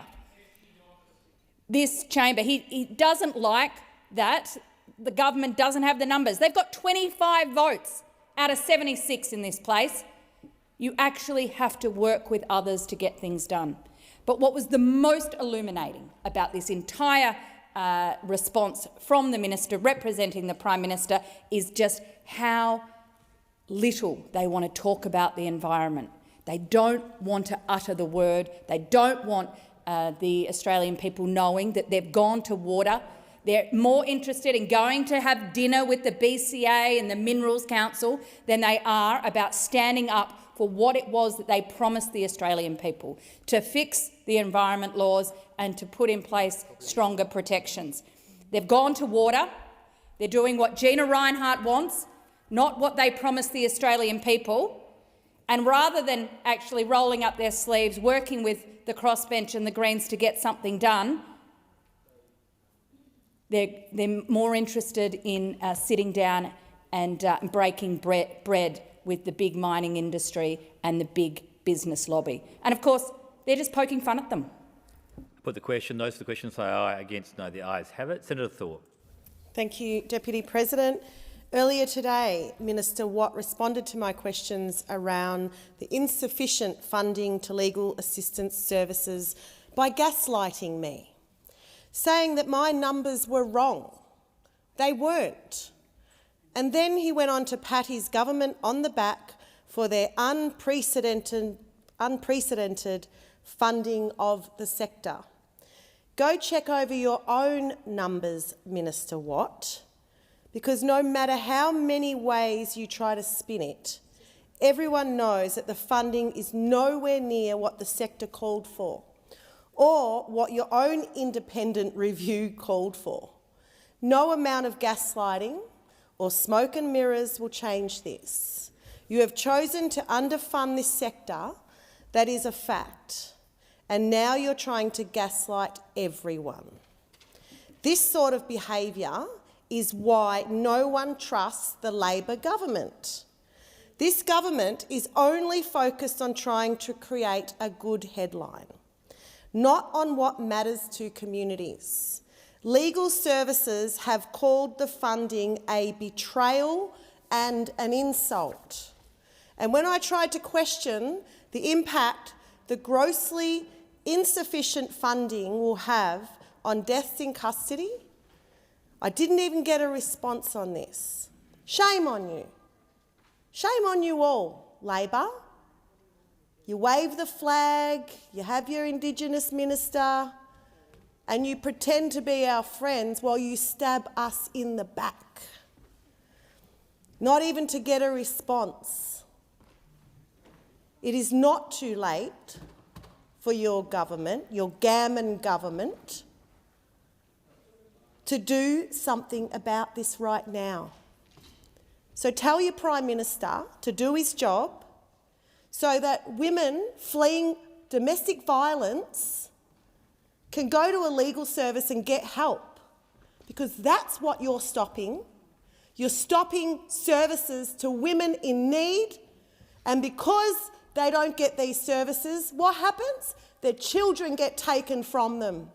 And only Labor, only under a Labor government, have child removals been so bad, ever.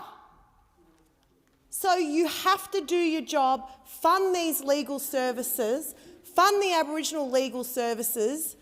You call them in when you want them, when you need to tick your little black box, but you won't put your money where your mouth is. And you talk about women's safety when you don't even fund the very services that provide that safe option for them. Shame. Senator Thorpe, I take it that you were intending to move to take note of the answer to your question. Is that correct? I do. Yes, I'll take that as moved, and I put the question. Those for the question say aye. Against, no. The ayes have it.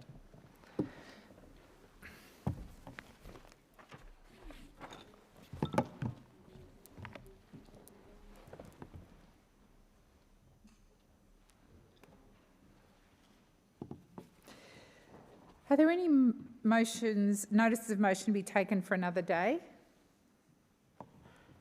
No. I shall now proceed to the placing of business. Is it postponed to rearrange the business. Senator Urquhart. Thank you. On behalf of the Chair of the Legal and Constitutional Affairs Legislation Committee, Senator Green, I seek leave to move a motion to enable the committee to meet during the sitting of the Senate today. Is leave granted? Leave is granted. Senator I Urquhart. move that the Legal and Constitutional Affairs Legislation Committee be authorised to hold a public meeting and in-camera hearing during the sitting of the Senate today from 4:30 p.m. to take evidence for the committee's inquiry into the Commission of Inquiry into Anti-Semitism at Australian Universities Bill 2024. Thank you. So the question is, the motion is moved by Senator Urquhart be agreed to. Those of that opinion say aye. Against, I believe the ayes have it. Senator O'Sullivan. Thank you, President. I seek leave to move a motion relating to leave of absence. Is leave granted? Leave is granted. Senator O'Sullivan. I'll move that leave of absence be granted to Senator Fawcett for 16th of September 2024 to 8th of October 2024 for parliamentary business, and to Senator Bragg for today for personal reasons. So the question is, the motion is moved by Senator O'Sullivan be agreed to. Those of that opinion say aye. Against, I believe the ayes have it. Senator Thorpe. Oh, did you have another one? Okay, just a moment, Senator Thorpe. Senator O'Sullivan, my apologies. I believe so. I also wish to clarify that in respect of Senator McDonald's leave of absence agreed to yesterday, that the absence for yesterday and today is for personal reasons, and for Wednesday and Thursday is for parliamentary business. Thank you for the clarity. So the question is, the motion is moved by Senator O'Sullivan be agreed to. Those of that opinion say aye. Against, I believe the ayes have it. Senator Thorpe. Thank you, President. I seek leave to move a motion relating to leave of absence. Is leave granted? Leave is granted. Senator Thorpe. I move that leave of absence is granted to myself for the 12th of August to the 12th of September for a very serious assault, personal reasons. Thank you, Senator Thorpe. So the question is, the motion is moved by Senator Thorpe be agreed to. Those of that opinion say aye. Against, I believe the ayes have it. Call the clerk. President, a postponement notification has been lodged in respect of general business notice number 620, postponed to the 18th of September 2024, and a committee has lodged an extension notification as shown at item 10 of today's order of business.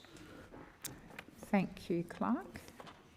I shall now proceed to the discovery of formal business, and we'll start with business with Senate number 2, standing in the name of Senator Hanson. Senator Hanson. I ask that business of the Senate notice of motion number 2 be taken as a formal motion. Is there any objection to this motion being taken as formal? There being none, I call Senator Hanson. I move the motion. Senator Chisholm. I seek leave to move an amendment to the motion. Is leave granted? Leave is granted. Senator Chisholm. I move the following amendment: omit Economic References Committee, substitute Parliamentary Joint Committee on Corporations and Financial Services. Thank you, Senator Chisholm. So the question is that the amendment as moved by... Are you seeking the call, Senator Dunham? Yes. Is leave granted? Leave is granted for 1 minute. Senator Dunham. Thank you, President. This motion highlights the government's poor implementation and maladministration of their compensation scheme of last resort. The government's failed on its promises to bring down cost for financial advisors. The ASIC and CSLR levies have skyrocketed. The government's reneged on covering the first 12 months of the scheme's costs, and little progress has been made on the 640 days since the government received the Levy Review's final report. The Coalition supports a fairer and more sustainable compensation scheme of last resort, and the proposed inquiry should focus on this aim, correcting the errors in the government's design of the scheme and bringing the scheme's costs down. Thank you, Senator Dunham. So the question is, the amendment as moved by Senator Chisholm be agreed to. Those of that opinion say aye. Against? No. I believe the ayes have it. Division required. Ring the bells for 4 minutes.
Lock the doors. So the question is that the amendment moved by Senator Chisholm to Business of Senate number 2, standing in the name of Senator Hanson, be agreed to.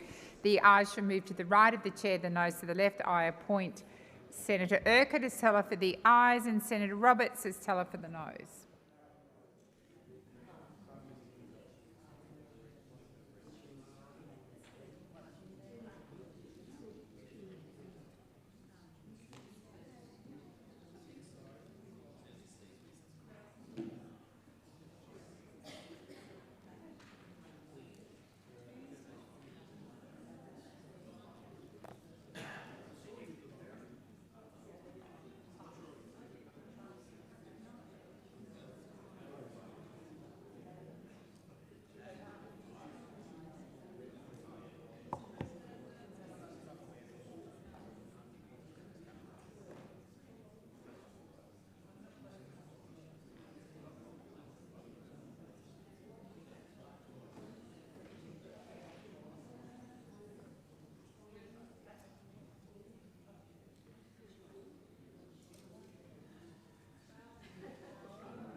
Order.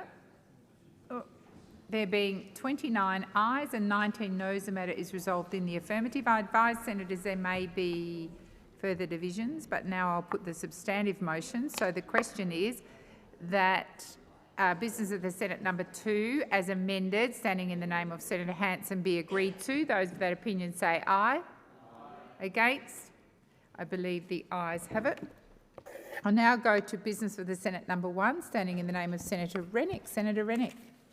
The Business of the Senate notice of motion number 1 be taken as a formal motion. Is there any objection to this motion being taken as formal? There being none, of course, Senator Rennick. I move the motion. So the question is that that Business of the Senate number 1, standing in the name of Senator Rennick, be agreed to. Those of that opinion say aye. Against? No. I believe the noes have it. I only heard one voice, Senator Rennick. There were 2 voices. Okay, ring the bells for 1 minute. I beg your pardon. 2 minutes. Oh, there you go. 4 minutes.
Lock the doors.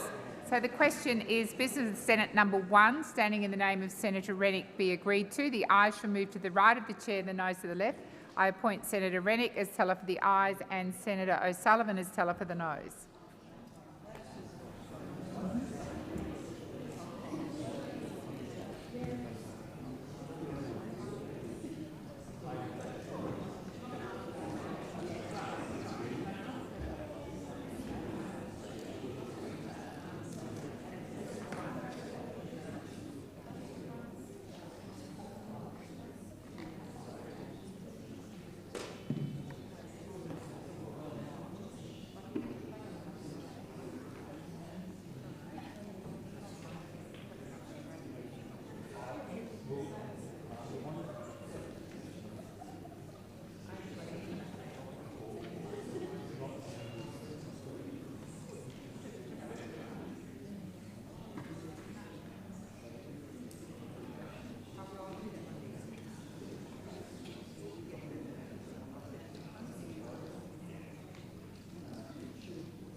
Order. There being 6 ayes and 39 noes, the matter is resolved in the negative.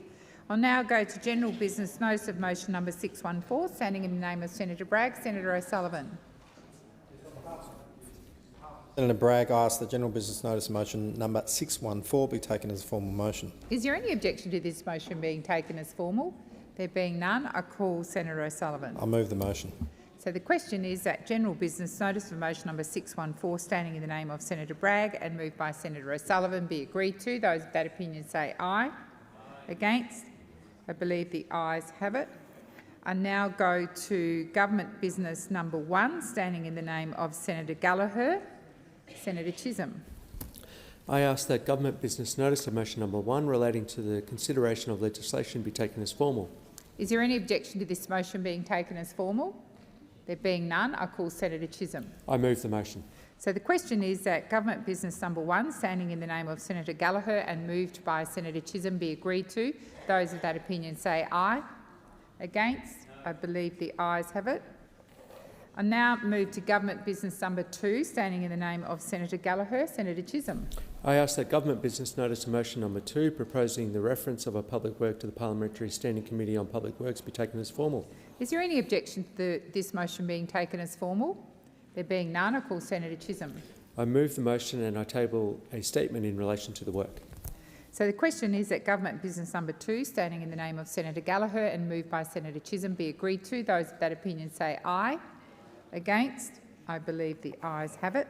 I'll now go to general business notice of motion number 618, standing in the name of Senator Sheldon. Senator Urquhart. I ask that general business notice of motion number 618, proposing an extension of time for the Select Committee on adopting artificial intelligence to report, be taken as formal. Is there any objection to this motion being taken as formal? There being none, I call Senator Urquhart. I move the motion. Senator David Pocock. Thank you, President. I seek leave to move an amendment to notice of motion 618. Is leave granted? Leave is granted, Senator Pocock. Thank you, President. I move the amendment. So the question is that the amendment as moved by Senator David Pocock to 618, standing in the name of Senator Sheldon and moved by Senator Urquhart, be agreed to. Those of that opinion say aye. Against? I believe the ayes have it. I'll now move the amended motion. So the question is that general business notice of motion number 618, standing in the name of Senator Sheldon, as amended by Senator Pocock and moved by Senator Chisholm, be agreed to. Those of that opinion say aye. Against? I believe the ayes have it. I'll now move to 619, standing in the name of Senator Duniam. Senator O'Sullivan. Thank you, President. On behalf of Senator Duniam, I ask that general business notice of motion number 619 be taken as a formal motion. Is there any objection to this motion being taken as formal? There being none, I call Senator O'Sullivan. So the question is that general business notice of motion number 619, standing in the name of Senator Duniam and moved by Senator O'Sullivan, be agreed to. Those of that opinion say aye. Against? I believe the ayes have it. 620 is postponed. I'll now move to 622, standing in the name of Senator Henderson. Senator O'Sullivan. Thank you, President. On behalf of Senator Henderson, I ask that general business notice of motion number 622 be taken as a formal motion. Is there any objection to this motion being taken as formal? There being none, I call Senator O'Sullivan. I move the motion. So the question is that general business notice of motion number 622, standing in the name of Senator Henderson and moved by Senator O'Sullivan, be agreed to. Those of that opinion say aye. Against? I believe the ayes have it. I'll now move to general business notice of motion number 623, standing in the name of Senator Henderson. Senator O'Sullivan. Thank you, President. On behalf of Senator Henderson, I ask that general business notice of motion number 623 be taken as a formal motion. Is there any objection to this motion being taken as formal? There being none, I call Senator O'Sullivan. I move the motion. Senator Chisholm. I seek leave to move an amendment to the motion. Is leave granted? Leave is granted, Senator Chisholm. I move the amendment on the revised sheet as circulated. So the question is the amendment as moved by Senator Chisholm to general business notice of motion number 623, standing in the name of Senator Henderson, be agreed to. Those of that opinion say aye. Against? I believe the ayes have it. I'll now move the amended motion. So the question is that general business notice of motion number 623, standing in the name of Senator Henderson, moved by Senator O'Sullivan and amended by Senator Chisholm, be agreed to. Those of that opinion say aye. Against, I believe the ayes have it. I believe that concludes formal business. Move to the urgency motion.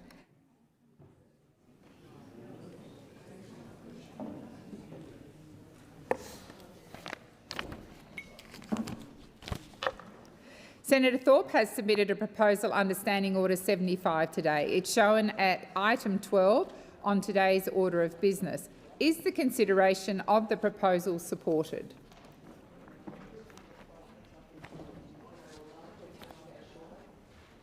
With the concurrence, I believe that the proposal is supported. With the concurrence of the Senate, the clerks will set the clock in line with informal arrangements made by the whips. And I call Senator Thorpe to move the motion. Thank you, President. I move the motion. Thank you.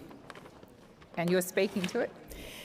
Everyone in this country agrees that communities should be healthy, safe and cohesive, and that children should have every opportunities to do well in life. Youth crime happens when kids don't have opportunities and support. Disadvantaged communities suffer the most, and right now people are struggling out there. Let's be very clear. Governments are responsible for this crisis. Governments have neglected communities and children. They've failed to make sure people have access to basic health and mental health services, safe, affordable housing, decent education and youth support programs. Governments are failing to meet the basic needs of children and denying them basic human rights. But when the most vulnerable children commit offences, politicians, both Labor and the Coalition, don't respond by addressing the underlying issues that government neglect has created: poverty, trauma, undiagnosed disability, for example. Instead, they respond by shamelessly stoking community fears about children, particularly black children, and then promising to solve the issues with tough-on-crime approaches. Oh, but you'll just need to vote for them first, right?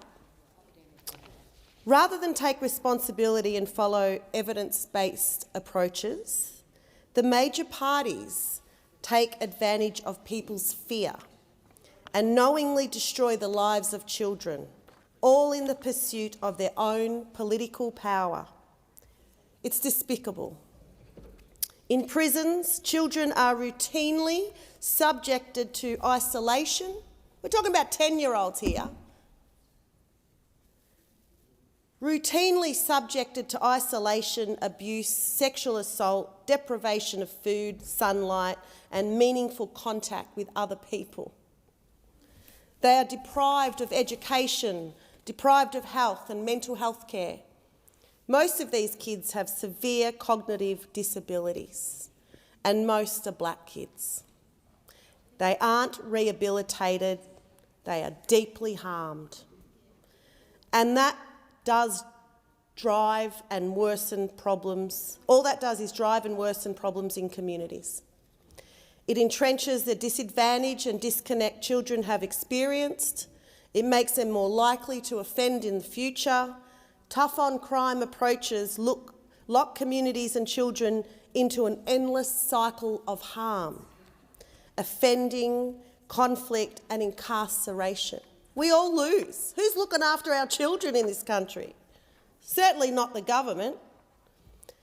This government needs to listen to the many, many First Nations advocates and leaders, as well as experts like the Children's Commissioner. You need to start telling the truth and showing some leadership on this issue.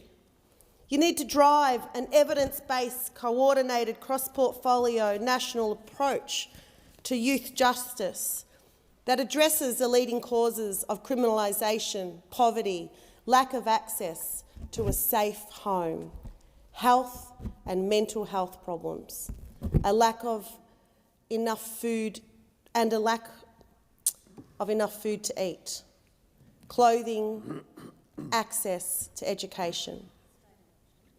Communities and children desperately need new solutions to these problems. We don't need more of the same. We need approaches that actually work. Let's be clear, the government is not doing what works. You're doing what is best for your next political campaign. You don't have the children of this country in your best interests. And for those that aren't aware, it is more cost-effective and beneficial to communities to properly support these kids outside of prison. It costs $1 million for a child in prison for 1 year.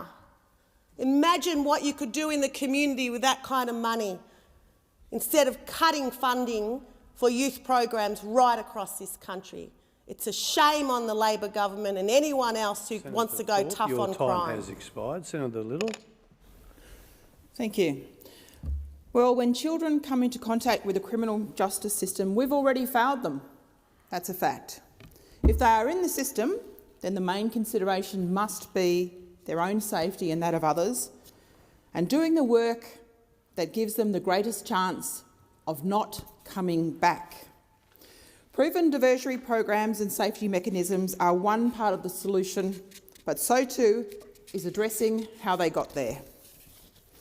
Senator Thorpe's motion calls for a UN-based approach, which means both parents also share responsibility for bringing up children and should always consider what is in the best interests of each child.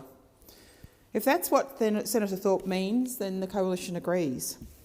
It should not be controversial for parents to share responsibility for bringing up a child where safe to do so.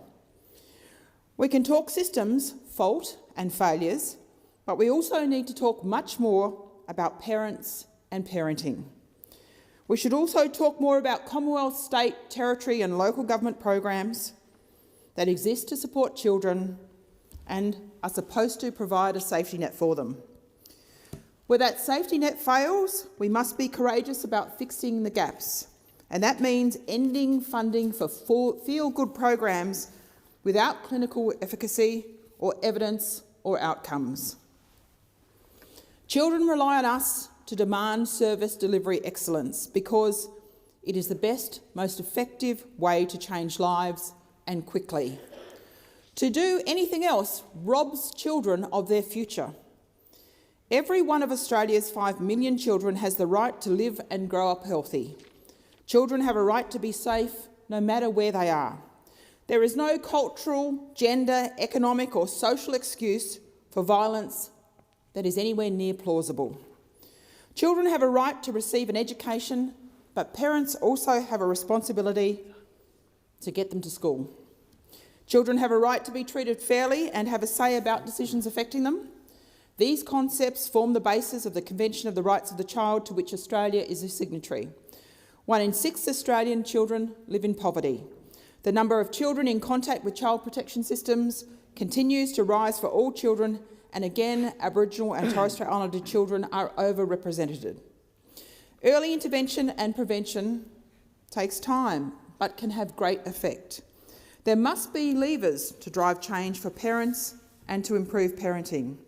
So many children in the justice system have parents who know the confines of police cells and prisons all too well, so the focus needs to also be on them. For too many children, money comes from welfare, as it did for their parents, so the focus needs to engage them in work where that is possible. I'm talking about parents, whomever and wherever they are, locked in gambling, alcohol, drug and welfare addiction, getting access to clinically proven services where they need them, not just yarning circles, not a program they can't even access for 7 months.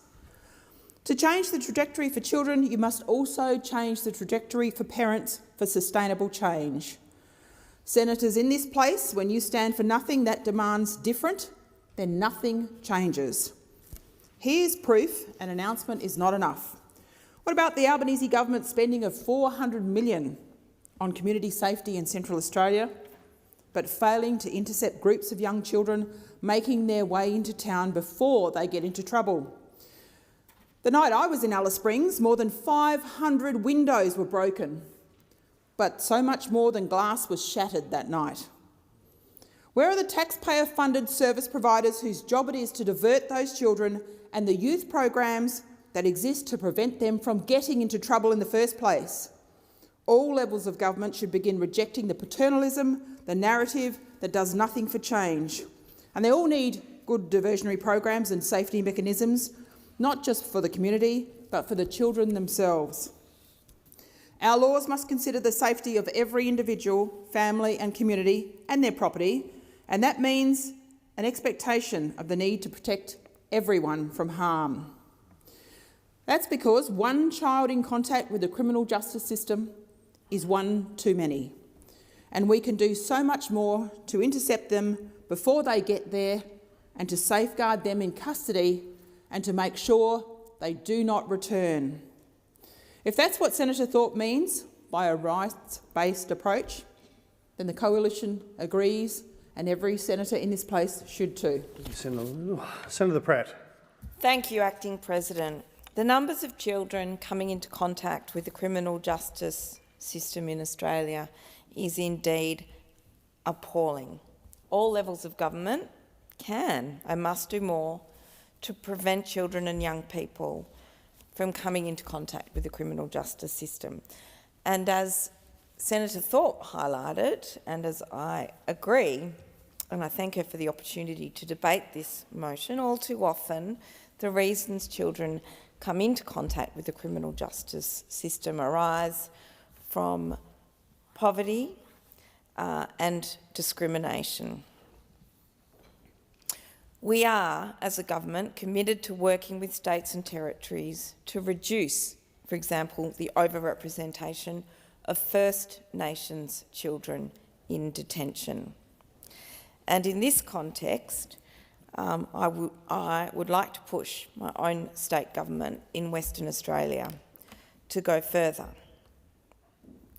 But as a federal government, we're working on a number of policy actions that include the First Nations Justice Reinvestment Program and establishing a National Justice Reinvestment Unit.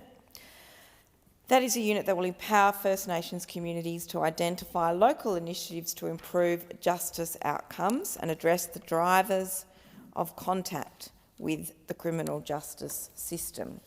And in that context, I also think that we can and should do more within our social security system to support and not disempower families. The Attorney-General and the Minister for Indigenous Australians has announced some 20 communities that have been successful for a Justice Reinvestment Grant, with more to be announced soon.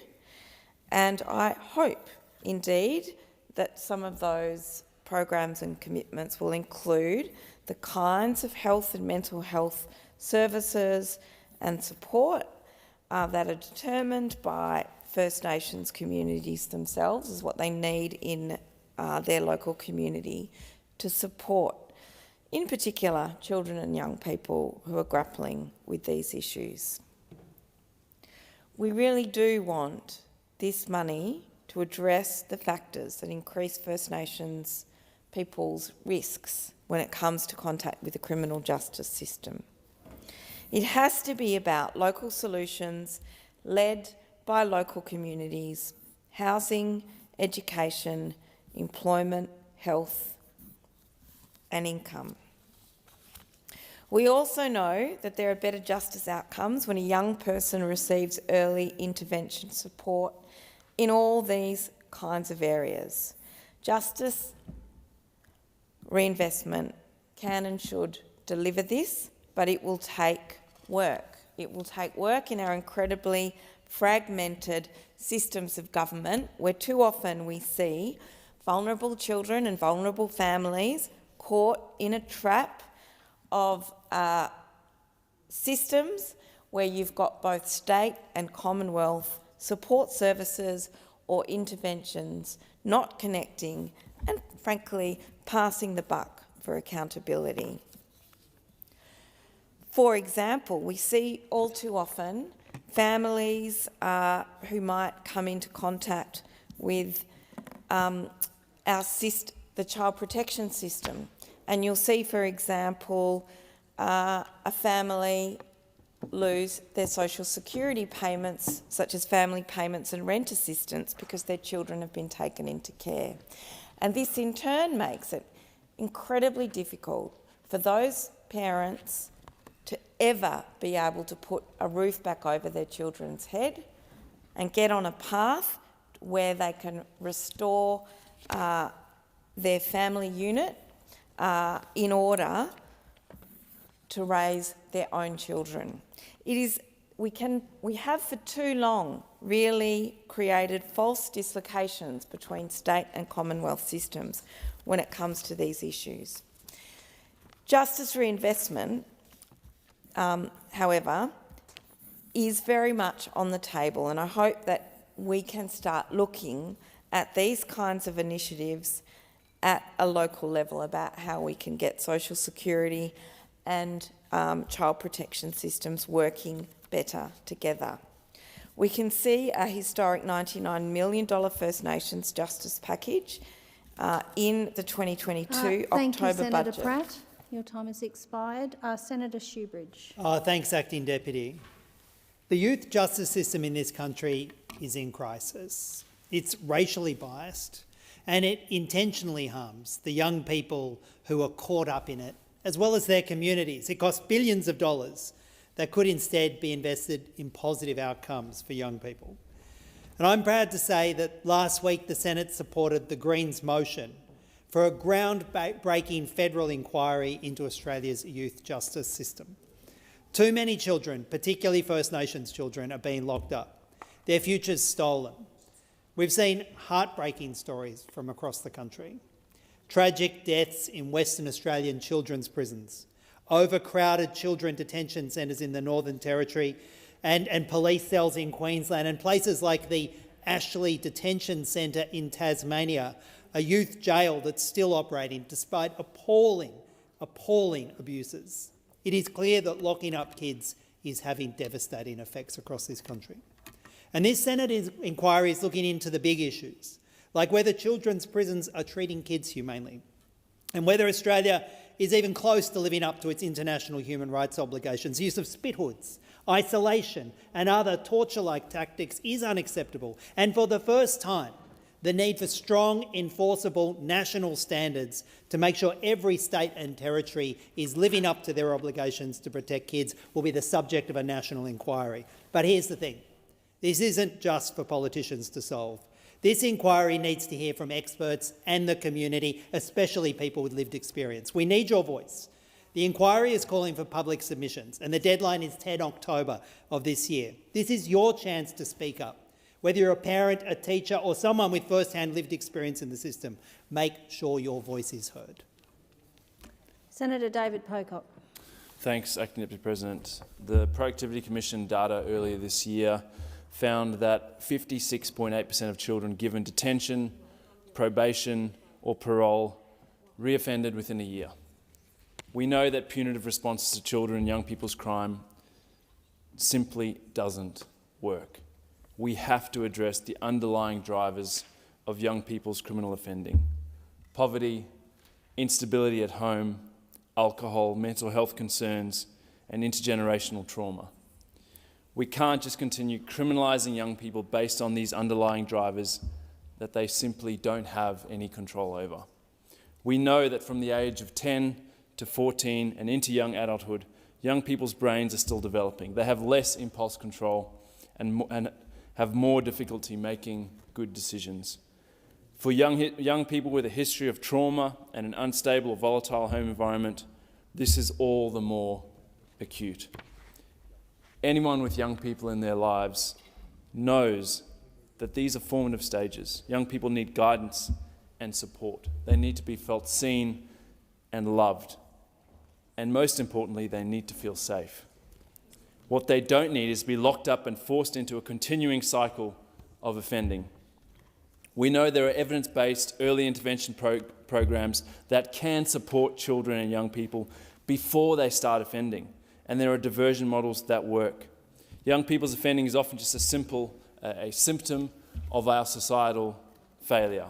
The systemic and long-term underfunding of our frontline child protection and family violence services, lack of access to mental health support and intervention, a social safety net that keeps families below the poverty line. We know that children in out-of-home care are significantly more likely to come into contact with the justice system. Here in Canberra, First Nations children are 12.9 times more likely to be subject to a child protection order than in non-Indigenous children. This is the third highest rate in Australia and is a real shame on Canberra, on a population that voted yes in the referendum to do more listening and to ensure that we see First Nations solutions listened to and implemented. And that's not what I hear is happening with the current Labor Greens government, despite all the rhetoric about the work that they're doing in the space. We're letting these kids down. We have a responsibility to give every Australian child a safe and healthy childhood where they have the opportunity to grow and thrive. These tough-on-crime approaches are failing Aussie kids. It's time to recognise that and to do better. And the federal government, of course, should be leading the way and pulling and pushing the states and territories along. Senator Payman. Thank you. A 10-year-old cannot vote, cannot drive and cannot even work, yet they can be held criminally responsible and imprisoned. This is a total inconsistency in the way young people are held responsible for their actions. Last month, the Allen Labor government abandoned their promise to raise the age of criminal responsibility. At the then Andrews government's re-election in 2022, their key slogan was that they were doing what's right. What is right about this? We are talking about a child who should be in the playground at recess eating an LCM bar. Instead, the government wants to put them behind bars. As soon as that decision is made, as soon as that child is put into that system, they are placed in a cycle of self-destruction and dependency on the prison system. Life in prison becomes normal to them. Early intervention, steering kids towards a productive, fulfilling life is needed to keep these kids out of prison, not locking them up as soon as possible. We know that this issue is especially salient for our First Nations communities. The National Indigenous Times reported last year that Indigenous children were as much as 29 times likely to be imprisoned as Indigenous kids. Not everyone is suffering, however. Private, often foreign, prison operators, some listed on the New York Stock Exchange, are raking in almost $10 billion in annual revenue as the government helps them recruit more lifelong clients to boost their profits and deliver bigger dividends for their shareholders. It's time. The government took a decisive stand on whether they plan to do the right thing for our kids by raising the age or continuing to contribute to the destruction of lives and communities under current policies. The question is that the motion moved by Senator Thorpe be agreed to. Those of that opinion say aye. Those against say no. I think the ayes have it. The ayes have it. The Senate will now consider the proposal from Senator McKim, which is also shown at item 12 on today's order of business. Is consideration of the proposal supported? With the concurrence of the Senate, the clerks will set the clock in line with the informal arrangements made by the whips, and I call Senator Cox to move the motion. Thank you, Acting Deputy President. It is a crucial time for the climate, and those in this chamber that have been captured by Woodside and other donors in the gas cartels of Australia, the Greens bring this motion here today to the Senate as a matter of urgency. Scott Reef and a group of atolls and reefs 300 kilometres off the West Australian coast near Cape Leveque in the Timor Sea at the edge of the continental shelf is home to an abundance of marine life.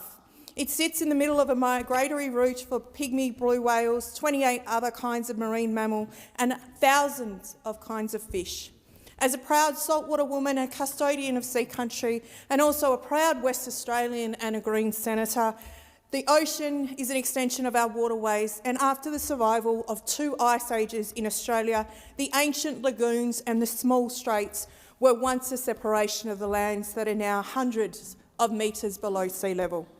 Places like this are precious in Western Australia. We have spectacular places for diving and swimming, and salt water is in fact part of our healing and celebration of culture, which is now in fact the Australian way. It's on every postcard. The beautiful blue oceans and the beaches is what we are famous for. Unfortunately for the reef, it sits on top of the deposits of natural gas, and Woodside have eyed this off for their proposed Torozo field, part of the Browse project, one of the most damaging fossil fuel developments in Australia, which will pump out 1.6 billion tonnes of greenhouse gas emissions over the next 47 years. It's now time to rule out the Browse project and preserve this area of ocean, while at the same time preventing millions of tonnes of carbon from entering the atmosphere. The Minister for the Environment has also listed the dusky sea snake as endangered, and this is why the government needs to stop Woodside if they have any sense of value for the environment, the health and wellbeing for our communities, particularly on the Burrup Peninsula, where this gas will be actually produced for export. First Peoples from both sides of this transnational border, fishermen, tourist operators, will all be impacted when our important places like the reef are destroyed. You'll absolutely see the effects for up to 300 kilometres from that location. The economic-based argument that we often hear is big marketing hysteria, paid for and run by the gas lobbyists of this country. Gaslighting Australians about the gas shortage in the next decade is nothing short of misleading. Nearly 80% of the gas in this country is exported, with the crumbs to domestic markets because governments are too weak to stand up for Australians, especially in the West. Well, we are paying premium prices, all the while Woodside and the rest of the gas cartel bank their big profits. When governments fail to do their due diligence, fail to do as they claim from their election promises to strengthen the environment laws, they get a big fat zero for effort, particularly in Australia, where they preach about removing the green tape for their projects. Today I'm urging senators in this place, especially those from Western Australia, to vote for this motion in a time when WA could be a world leader in accelerating a just transition to renewable energy with the exposure that we have of wind and sun, which will help protect our communities, the environment and especially our economy. Take some time to think about the air quality and the emissions for this project until 2070, and the impact that will have directly on the cultural heritage, the marine life and the destruction of this planet, and also the health and well-being of my constituents in Western Australia on the Burrup Peninsula. It's time to axe the Browse project and show the Australian public from this Labor government that you can actually keep election promises and do something to preserve and protect the environment. Senator Duniam. Thank you, Acting Deputy President. Well, I've never actually heard anyone describe what is being told to Australian people by analysts, by experts about a gas shortage on the east coast of Australia as gaslighting anywhere. I just cannot believe that anyone would suggest that a problem, a crisis we are facing, is somehow gaslighting the Australian community. It does not matter how much gas is exported because it doesn't matter to the Greens. They will not allow any projects through, Acting Deputy President. So this argument that somehow we don't want this project to occur because it's all for export purposes is a folly and a furphy. They just don't want gas, full stop. And that brings us to the problem such an approach in policy would have for our country, would have for energy prices and would have for reliability, would have for things like fertiliser production, which of course then goes into food production, which is what stocks our shelves and keeps us sustained. This is where these arguments and these approaches go. And, you know, if you listen to what was said, you could walk outside this chamber like you could any Greens contribution on any matter before this Senate and look for the smouldering tree stumps and the dried up creek beds and wonder how we manage to breathe every day, because you would think that any project that comes before this government or any government of any colour is going to destroy the planet and therefore we must stop it. But there has to be balance in this debate, Acting Deputy President. There has to be an approach where we look to the economic and social impacts of these projects and benefits as well, as alongside the environmental impacts of these projects. And nothing that we've just heard in the contribution just made by Senator Cox talks about the years and years of environmental assessments and reports, hurdles to jump, hoops to jump through that the proponents of this project have gone through, all set out in law, the process governed by the laws of this country. The bureaucrats that actually administer these processes, I don't think should be besmirched as being beholden to donors. I mean, this ridiculous argument that just because someone makes a donation to a political party, our project gets up. It's easy to say. I mean, it's the kind of thing we say when we talk about gambling reform and people like Duncan Turpie make donations to the Greens, but it only matters when it's fossil fuel donations. It's an appalling approach to public policy, and it's one that is short-sighted and, of course, results in very negative outcomes for our country. But it doesn't suit the arguments that they make. And you know what? I mean, so many decisions, and I have to agree with Minister Plibersek, rarely I do, but on this occasion where she ruled out the need to go and do the reviews that have been called for in relation to the project we're talking about, and it was a swift decision, proving this government can make swift decisions. It doesn't always happen, in fact rarely happens, but on this occasion the minister did, because it was the right decision. And as I said before, because years and years of work, proper assessments, science-based work, something that is an inconvenient truth for those who are proposing this matter of urgency, choose to ignore. The fact is the science has been done and the project is safe to proceed. It isn't going to do all of the things that the Greens are telling us it will. From 2018, these sorts of assessments have been occurring. But I tell you what is alarming though. You've got another example of the Australian Greens wanting to try and dictate how economic policy in this country should go. This is not purely environmental policy. This is economic and energy-related policy that we're talking about here. Knocking a project on the head like this, which is exactly what's being asked for, will have implications beyond the environment. And the argument is just because it's export, it doesn't matter. Well then, find us one that is for domestic purposes that they support. Acting Deputy President, there isn't one. There is not a single gas project in this country, export or domestic use, that the Australian Greens would support, even if the science says it is okay to go. Human life has an impact on this planet and we need to minimise that impact and manage it well. But we have an impact. We don't go and live in caves. We need energy to cook. We need energy to cool things down. We need energy to create fertiliser, to grow food. And the Greens ignore those hard facts in their approach to policy. And the people that miss out are the people that are paying more for energy, the people whose jobs are no longer secure because of policies like the ones we're pursuing here. And this is why we totally and utterly oppose what's before us, because it is disastrous policy being written by the Greens, which is what will happen under a Labor Green government if they get into minority government. Senator Sterle. Thanks, Madam Acting Deputy President. I listened intently to the contributions of my colleagues earlier, but to the first contribution from the Greens Senator Cox, and she said that she's representing her constituents in WA. Well, I've represented the constituents in WA for nearly 20 years. I'm a member of a party that has 52 of the 59 seats in WA in the lower house, the majority in the upper house. The Greens have one. I just want to get that on the record. So the Labor Party represents a hell of a lot of men. Now, Senator Cox, through you, Chair, I listened respectfully to your contribution. I did not interrupt you once. Have some manners. I'll just say here we are again, Madam Acting Deputy President, another stunt, yet another day where we get fanciful ideas from the Greens political party. Please resume your seat, Senator Sterle. Thank you, Senator Sterle. Just hold. Excuse me, Senator Cox. Please wait till I give you the call. Senator Cox. First point of order, Chair, was that Senator Sterle should be addressing his comments through the chair. The second one would be I'd ask him to remove that comment about me. Senator Sterle, it would assist the chamber.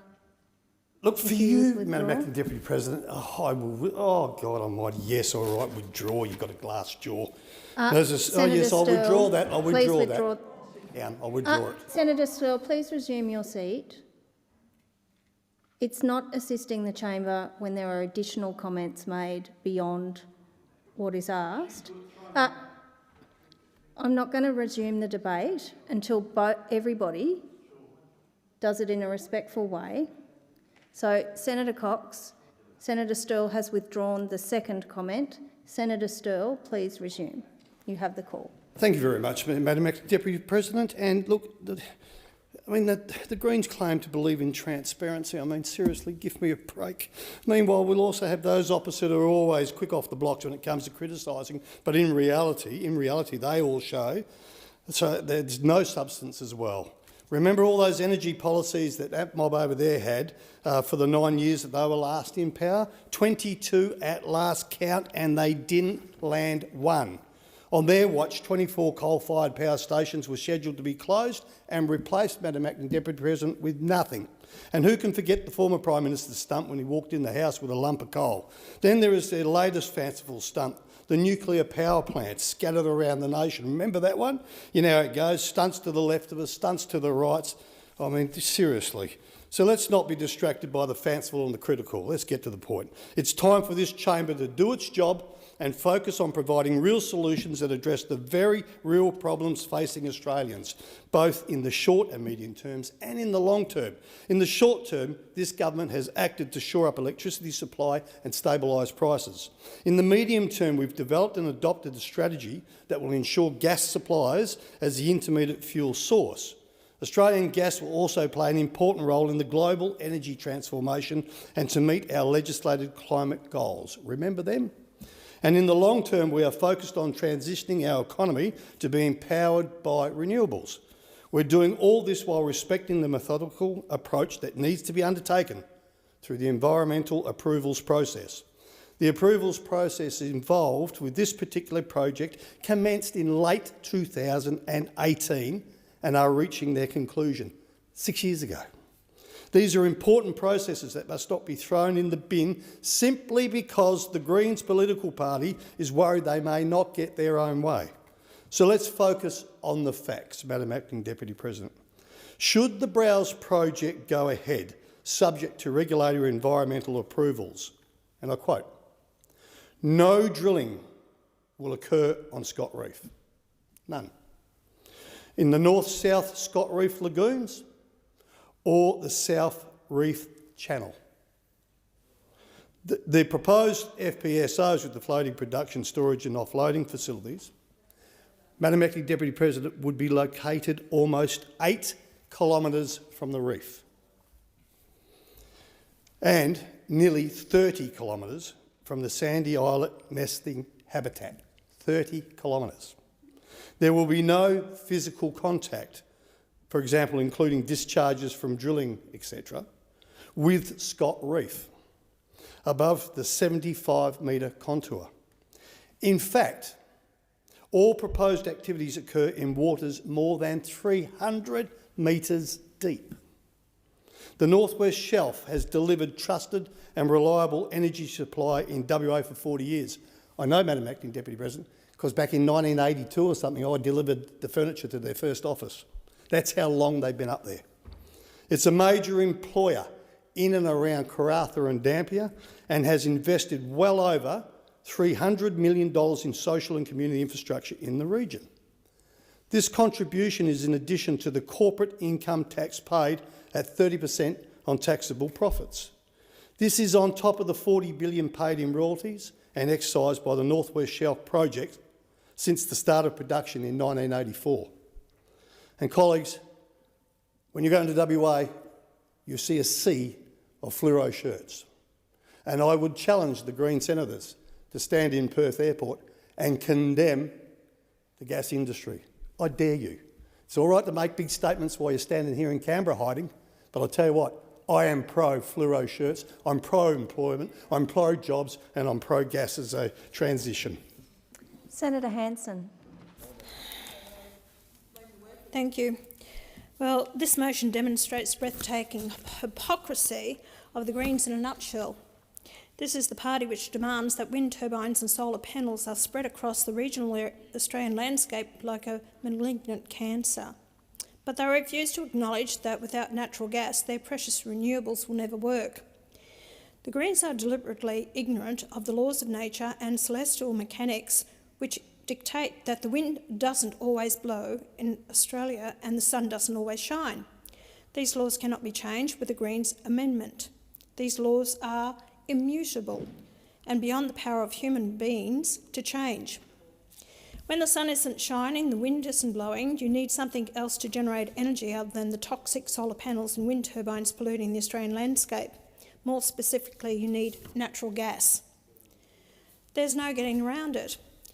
Even in South Australia, the state with the greatest renewables pollution, the gas is always on to provide the reliable backup for these deficient renewables. When that state's Labor government claimed 100% of South Australia's energy was being generated solely by renewables for a period of time, gas was being burned to make up the shortfall. So here we are in 2024 with Australia sitting on some of the richest gas reserves on the planet.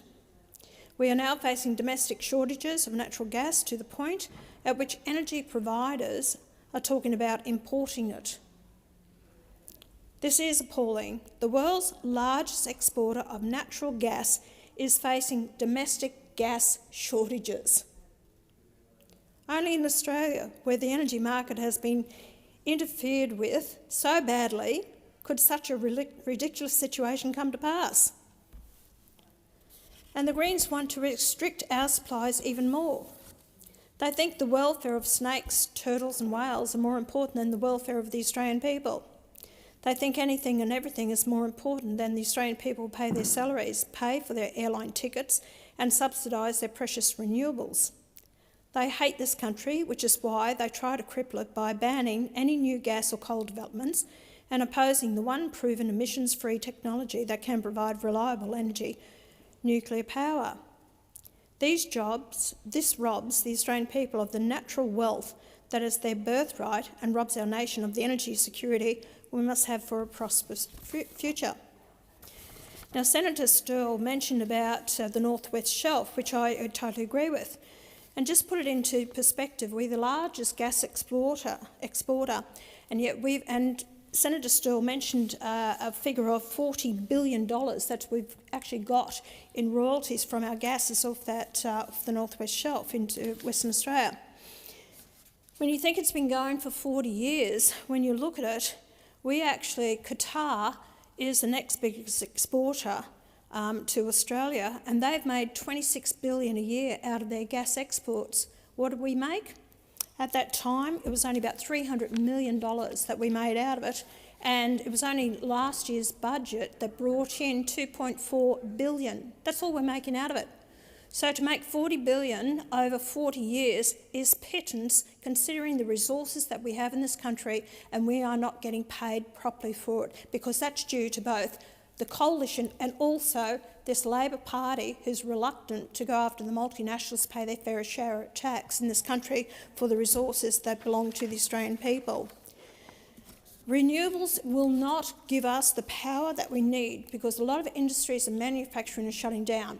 We have to have a diversity of power. We need to actually have the gas to supply it, and if South Australia would not run, it would be in blackout if it wasn't for the gas that actually props it up, because when they don't receive the gas and wind, when they don't receive the wind and solar power that they need. See, wind and solar only supplies about anything between 18 to 32% of the power on a daily basis. You have to have gas. You have to have it. We're not in a position. They talk about the batteries. It's not going to happen. Green hydrogen won't happen. It can't, because it costs about $15 a kilogram to actually produce it, and you can't run it on the renewables. Queensland is in a position that we're going to lose we're producing the power only because of coal-fired power stations. You're living in a dream world with all this renewables, when we can't keep this country going and keep the lights on for those people who dearly need it. And you'll end up one day, with no power, no industry, no manufacturing, in poverty, and that's where we're headed on this Greens-Labor government. Senator Hodgins-May. Thank you, Acting Deputy President. And what a load of piffle from the members from the major political parties. arguing that this is backed by science. I mean, come on, I'm so relieved that there are not young people sitting up in the chamber today to hear that sort of rot. They know it's not backed by science, and they know bull dust when they hear it. Thank you to Senator Cox for really talking about what a climate bomb of a project this would be. A tourism wrecking project, a climate wrecking project, a complete dismissal of First Nations interests. I could talk about the big gas donations that both of the major parties receive. Last time I checked, the Labor Party took more in big donations from the gas corporations than the Liberal Party. I could talk about them not paying enough tax on the gas that they're exporting, but I want to focus on the environmental impacts of this climate-wrecking proposal. Fossil fuel giant Woodside is planning to take another wrecking ball to our environment. Woodside wants to drill 50 additional wells at Browse, an area rich in critical biodiversity. Extracting the gas will create a void under the reef, causing it to sink into the ocean with devastating impacts. Sandy Islet, a low-set sandy cay within Scott Reef, provides critical nesting habitat for the Scott Browse green turtle population. The Browse project is expected to cause subsidence at Sandy Islet. This sinking is likely to hasten any damage from rising sea levels, which will only be made worse by new fossil fuel projects like Browse. There is a very real chance that we will see Sandy Islet disappear beneath the waves in our lifetime, which would be a devastating blow for the ongoing survival of the green turtle population. Scott Reef provides critical foraging habitat along the migratory route for the blue pygmy whale as the species makes its biannual journey between Indonesia and southern Australia. Whales are especially vulnerable to noise impacts, and Browse would see gas wells be drilled inside the designated foraging habitat and mooring lines piled into the seabed. And if Woodside proceeds with a carbon dumping in addition to Browse, then there will potentially be repeated seismic surveys in this crucial habitat for decades to come. While these two issues alone should sound alarms to the government, they almost pale in comparison to the damage that could be done by a condensate spill, the oil-like substance mixed in with the gas in the reservoir. The impacts from this type of spill are every bit as bad as those from an oil spill. Woodside's plans show that the area at risk of being impacted by a spill is massive, spreading almost 1,000 kilometres from Scott Reef, even reaching Indonesian waters. Woodside itself has admitted that the impacts from a spill could be catastrophic, with severe and potentially irreversible damage to Scott Reef. Woodside's Browse project is simply too dangerous to proceed. And to quote our resources spokesperson, Senator Dorinda Cox, the Greens, traditional owners and community have shown their commitment and determination to fight these gas-wrecking projects. First Nations people have protected lands and waterways for over 65,000 years. They will not be silenced. Now it's the time for the minister to listen. Labor must put the environment before the interests of fossil fuel profits and profiteers. Labor must consider the future of the green turtle and blue pygmy whale populations. It must resist the urge to do a dirty deal with the coalition on our nature laws, and it must reject this environmentally catastrophic project and its unacceptable impacts. Senator David Pocock. Thanks, Acting Deputy President. Australians want the extraordinary places and species that make this continent so unique, protected and looked after. They want a government that makes decisions like we're here for a long time, to make decisions that will protect the climate and environment that we're handing on to our children and future generations of Australians. They want a government that actually recognises that we're part of nature. And if nature goes down, we're going down with her. Burrup Hub is an opportunity for the government to show young people that they care enough to avoid doing damage to the world in which they will grow up. If approved, the Burrup Hub gas project would be the largest fossil fuel project in Australia. Let's just think about that for a moment. It's 2024. We're being warned about the climate that we are moving into, unprecedented territory for humans. And yet we have the Labor government not acting in line with the science. And then we've got the coalition continuing with this mantra of more fossil fuels at any expense. We're talking about 6.1 billion tonnes of carbon dioxide equivalent, roughly 13 times Australia's annual emissions. That's 30 times the total savings made by the safeguard mechanism that Labor love pointing to as their signature climate policy. And it poses unacceptable risks to the incredible Kimberley coast and the more than 1,500 species that call it home, including many endangered species that we've heard about during this debate.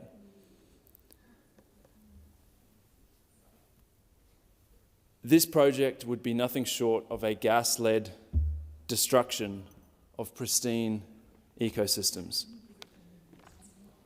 And for what? For what?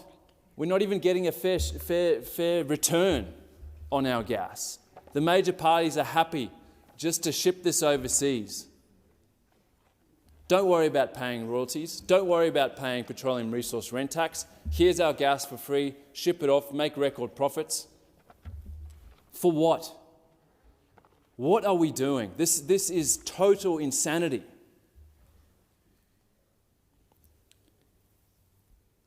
Around half of our gas is sold without royalties.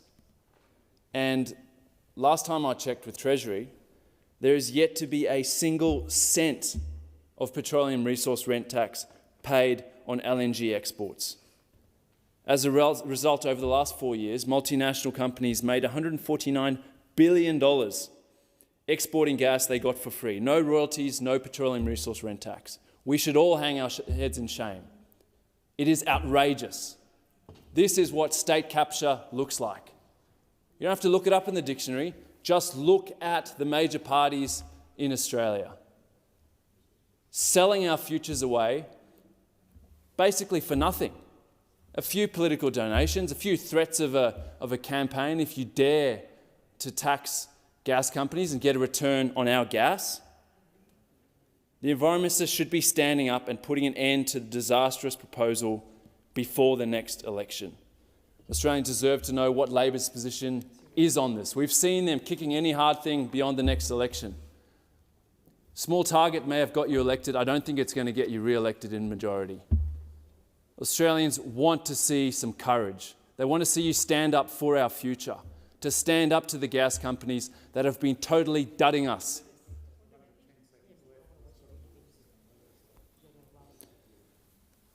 Not long after I was elected to the Senate, a West Australian sent me a book in the mail, $1 Trillion Baby, How Norway Beat the Oil Giants and Won a Lasting Fortune by Paul Cleary.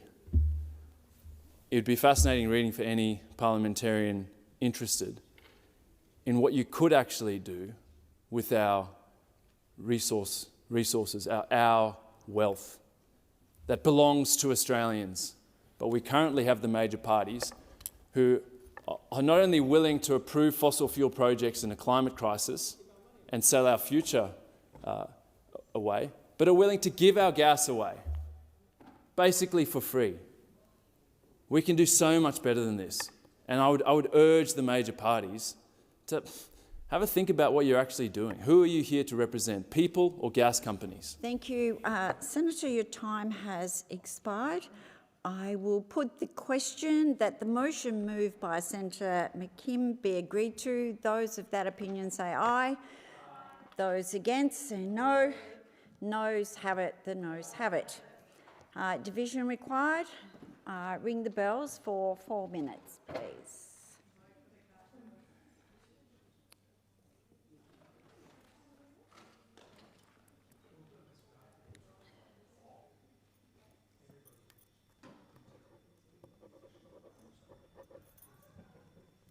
Thank you.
lock the doors, please. The question before the chair is the motion moved by Senator McKim be agreed to. Those in support move to the right. Those who are opposed to the left. I appoint Senator Askew for the noes and Senator McKim for the ayes.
The result of the division is ayes 13, noes 26. The question resolved in the negative.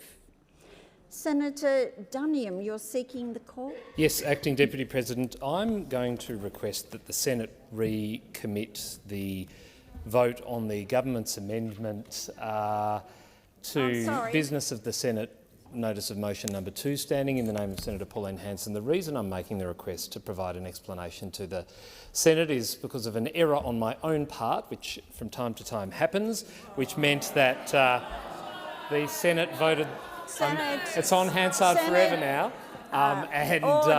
Order. Would you like to repeat you're guilty or something? I apologise to the Senate, but I would seek the indulgence of the Senate to have that vote recommitted. Is leave granted, Senator? Yes, I was going to ask Senator Duniam for an explanation, but given that he's so graciously given it, he can do it again if he'd like, but we will be happy to give leave. Is leave granted? Leave's granted. So we will then put the motion and recommit it, the amendment. All of those of that opinion say aye. All of those against say no. The ayes have it. The noes have it. Division. 1 minute. 4 minutes. 4 minutes. Ring the bells.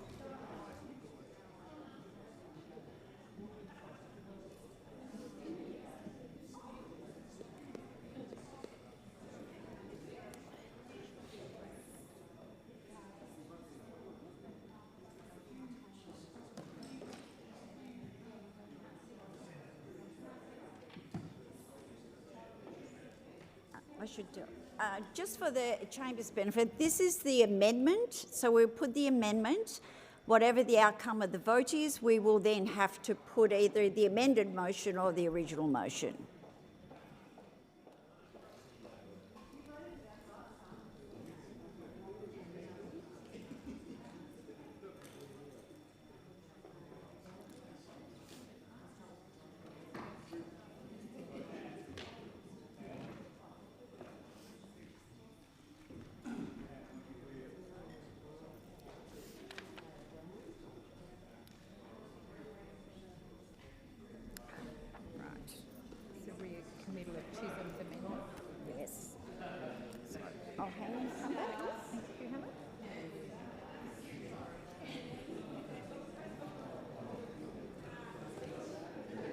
So,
Lock the doors. So earlier, Senator Duniam indicated that the opposition wished to recommit business of the Senate number 2 because a mistake was made. So that motion, as some of you may recall, had an amendment. So that amendment is what we're dealing with first. So it was the amendment put by Senator Chisholm. So the question is that the amendment put by Senator Chisholm to business of the Senate number 2, standing in the name of Senator Hanson, be agreed to. The ayes shall move to the right of the chair, the noes to the left. I appoint Senator Urquhart as teller for the ayes and Senator Askew as teller for the noes.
Order. There being 15 ayes and 37 noes, the matter is resolved in the negative. I now intend to put business of the Senate number 2, standing in the name of Senator Hanson. Those of that opinion say aye.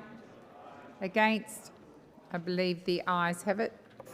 The ayes have it. Thank you.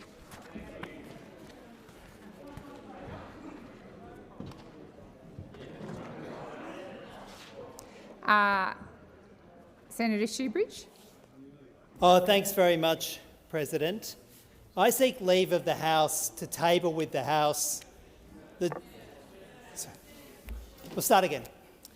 Thanks very much, President. I seek leave of the Senate to table in the Senate the document that was the subject of the debate this morning, being the full and unedited copy of the 20-year review of the Office of the Inspector General of the Australian Defence Force report. The document that was the subject of the very untidy and non-transparent response from the government. Is leave granted? Leave is not granted. No, that's right. Order.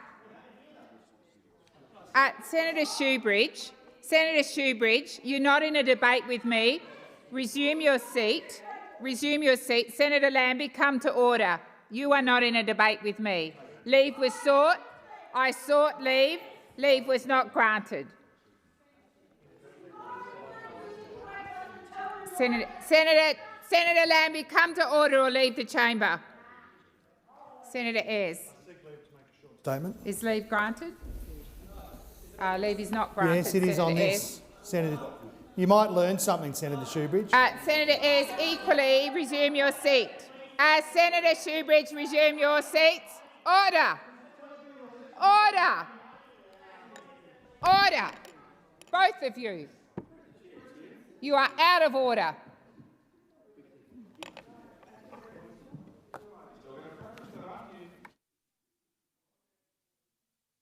So we're now moving on to documents. Senators, if you're leaving the chamber, do it in an orderly manner. We are now dealing with documents. Item number 13. No? Okay. Yes. Sorry, Senator, you have the call. Yeah, I move to take note of the document NBN Co Limited report for 2023-24. It's been moved. Are you wishing to speak? Yes, I am, briefly. Yes, Senator. Thank you. This annual report from the NBN raises a number of concerns. You need to go to page 150 to get to the financials in the annual report. But what you find when you do is that free cash flow continues to deteriorate. Negative free cash flow of $1.386 billion in financial year 2024, a deterioration of some $250 million since financial year 2023, or some 22%. The NBN Co explains that through expenditure on higher capital expenses and fibre upgrades. But what we've also seen is a declining number or flatlining number of users in NBN services. In satellite, or so-called Sky Master, we've seen a decline in numbers of about 20,000 users over the past 2 years. In so-called brownfield sites, we've seen a decline of about 100,000 over the past 2 years, and so-called fixed wireless is largely flat. So what we've seen is deterioration in the free cash flow position, declining customers in satellite and brownfields, and fixed wireless is not growing. The NBN's financial state is of serious concern, and I urge senators to look closely at this report, and I seek leave to continue my remarks. Sorry, Senator Sharma, are you seeking leave to continue your remarks? I just sought leave to continue my remarks. Thank you. Is leave granted? Leave's granted. Any further speakers? If not, we shall move on to tabling of and consideration of committee reports. Senator Urquhart. Thank you. On behalf of the Chair of the Economics Legislation Committee, Senator Walsh, I present a corrigendum to the committee's report on annual reports tabled by the 30th of April 2024. Oh, you don't want that, do you? No. Are you seeking to speak on the report? It's not. Are there any speakers? If not, are there any ministerial statements? Minister. I table documents relating to orders for the production of documents concerning fire ant eradication, the Macquarie Island Modernisation Project, and analysis relating to the National Disability Insurance Scheme. Do we have any speakers? If not, we are. Thank you. The President has received letters nominating senators to be members of a committee. Minister. I seek leave to move a motion to appoint senators to a committee. Is leave granted? Leave's granted. I move that senators be appointed to the Select Committee on Energy Planning and Regulation in Australia as set out in the document available in the chamber. Thank you. We put the question that the establishment and the appointment of senators to the Committee of Energy Planning and Regulation in Australia. Those of that view say aye. Those against declare it carried.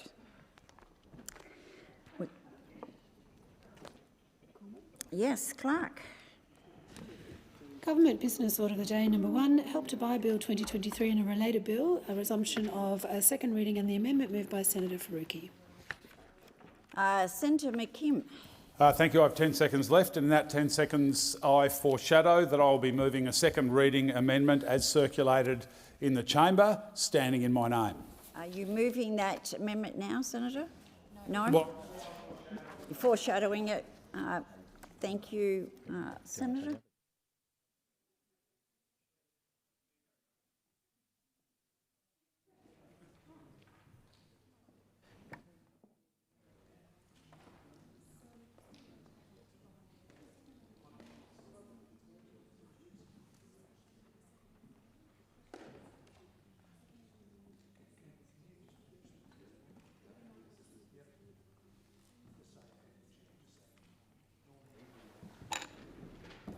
So I understand there is a second reading amendment from Senator Faruqi. There's one being foreshadowed by Senator McKim.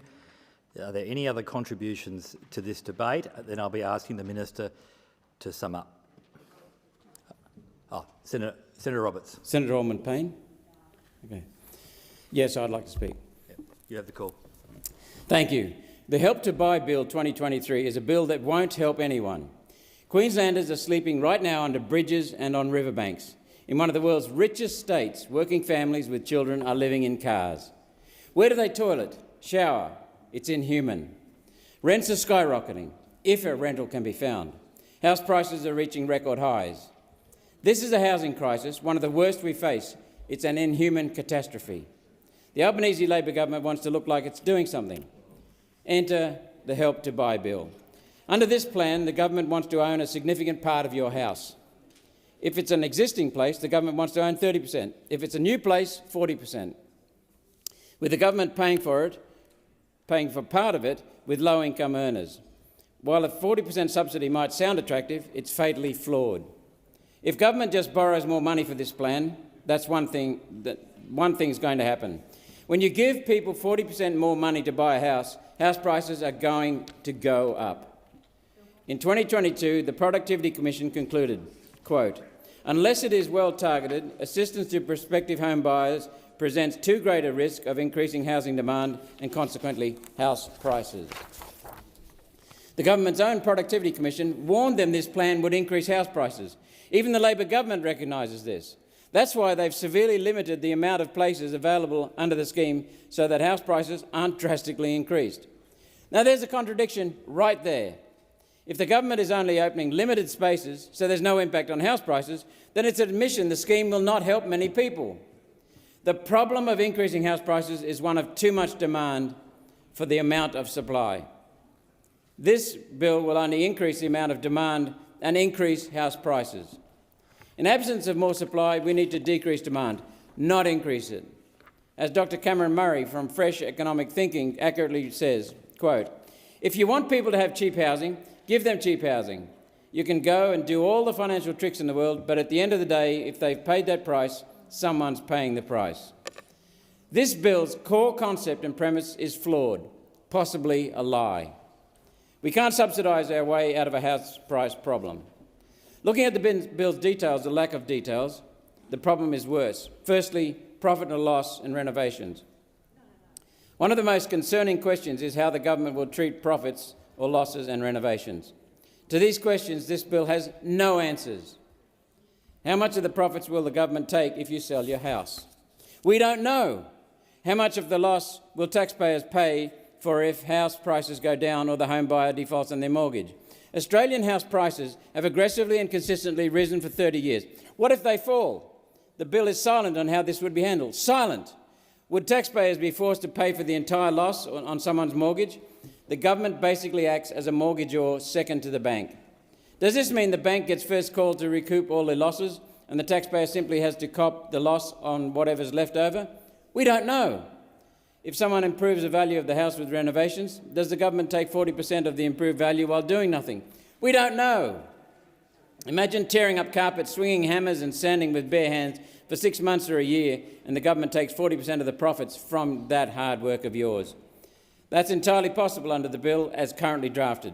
Under the government's Help to Buy bill, Australians could become a slave in their own home. We cannot wait for this bill to be passed and a minister to make a decision later down the track. These matters must be clarified and explained in the bill. Home buyers and taxpayers deserve to know what's the risk here. Secondly, look at some criteria. The eligibility criteria are clunky and don't cater for differences between states. The maximum income is set at $90,000 for singles and $120,000 for couples.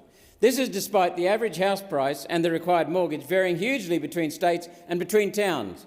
In Darwin, the average house price is $504,000. In Sydney, it's $1.2 million, more than double, yet the same income thresholds apply.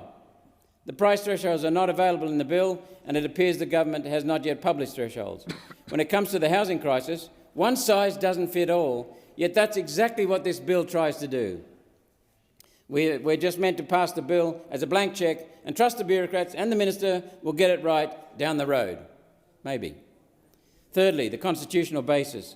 This bill is completely outside the federal government's power. Some reviewers have said Help to Buy is built on a, quote, complex constitutional foundation. That may be the understatement of the year. Put very simply, under the Constitution, this is not the federal government's job.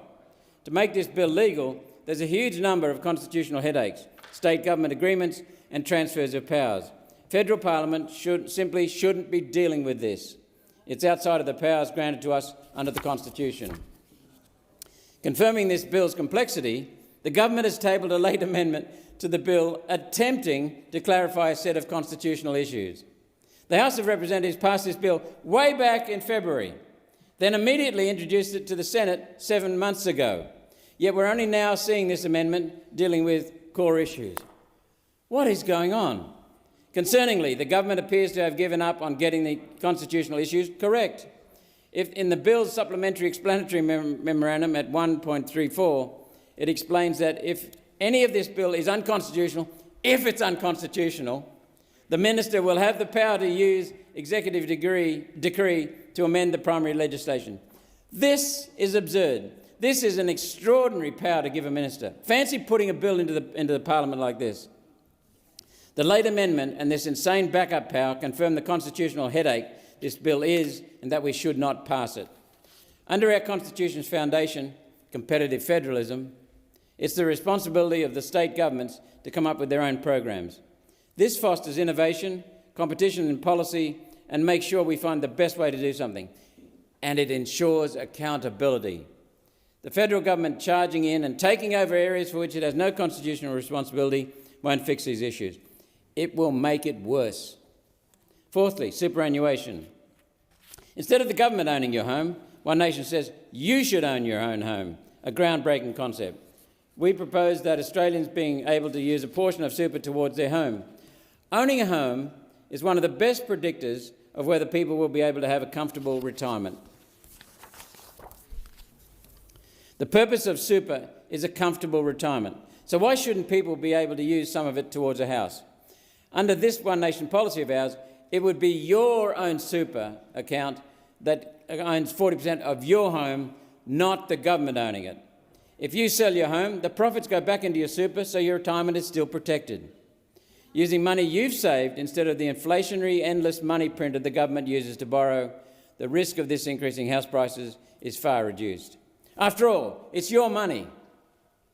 Fifth, housing policies. Unlike the government, One Nation has a full set of policies to properly address both supply and demand and get Australians owning their own home. Currently in housing, there's both too much demand and too little supply. Both are putting pressure on housing. To fix the housing crisis, these are the core issues we need to address: demand and supply. Yet this so-called Help to Buy bill does nothing to fix it.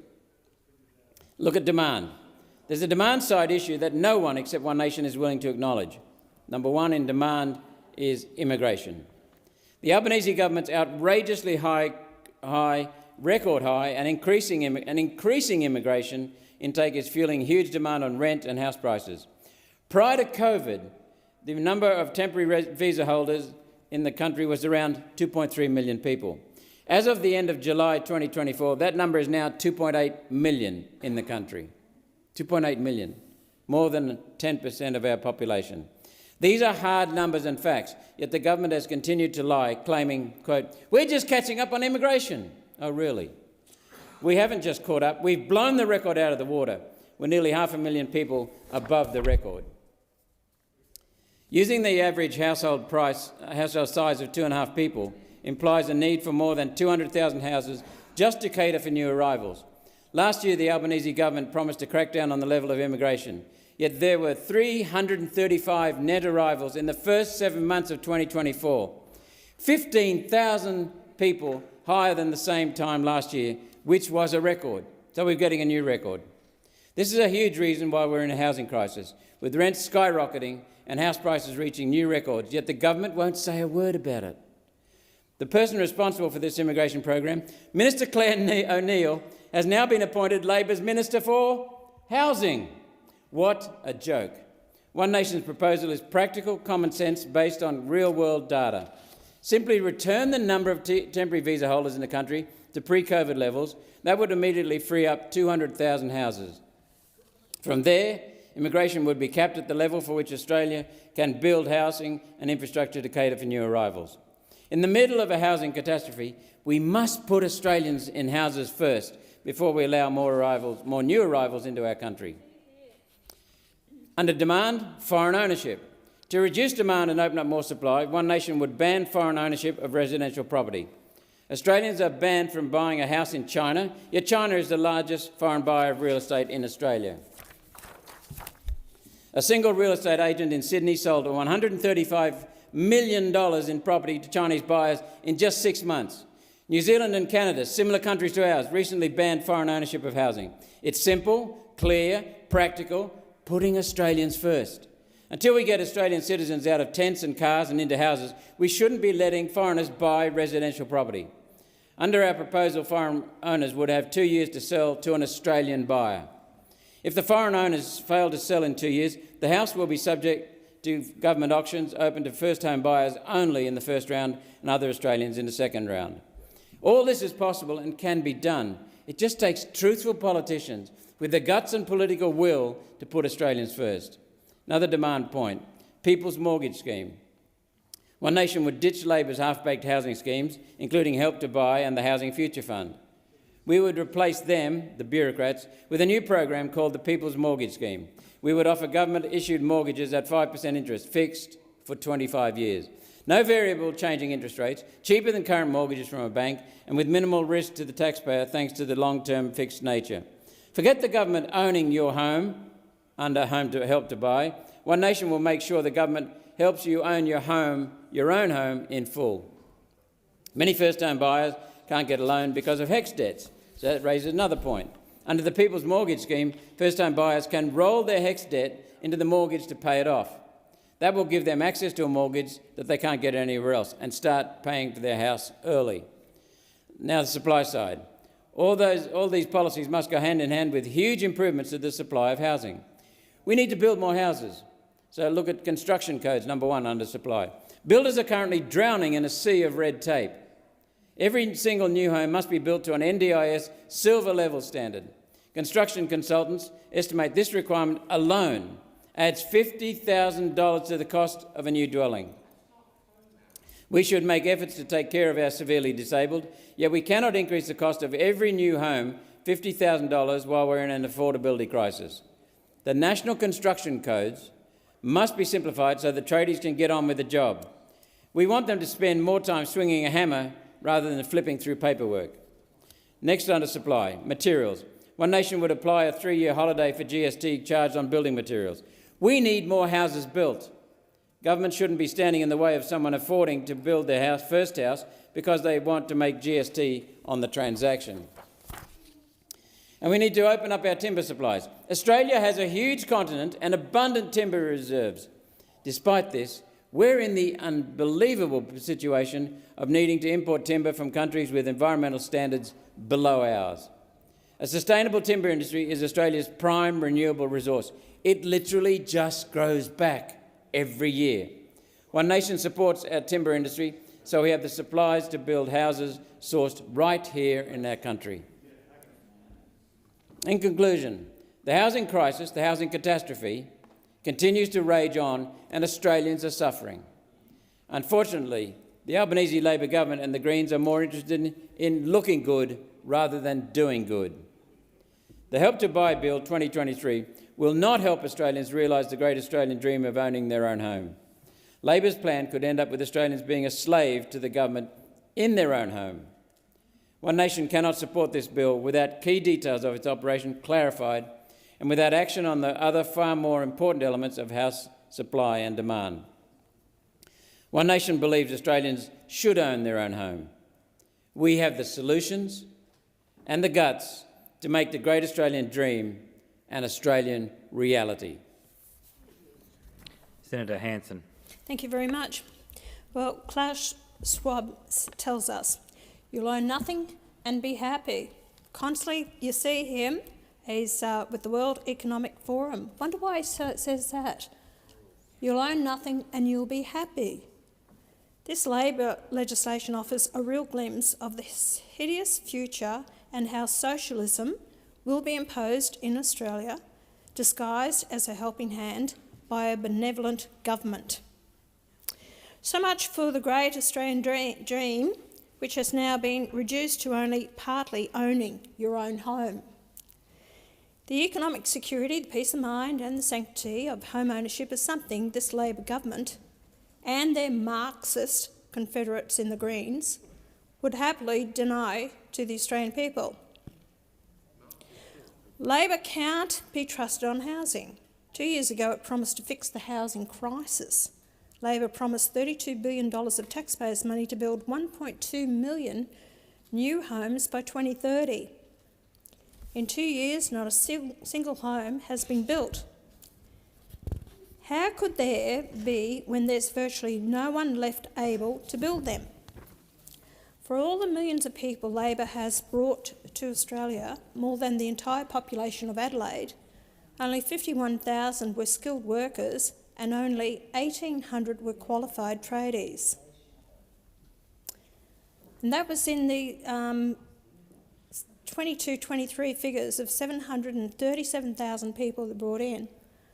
Only 51,600 approximately were skilled workers, and of that only 1,800 were qualified tradies. So where's the investment in the Australian tradies? Where was Labor's support for One Nation's apprenticeship scheme? Wasn't. It hasn't been. Since you've been in 2.5 years, you've done absolutely nothing about it. It's no wonder there are no new homes being built.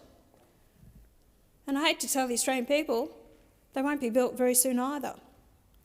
Labor's signature policy is the so-called Housing Future Fund, borrowing and investing $10 billion in building 30,000 affordable homes in 5 years from the returns. That's if they get returns. It works out at less than $84,000 per home, about $400,000 less than what a new home actually costs to build these days. And again, not a single home has been built. Labor makes announcements as if announcements alone fix the housing crisis. Labor makes these announcements while ignoring their own policies that drive the housing crisis. The worst of these is record immigration. 2 years ago, Australia already had a shortfall of at least 650,000 homes. Labor has since allowed more than 1.5 million people to come to Australia, all of them needing a home that could be occupied by an Australian already living and working here, let alone the refugees or releasing those held in, as illegals in detention centres that also require housing. It doesn't make any sense at all, but then again, neither does this Labor government. This is the same government who moved their Minister from Home Affairs into the housing portfolio, putting a fox in charge of the hen's house. You know, they're absolutely hopeless in their portfolios as immigration minister, and yet, you know, to go into the housing portfolio is just ridiculous, or I should say Home Affairs. Our housing crisis is primarily an issue of supply and demand. High immigration increases demand when we should be reducing it. Lack of new housing restricts supply when we should be increasing it. High demand and low supply drive up prices and rents. Labor is not building homes to address low housing supply. Labor is not lowering immigration to reduce housing demand. Labor is making this housing crisis worse. No amount of worthless, empty Labor announcements will make the truth go away. The Greens are even worse when it comes to housing. They want the state to own it all of it, and Australians to own none of it. It's straight out of the Marxist playbook. Their call for rent freeze will, without any doubt, force landlords out of the market and reduce the availability of rental properties even further. Their call to get rid of capital gains and negative gearing will suppress property investment and also reduce the availability of rental properties. The Greens don't understand that we must incentivise property investment to increase rental availability and reduce rental prices. We have to kickstart we have to kick Labor and the Greens out if we're going to have a chance to fix this housing crisis. We have to implement One Nation's housing policy. One Nation will lower immigration to reduce housing demand. One Nation will ban foreign ownership of residential property to increase housing supply for Australians. New Zealand and Canada have done it, and even the coalition here has adopted this part of our policy. One Nation will relax restrictions on renting spare rooms and granny flats to improve housing availability. And One Nation will enable superannuation funds to invest some of an individual's super as equity in the individual's home to improve housing affordability. Under this policy, Australians will own everything and be truly happy. They'll be happy not because some crackpot socialist tells them they will be, but because they are secure in their own home. One Nation will always stand against the encroachment of socialism being propagated by Labor and the Greens. We will stand against this useless legislation which does nothing to address the causes of the housing crisis and does everything to impose socialism on Australia. So One Nation will fight for Australians. And as my colleague Senator Malcolm Roberts indicated about NDIS, and that's what I've been told, is that new bills that are coming into play, you're going to have them NDIS, friendly. Now, and I can basically back this up because I went to one of those companies that actually build these demountable houses. Anyway, I said, is this what you've got available? And they said, yes, but now we've got to take it down because the building codes have all changed, that we actually have to build bigger doorways and comply with a certain element of building now. So what we're doing now is adding the cost to new builds that people have to have these requirements in the housing market, which they will never possibly need.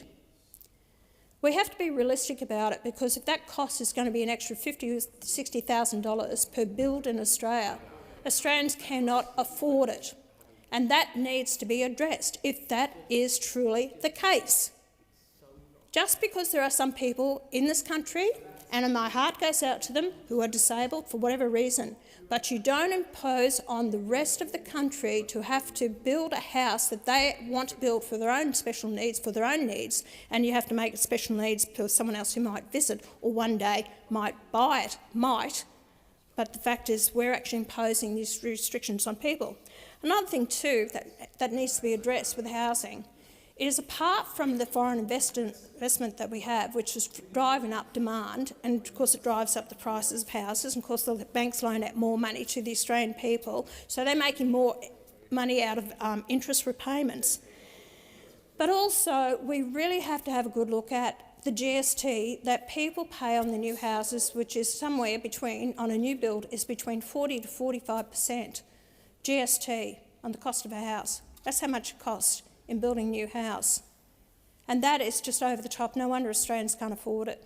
The cost of housing in relation to what a person's wage in this country is just out of the realm. So for Labor to sit there and the same old rhetoric, especially out of Senator Ayres, it's just pathetic. It's just laughable the way he sits there and he says, oh, well, you're against the youth owning a home. It's all because they can't answer your questions with decent logic. It's like, let's go and blame the other side. Because I vote against this stupid dog of a bill which won't work, and I don't want to see taxpayers' money wasted or see a socialist government having ownership in their home, and Klaus Schwab is exactly what they're doing, is you'll own nothing, you'll be happy because the governments are going to own your home. You know, honestly, people, think about it. What renovations and what you put in that house, and you think that the government's going to back you up, their policies change all the time. Whoever's in government, you can't rely on this mob whatsoever, who is ever in government here, to think that that is going to see you through to the end of your days and you're going to have true ownership in your own property. Think twice about it. I wouldn't trust them as far as I can bloody kick them, this bloody mob that's here. And I think they're absolutely useless and hopeless in their policies. That's why no one voted for them today. They're sitting on the crossbench by themselves with one crossbencher that actually supports them on this policy, because we can all see through it. It's actually a dog of a bill. It hasn't been well thought out. You haven't done any of that. So you abuse and you throw snide remarks across the chamber as if none of us that care about the youth. Guess what? I've got four people out there that would dearly love to own their own homes. So you're saying, I don't care about them, I don't care about my nieces and nephews and the people that are with me?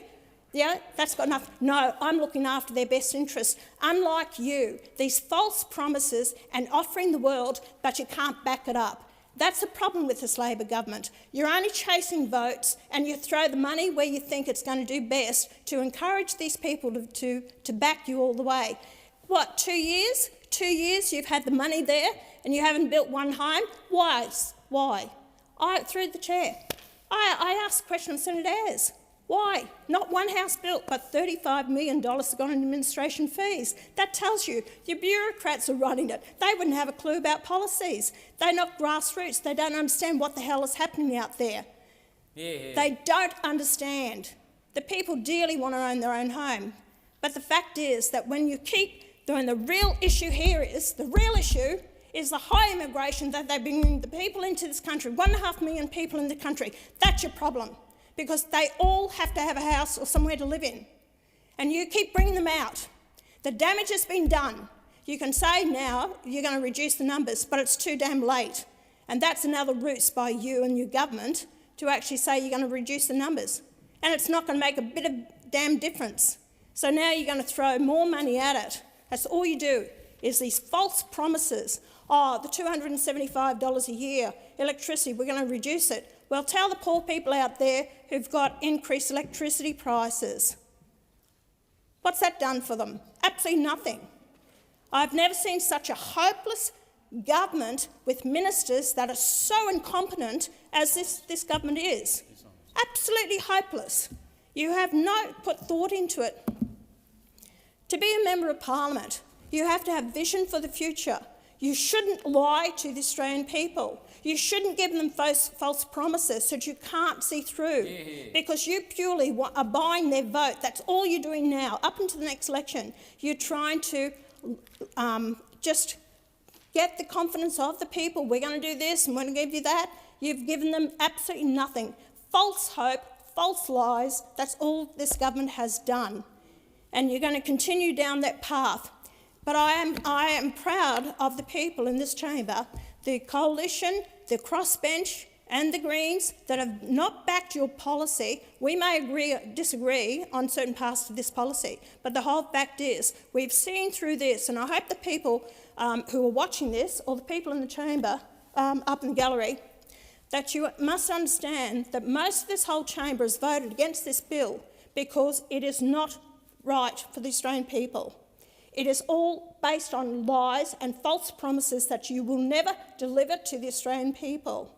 And it's a waste of taxpayers' dollars. When you show some real strength in this country by knocking back the immigration numbers that are coming into this country, that are taking up the housing that belongs to Australians, when you actually work with the councils and state governments to release more land for the building of homes, when you put money into some of these council areas or into these smaller communities, so they can actually have the infrastructure for water supply, sewage supply, because they're the ones that are struggling, that they can't provide the water or sewage or the infrastructure they need to open it up for more housing. When you can actually put out more apprenticeship schemes and encourage Australians to get up with their backsides and start working instead of paying a welfare payment for doing nothing, then we might be able to address the real problems that are affecting Australians. So it's about getting workers here in Australia working to provide the housing, the infrastructure.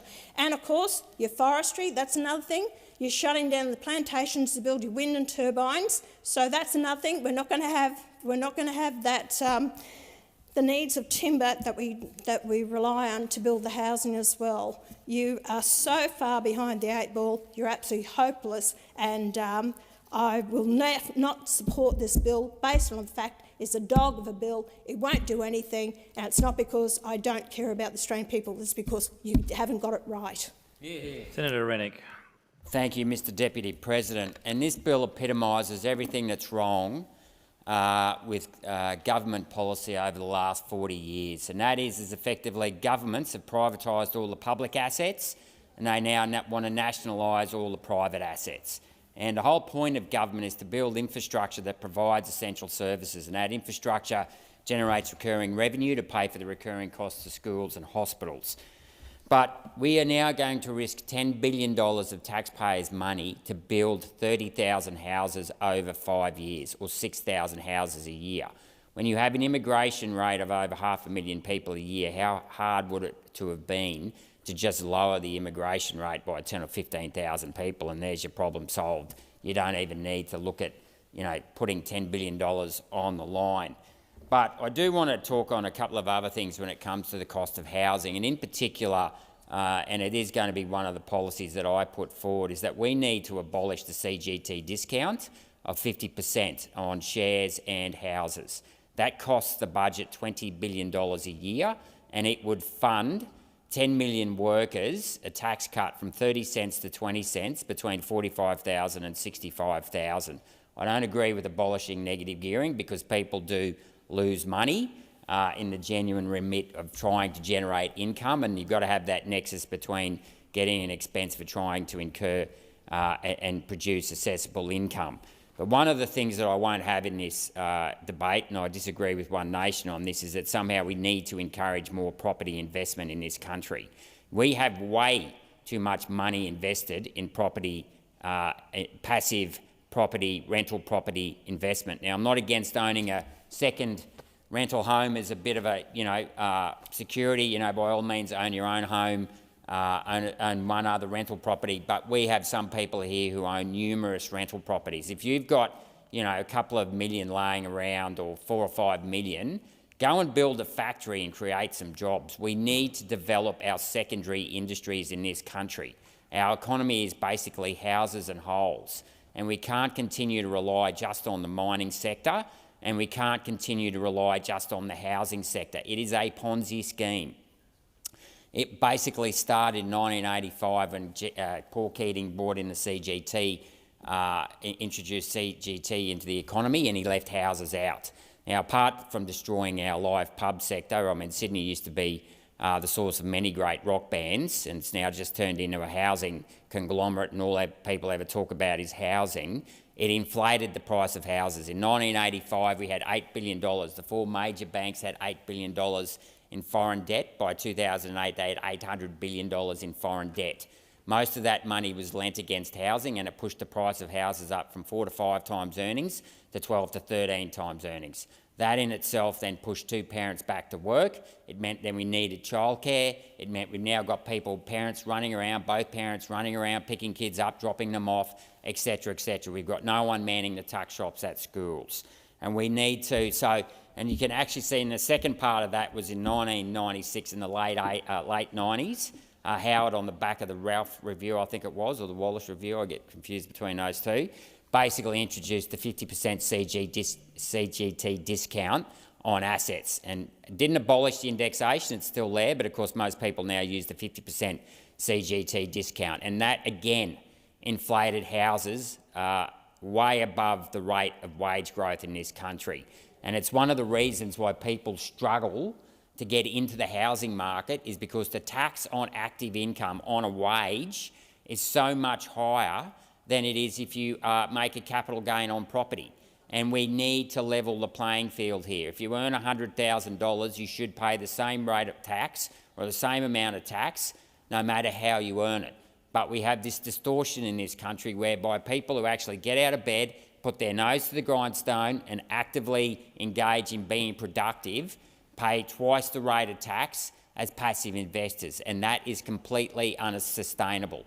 And that is something that I'm looking forward to, and we have this review of the tax system in the References Committee, the Economics References Committee. We look at this because this is something that has to be dealt with. But the other thing that is leading to housing unaffordability is the fact that 12% of people's income is taken from them and given to someone they've never met. Now, when you say 12% of someone's income, that's 12% of their gross income. For many low-income earners, it's 100% of their savings, if not more. I mean, many people who earn less than the cost of living or just on the edge of the cost of living, that 12% of their gross wage is the difference between them being earning take-home pay above the cost of living and below the cost of living.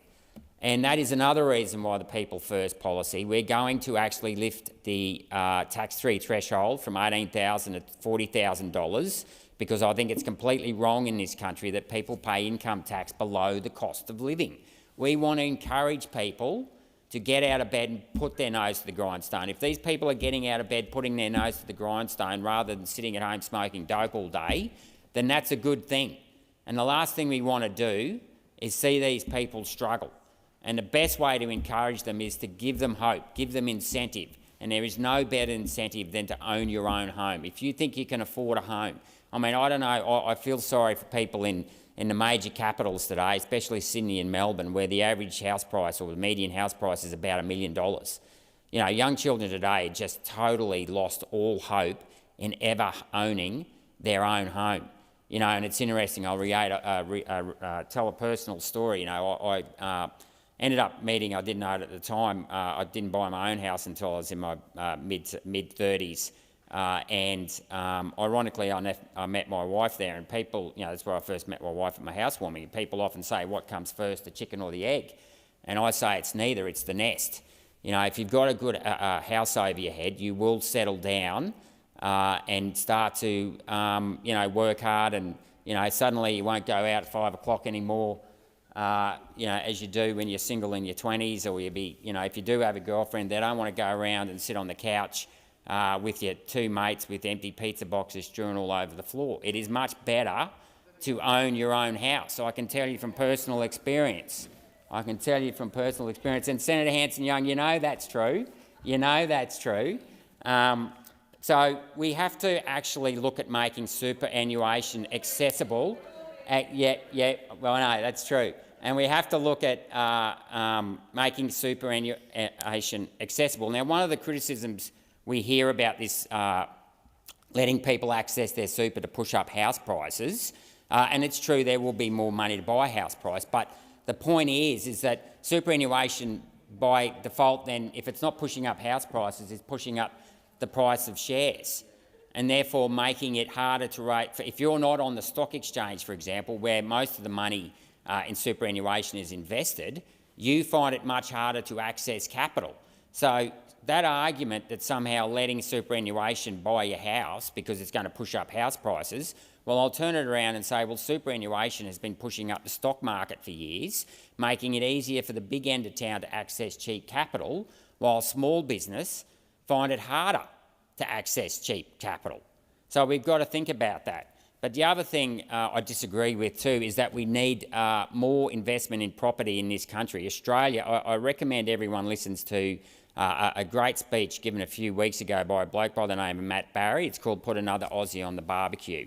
And as he said, Australia has the second highest rate of supply of housing in the world. We build more houses than most other countries per capita. So while I accept there's problems with council regulation and all that, as there always are lots of problems with regulation, the idea that we need to be building more and more houses while we ignore building essential infrastructure, or infrastructure that provides essential services, one, and step two, building more manufacturing and developing a manufacturing industry where we add value to our minerals, I think is totally wrong. I think we have too big of a housing sector in this country, and it is brought about in part by immigration, because 30% of Australians aren't born here, so you have a massive diversion of resources, and the two big diversion of resources are houses and holes, effectively mining and housing, and that's killing our middle sector, which is manufacturing, and the capacity for people to actually compete even in our essential services. But just to quote one interesting thing from this Put Another Aussie on the Barbecue, is that Sydney, there's this crane index, right? And Sydney, I think, has the highest number of cranes in the world, but Sydney has more cranes than New York, Boston, Toronto, Washington, Chicago, Phoenix, Las Vegas, Denver, Portland, Honolulu, San Francisco, Seattle and Calgary combined. Okay? So we do not have a problem with building houses in this country. What we have is a problem with we are totally focused on building houses and we aren't focused on rewarding the people who actually get out of bed and put their nose to the grindstone. So rather than spend more taxpayer money on building houses when you've only got to lower immigration by 10,000 and you'll achieve the same result, we need to lower income tax so that hard-working Australians have more money in their pocket so that they can save up faster and own their own house and actually learn to settle down and have a sense of purpose in their life. Thank you. Minister, please sum up the debate. Thank you. My notes say that I should thank senators for their contribution to the debate. What we are seeing in the chamber this evening is a full expression of the lack of a sense of focus on the interests of real Australians from the Greens Party, members of the crossbench and the Liberal and National Party. We just heard from Senator Rennick, Mr Dutton's preferred candidate for the Queensland Senate ticket. Sits on the crossbench now, but an expression of Mr Dutton's political extremism, Senator Rennick, I should say, was his preferred candidate on the Queensland Liberal National Party ticket. Senator Rennick, point of order. To the topic here, this has got nothing to do with housing. It's a personal smear that's got nothing to do with the topic. And it would be nice for Senator Ayres, once in his life, to stop attacking personalities and stuck to the issue, the substance of the bill. I understand the substance of your point of order. It's late in the evening, Senator Ayres. I'd ask you to reflect and restrain yourself.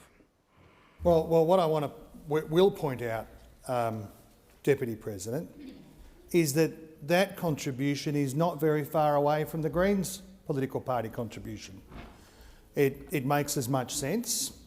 It goes to the same issues, a sort of extremism of left and right that joins together, as always, in a position that frustrates the ambitions of ordinary Australians. But there isn't much difference between the contribution of Senator McKim or Mr Chandler Mather in the House of Representatives and what Senator Rennick just said.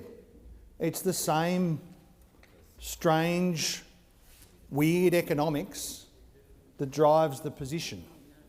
But the problem is that if this bill is frustrated in the Senate, who loses? Well, 40,000 ordinary Australians, low and middle income Australians, nurses and teachers, tradies, truckies, early childhood education workers, care workers, disability workers, 40,000 Australians miss out on the opportunity for the government to support them to own a home. There are all sorts of wild things being said in the debate about the government's broader agenda in housing. But at its heart, this proposition is a modest proposition that would support 40,000 Australians having a roof over their head, having some security for their partner and their children, to live in security and certainty, to build some equity over time, despite all of the things that are said, to have, for most of them, 100% ownership of their own home. And the sort of silliness of the debate, the fake conviviality, the pats on the back between the Greens political party, the extreme right and Peter Dutton's Liberal and National Party, the glee with which they approach this most juvenile of political victories. The problem is that the people who miss out are 40,000 nurses, teachers, people that these senators will never meet. They will never meet, and they will miss out in suburban Australia, in regional towns, will miss out. So if you're trying to get on the ladder and could have benefited from this scheme, if you're a nurse or a teacher, or you work in the police force, or you work in the fire brigade, working your guts out, and you can't get a home, but this shared equity scheme would have supported you, to be really clear, you blame the Greens political party, the Liberal and National Party, and the extreme right of Australian politics, who are all in this together. I listen to and make as much sense as each other, and focus on the partisan interest rather than the Australian interest, because that's all they care about. This is juvenile student politics. If you want to participate in student politics, that's a good thing. There are plenty of mature age students out there. Go and enrol in a course and go and hang out. Go and hang out, because it's not serious what's been advanced in terms of opposition to this bill. It's not serious, it's not real, but who suffers? Ordinary Australians do. So when you listen to some of the speeches in opposition to this bill, and again I focus on Senator Rennick because my memory only reaches that far back, he said he wants Australians to jump out of bed and get their nose to the grindstone and work harder. Well, I think Australians do work hard. The Albanese government thinks Australians do work hard. The truth is there's nearly 1 million more Australians in work because of this government. Australians are working more hours. There's more hours of work available to people. They are earning more, and because of our tax cuts, keeping more of what they earn. But they need support. They need support.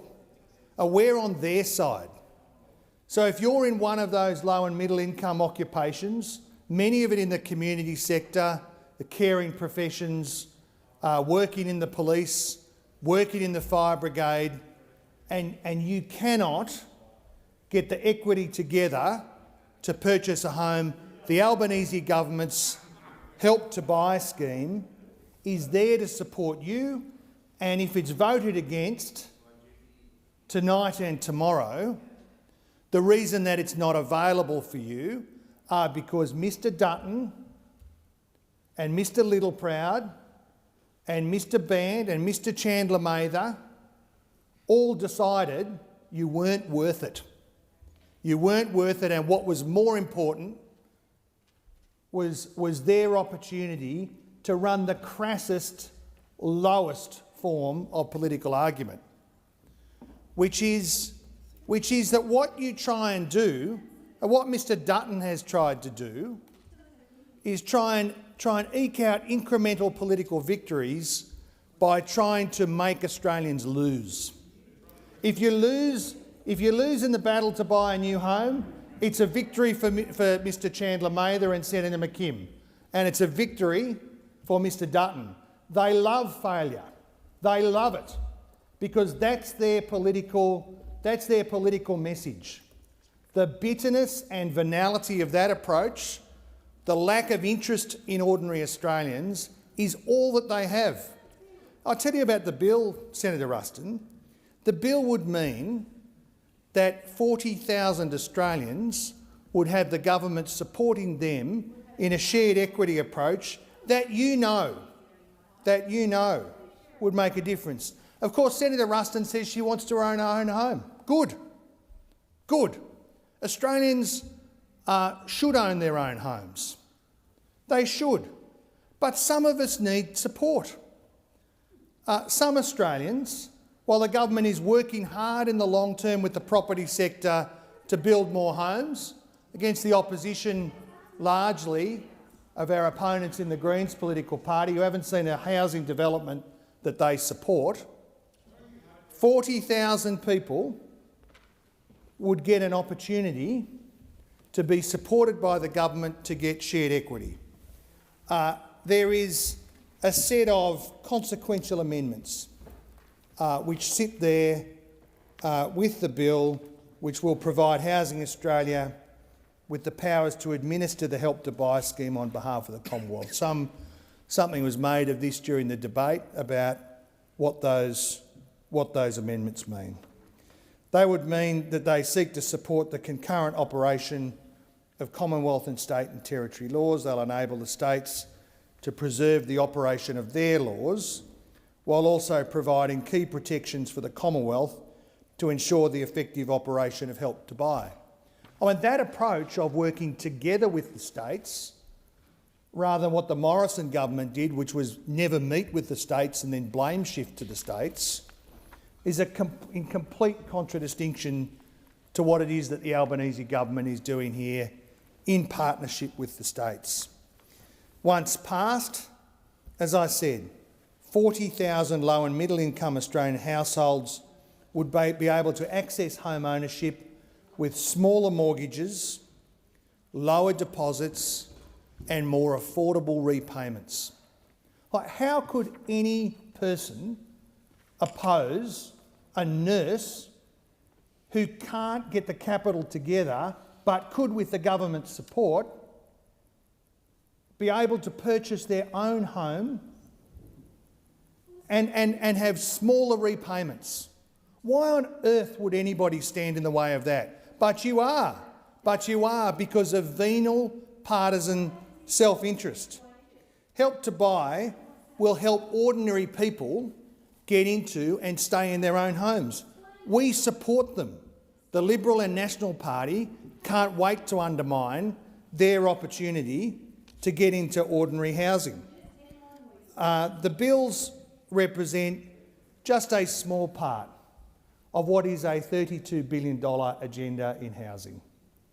It is the biggest agenda from any government in living memory. It is an ambitious housing agenda that will make a difference,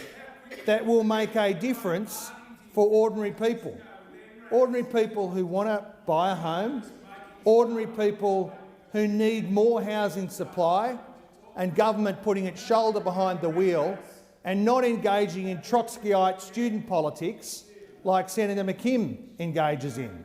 Trotskyite student politics instead of action. What we've done for renters who Senator McKim pretends to be interested in, is the biggest jump in Commonwealth rental support that there has ever been.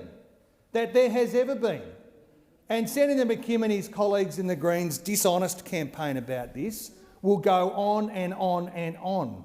But I tell you what, a meme, a social media post, has never built a single home, has never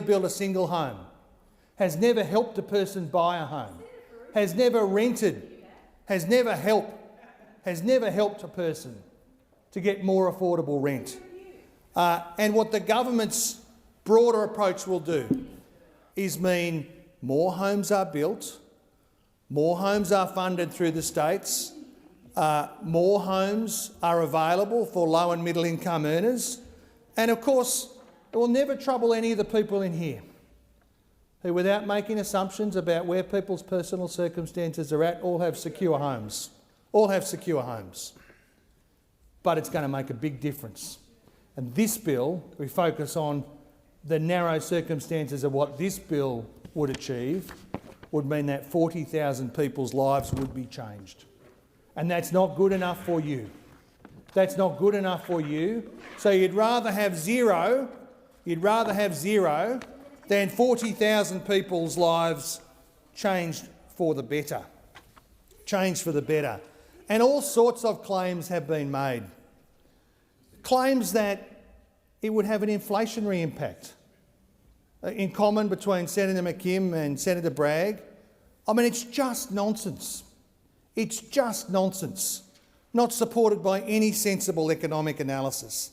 The idea that this number of homes would have that kind of impact is wrong. All it would do is mean that low and middle income earners got a decent shake out of the housing system. I'm proud of this piece of legislation.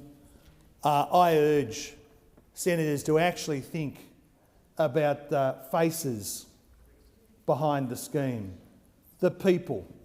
And if you can go down the supermarket and look nurses and teachers in the face who can't afford a home, you've got less concern for the interests of ordinary Australians than I thought you did. I urge the Senate to support the bill. I alert senators that we've passed the time for divisions, but now I intend to put the second reading amendment standing in the name of Senator Faruqi. So I'll put that question now. Those for the question say aye. Against, no. I think the noes have it. A division required? Yeah. In support for that second reading amendment and Senator Faruqi's name be recorded. It will be noted. Thank you, Senator Waters.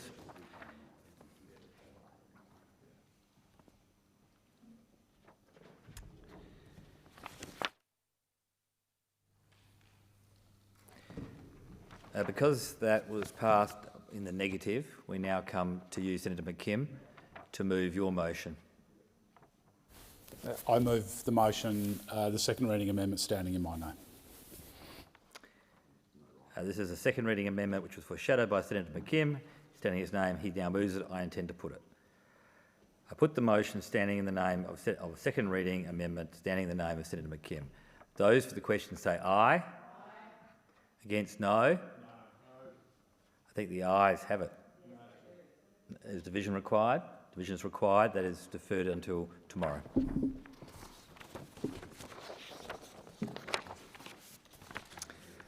I understand the Minister has to move a motion to assist with bringing on the paid parental leave. Thanks, Deputy President. I move that the paid parental leave amendment adding superannuation for a more secure retirement bill 2024 be called on immediately. I intend to put the question. I put the question. Those for the question say aye. Against, no. The ayes have it. Senator Ruston, you have the call.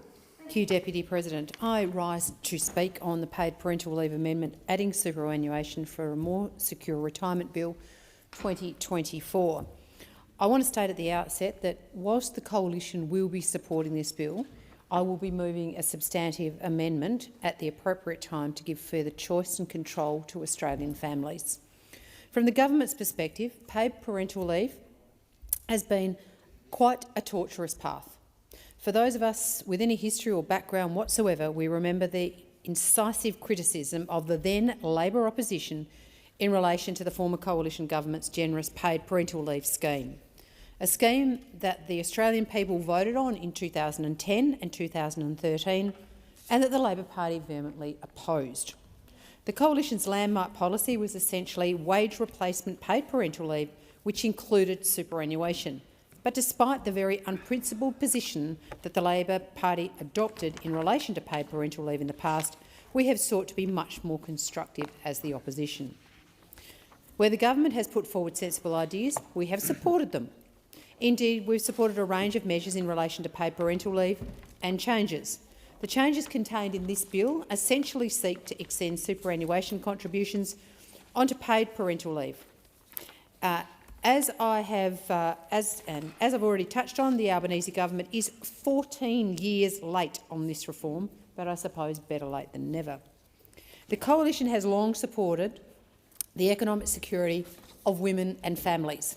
We delivered landmark funding of $5.5 billion through our two women's budget statements, key amendments by the Coalition to paid parental leave legislation while in government, which included introducing special circumstances which allow a person to meet the work test if they've been impacted by family and domestic violence or a natural disaster or a severe medical condition, allowing JobKeeper and COVID-19 disaster payment to count towards the work test for paid parental leave to prove a genuine connection to the workplace, indexation of the income threshold for the first time since the scheme was introduced.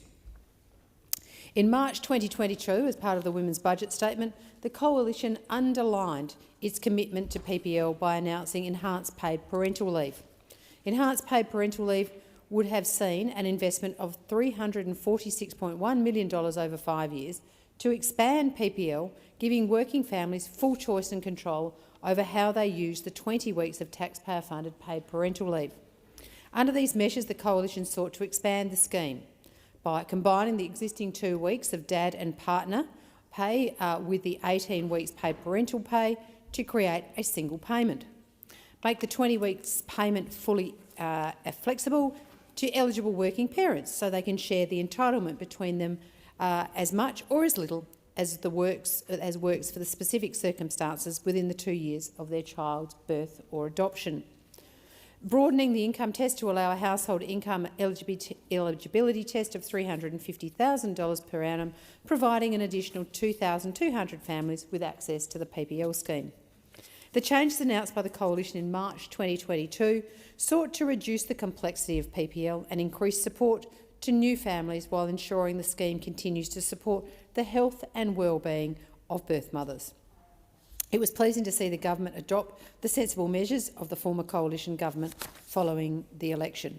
The paid parental leave amendment adding superannuation for a more secure retirement bill will add superannuation contribution to the Commonwealth-funded paid parental leave scheme. The bill also makes minor technical amendments to the Fair Work Act 2009 relating to unpaid parental leave. The key measures in Schedule 1 will establish paid parental leave superannuation contribution entitlement as part of the scheme, provide for the calculation of the amount of the PPLSC and the manner in which this amount is paid, create mechanisms for the Commissioner of Taxation to correct under- and overpayments of the scheme, provide an avenue for recipients to seek review of the PPLSC decisions made by the Commissioner and give the Commissioner new compliance and enforcement powers to assist with the administration of the scheme. Schedule 2 of the bill contains a minor technical amendment to the unpaid parental leave provisions of the Fair Work Act 2009 to clarify the entitlement to keeping in touch days, and amendments to the Income Tax Assessment Act 1997 and the Taxation Administration Act 1963 that are consequential to the paid parental leave superannuation contribution related amendments in Schedule 1 to this bill. It is estimated that 180 families would benefit from the changes in this bill when the PPL scheme reaches 26 weeks by 2026. The maximum a family would receive in superannuation contributions is around $3,000 based on a superannuation guarantee rate of 12%. For both born and adopted children from 1 July 2025, parents eligible for the Commonwealth's PPL scheme will receive an additional 12% of their paid parental leave as a contribution directly to their superannuation fund. The contribution will match the superannuation guarantee rate of the year the PPL is taken as at 1 July of that year. The contribution is to be made by the ATO after the conclusion of each financial year, with an additional interest component to address any foregone fund earnings that may have occurred if the payment was made on a regular basis. In recognition that it has never been more expensive to raise a family and in line with the Coalition's commitment to supporting the choices of Australians, the Coalition will seek to amend the legislation to introduce more flexibility in the Commonwealth's paid parental leave scheme. Under the Coalition's amendment, Australian parents eligible for government-funded paid parental leave will be able to choose to receive superannuation on the government-funded paid parental leave payment, or receive 26 weeks of paid parental leave from 1 July 2025, increasing to 28 weeks from 1 July 2026, or receive a one-off payment equal to the value of the superannuation amount to help with the costs associated with the arrival of a newborn or adopted child. The amendments seek to do two things. It seeks to provide parents of a newborn or adopted child with an additional two options. They can choose to take the additional superannuation contributions on PPL payments as outlined in this bill, or they can choose one of the two additional options. Firstly, they can elect to take an additional 2 weeks of PPL. So at each stage over the next 2 years, they can elect to take an additional 2 weeks more than they would otherwise have been entitled to. Secondly, they can take a one-off payment. We think parents are in the best possible position to determine in their own circumstances what is that they need. For many Australians, one of the primary purposes of paid parental leave is to provide them with the financial flexibility that they need at a really special and beautiful time in their lives, the arrival of a newborn or adopted child. Providing parents the option of taking those 2 extra weeks' leave is something we think the government should absolutely support. Every parent knows spending time with their new arrival is worth far more than the financial benefit. Finally, we know how difficult it is for families generally with the cost of living crisis that they are facing. So providing them with an additional option of being able to make the equivalent amount to the PPL in superannuation as a lump sum is a very worthwhile amendment. Anyone in this place and anyone watching this who has a child, many people who have never had the benefit of PPL, I suspect, know that it's an extraordinarily difficult time financially, so providing these additional options to parents is treating them with the respect that they deserve. On that, we hope the government will see it as a good idea and will support it. So while the Coalition will be supporting this bill, our amendments that will be moved offer further choice and control to the Australian families taking paid parental leave. I move the substantive amendments as circulated in my name. Thank you, Senator Ruston. Senator Waters. Acting Deputy President, I rise to speak to the paid parental leave amendment adding superannuation for a more secure retirement bill 2024. Today has been a long time coming. The Greens are so glad to finally see Labor get on board with our long-standing policy to pay superannuation on paid parental leave. Unions and stakeholders have long called for super on PPL, and the Greens have lobbied Labor consistently on this subject for over a decade. We've heard consistent, significant evidence at multiple previous Senate inquiries. Paying super on PPL was a key recommendation of the government's own Women's Economic Equality Task Force in 2023. Paying super on PPL was a recommendation of the 2016 Senate inquiry into economic security for women, which I participated in. Earlier this year, I moved an amendment for the government to pay super on PPL when its last PPL bill was before the Senate.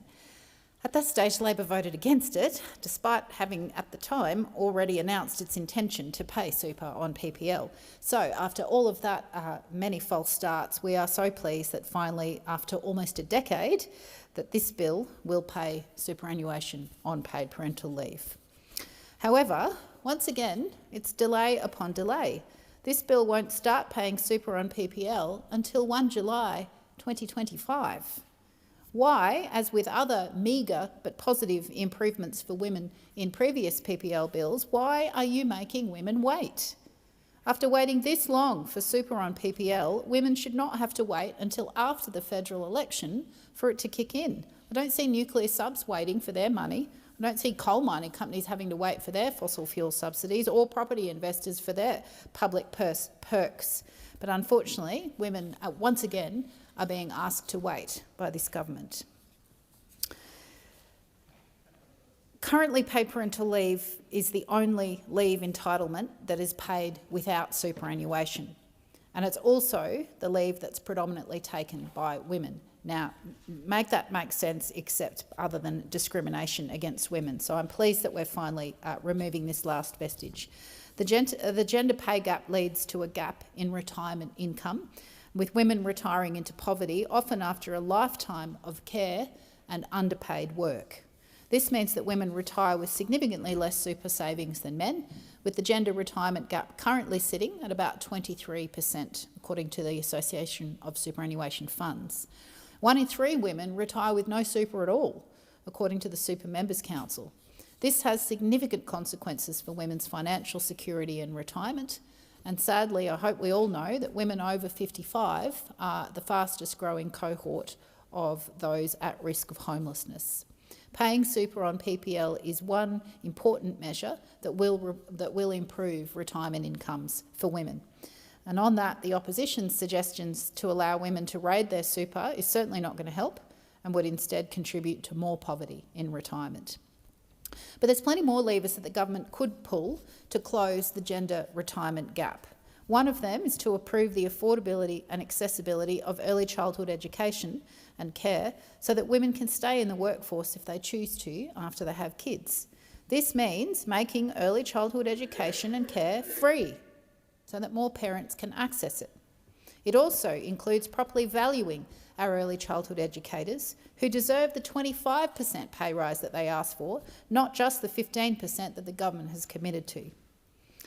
Another measure that the government could take that would have immediate benefits for women's retirement security is to improve the low-income super tax offset, or LISTO.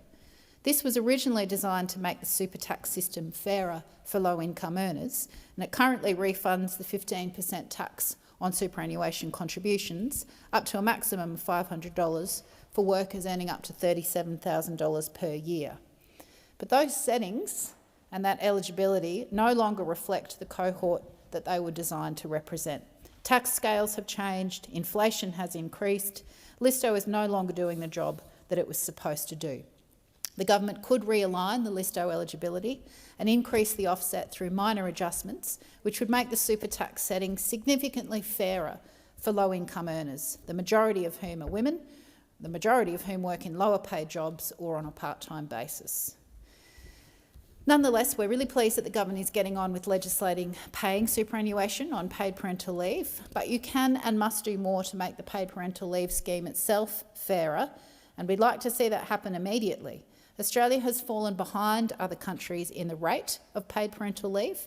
In fact, our paid parental leave rate is one of the lowest in the OECD. Continuing to pay parental leave at minimum wages forces difficult decisions about who can afford to take leave and for how long. For some people, full-time minimum wage is an increase on their previous earnings, but for many parents, the minimum wage is well below their normal wage.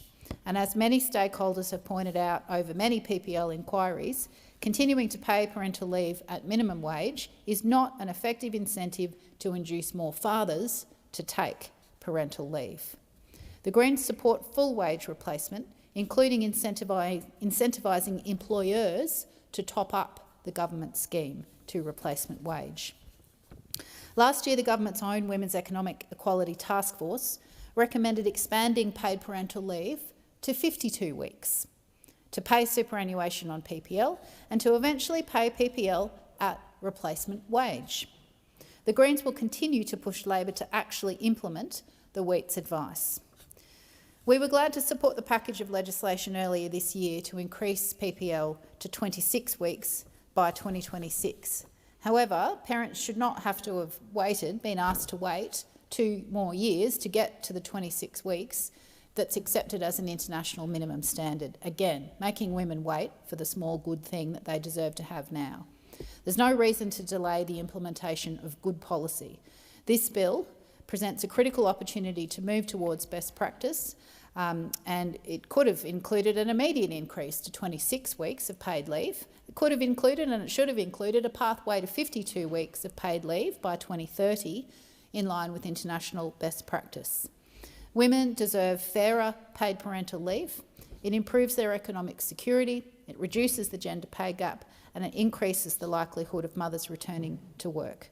Paying super on PPL is a good but small step in the right direction, and we're pleased that after a decade of advocating for it, finally this small but important change will be made. Thank you. Senator Darmanin. Thank you. Let me begin by outlining the stark reality. Women in Australia are retiring with significantly less superannuation compared to their male counterparts. On average, women retire with about 25% less. In addition to this, women live on average 4 years longer, so they need to make their money stretch further. As a result, right now, women are far more likely to experience poverty in retirement in their old age. That is a fact, and it's a fact that reflects a deep-rooted inequality in our society of women's value in this country. And this isn't just a number, it's a reflection of one of the many systemic inequities that have persisted for too long. Addressing these inequities is multi-layered and will take many interventions, and this bill is one of them. An important piece in solving the gender inequality puzzle. Another vital step towards closing the gender pay gap in retirement. Retiring with less means facing increased risks of poverty and financial insecurity in what should be the golden years of one's life. It means that after a lifetime of work, both paid and unpaid, women are more likely to struggle to afford basic necessities, medical care and even housing. It's a reality that denies the dignity and peace of mind every person deserves after decades of contributing to our society. Universal superannuation is a vital part of a system designed to give Australians a decent standard of living in retirement. Yet for too many women, this promise is yet to be fulfilled. Throughout my career, I have fought for this principle, that every Australian should be able to retire with dignity, security and peace of mind. The Paid Parental Leave Amendment adding superannuation for a more secure retirement Bill 2024 is designed to help fulfil this promise.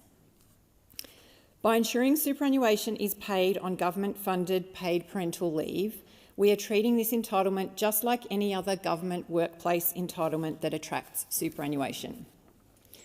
My union, the Australian Services Union, has been at the forefront of this reform for many years. In 2017, the ASU released the landmark Not So Super for Women report, shining a light on the systemic bias within the superannuation system against women.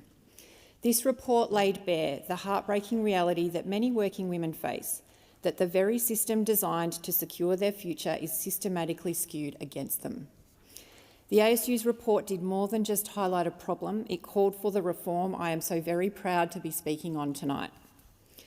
It also sparked a campaign that demanded superannuation be earned on every dollar earned, including extending superannuation to paid parental leave. Workers from around the country have taken on this cause with gusto. They have lobbied governments tirelessly and negotiated paid superannuation on parental leave into workplace agreements. They have even achieved the inclusion of superannuation payments on unpaid parental leave in agreements. I want to take a moment to acknowledge the significant contributions of the ASU women who have been pivotal in advancing this cause. Adele Welsh, Anne Edmonds, Kate Cotter, Debbie McDonald, Lindy Henderson, Julie Douglas, Maggie Lestrange, Sarah Cleggett, Imogen Sterney and Jenny Thomas. They have been relentless advocates for this change. Their dedication deserves our deepest gratitude. Their work exemplifies the power of collective action and the change that can be achieved when we fight for what is right. And to Julia Fox, Laurie-Anne Sharp, along with Emmeline Gaskey, this bill is also the fruits of your labour. I could not talk about the trailblazers who built the foundations for paying super on paid parental leave without, of course, talking about my dear friend and former Senator Linda White. Linda championed this reform for over a decade. She put the issue of women's unequal superannuation outcomes on the national agenda. This legislation is also a testament to Linda's unwavering persistence and her commitment to making life fairer for working women. Though her time in this Parliament was much too brief, her impact is lasting. Her legacy is everywhere, in the fights we have won, in the progress we continue to make, and certainly in this reform. Linda's work endures and her vision of a fairer system for all is closer to reality because of her efforts. The inequality in the gender superannuation gap is linked to two major factors: the gender pay gap and the career interruptions that are caused when predominantly women take time out of work to raise children. Firstly, on the gender pay gap. Superannuation contributions are a direct percentage of someone's wage, so the gender gap is a key contributor to women's superannuation balances remaining lower than those of men. Australia has one of the most gender-segregated workforces in the world, where women predominate in lower-paid sectors. Therefore, it is a big problem for our country and a simple proposition. When you earn less, the percentage that goes into your superannuation account balance is also less. I am proud to be part of a government that is actively working to close the gender pay gap, and I note that the current pay gap under this government is now at its lowest on record at 11.5%. This is a huge step, but there is still much more to do. We've implemented measures to raise wages in female-dominated sectors like aged care and early childhood, ensuring fairer pay for the invaluable work done in these industries. But addressing the gender superannuation gap requires more than just closing the gender wage gap. It also requires systemic changes to address the other drivers of the superannuation gap for women, which some have described as the care penalty. 1/3 of our gender pay gap can also be attributed to the time women spend caring for family and the resultant interruptions in full-time employment that this creates. 1/3, that is significant. Women with children face an average 55% drop in earnings in the first 5 years of their parenthood journey, while fathers' incomes remain largely unchanged. A 55% pay drop in 5 years following becoming a parent. This is a massive penalty. This is referred to as the motherhood or care penalty, a reality where women who make up 99.6% of the recipients of paid parental leave are financially punished for taking time out of the workforce to raise children. When women take time off to care for children, they are not just losing immediate wages, they are missing out on crucial superannuation contributions. This creates a cumulative disadvantage that grows over time, exacerbating the gap in retirement savings. And let me touch on the miracle of compound interest, as it was first described to me. Compounding is the investment returns generated on the returns you've already earned. The earlier and the longer you add to your balance, the greater the benefit of compounding you will realise. So, for younger women, compounding interest is not so miraculous if you are in lower paid work, you have children, and you take time off work to care for them. Recent data from the Australian Tax Office puts the gender super gap between 22% and 32%. We cannot, in good conscience, allow women to be penalised with financial insecurity in retirement simply because they take on the essential role of caregiving. Carers who take the government-provided paid parental leave scheme, overwhelmingly working mothers, are currently punished for this choice by losing out on essential super contributions and the compounding benefits that follow. That is why the superannuation on paid parental leave bill is so crucial. So what is the Albanese government's commitment to rectifying this inequality as part of the multi-layered approach? By investing $1.1 billion over the forward estimates, we are ensuring that superannuation will be paid on the government-funded paid parental leave from July. This reform will benefit over 180,000 families across the country. For parents receiving paid parental leave from July 2025 onwards, an additional 12% will be paid directly into their superannuation accounts. This is on top of the significant improvement since taking office.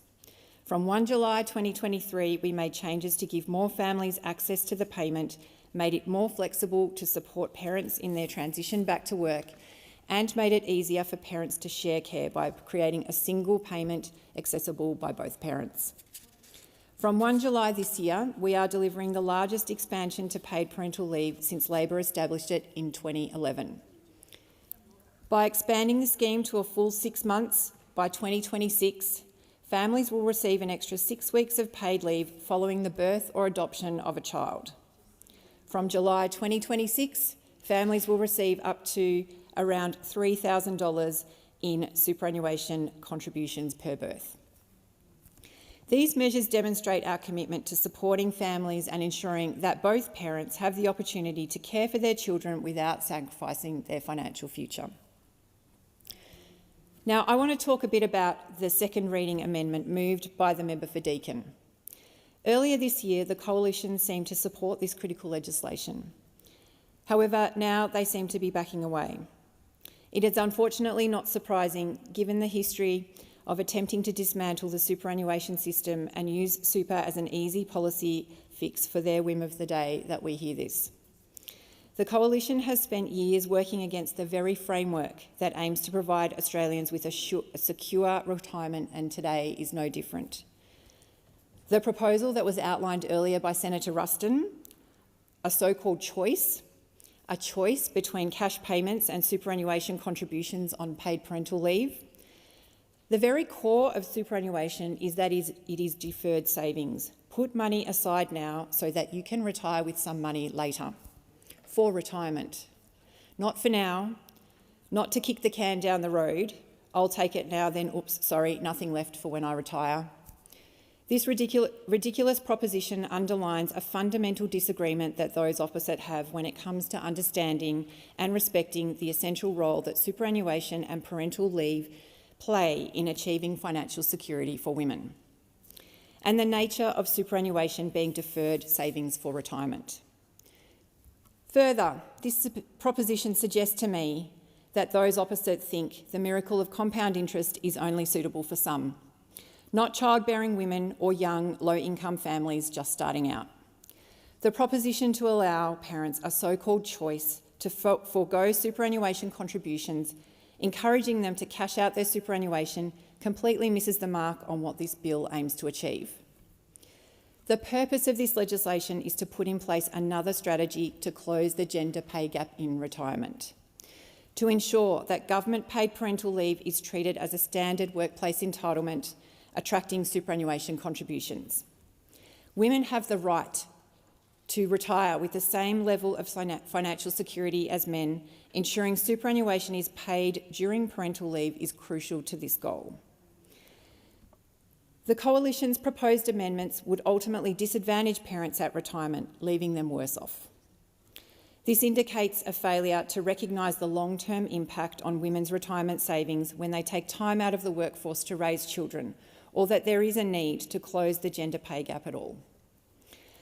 By promoting the option to raid your super balance now, it undermines the fundamental purpose of superannuation, to provide a safety net for you in retirement. For those fresh into the workforce, starting a family, or perhaps looking toward the end of their careers, the superannuation you earn over the course of your career will determine what your life looks like in retirement.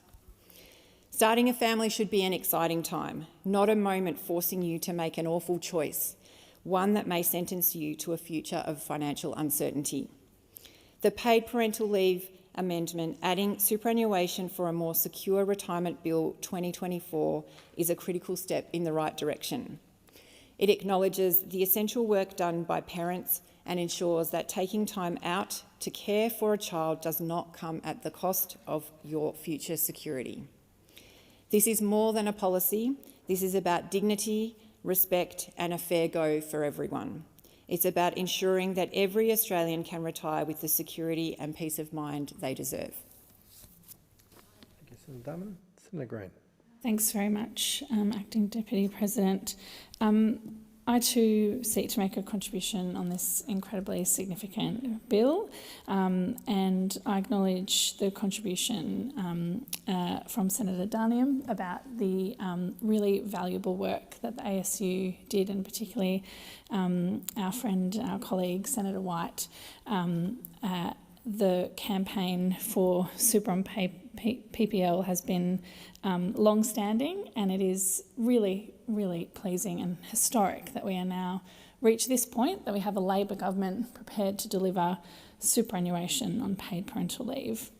I want to add to the contribution of my colleague by just reiterating the support that this scheme and this proposal has from stakeholders across the country. We know that many groups have come out in support of the proposal to pay super unpaid parental leave. Of course, we've seen that support from the unions, the ASU particularly, but also the ACTU. But it's worth mentioning that other groups have come out to support this proposal: the National Foundation for Australian Women, the Australian Institute of Family Studies, the Diversity Council of Australia, KPMG of one of them, and the Business Council of Australia, because we know that this is an important step forward for women's economic security. These peak bodies have made it clear that reform is both wanted and needed. And when we listen to the research and the data that's being provided by these stakeholders, it's clear that this amendment to the legislation will be essential for improving gender equality and women's retirement savings. But I too want to take this opportunity to object on the strongest possible terms against the proposal being put forward by the Liberal National Party. The Coalition have come out proposing amendments to this legislation and have tried to frame this about choice. But this proposal from the Liberal Nationals to not support superannuation on paid parental leave is a false choice for Australian women. They have completely missed the point about what this legislation is trying to address. It's about creating a strong parental leave system that's empowering and one that increases the super that women are going to be able to receive in retirement. It's about making sure that women don't retire poor. And yet the proposal from those opposite misses that point completely. This proposal that the government's put forward is about acknowledging the role of care within our country and how important it is to the economic security of women in our country. We know that under this government we've made incredible inroads when it comes to the gender pay gap, and that super unpaid parental leave is the unfinished business of that work. And that's why we seek to make these changes. But the proposal being put forward by the Liberal Nationals does none of that work, and it never would. And it's not surprising after a decade of turning their back on the project of women's economic security. They hardly touched paid parental leave when they were in government, and now they're putting forward a scheme or a proposal that would undermine the very principles of super unpaid parental leave. But this is what they do. During COVID, the Liberals encouraged people to raid their super against the advice of economists. They've encouraged women fleeing domestic violence to raid their super to escape violence. Absolutely shocking. And now they're encouraging people to raid their super for a housing deposit. Whenever you hear a scheme or proposal from the Liberals that has to do with super, they cannot be trusted. A party that seeks to make super voluntary should never be trusted when it comes to super. And that's why the Albanese Labor government is putting forward this incredibly important scheme for women's economic security. We seek to make sure that women do not retire poor. We seek to make sure that care and women's work and the process of having a family is valued in our country. That's what our legislation seeks to do. What those opposite are seeking to do is the complete opposite. Devalue the work of women, make sure that women retire poorer, and turn their back on the idea that somehow working women and working families don't deserve a secure retirement. Women see this, they see through you, they see what you are doing. Thank you, Senator Green. You'll be in continuation. I now propose that the Senate now adjourn. Senator Polly. Tonight, I want to talk about the extraordinary behaviour today in this chamber, a chamber that is supposed to debate legislation and then vote on it. But what did we see today? Manoeuvring between the Greens, they're leaving the chamber now, and the Liberals Nationals to vote Senator that we didn't have to have a vote. Polly, please be seated. You know that it's not meant to reflect on the whether someone is in the chamber or not. Continue.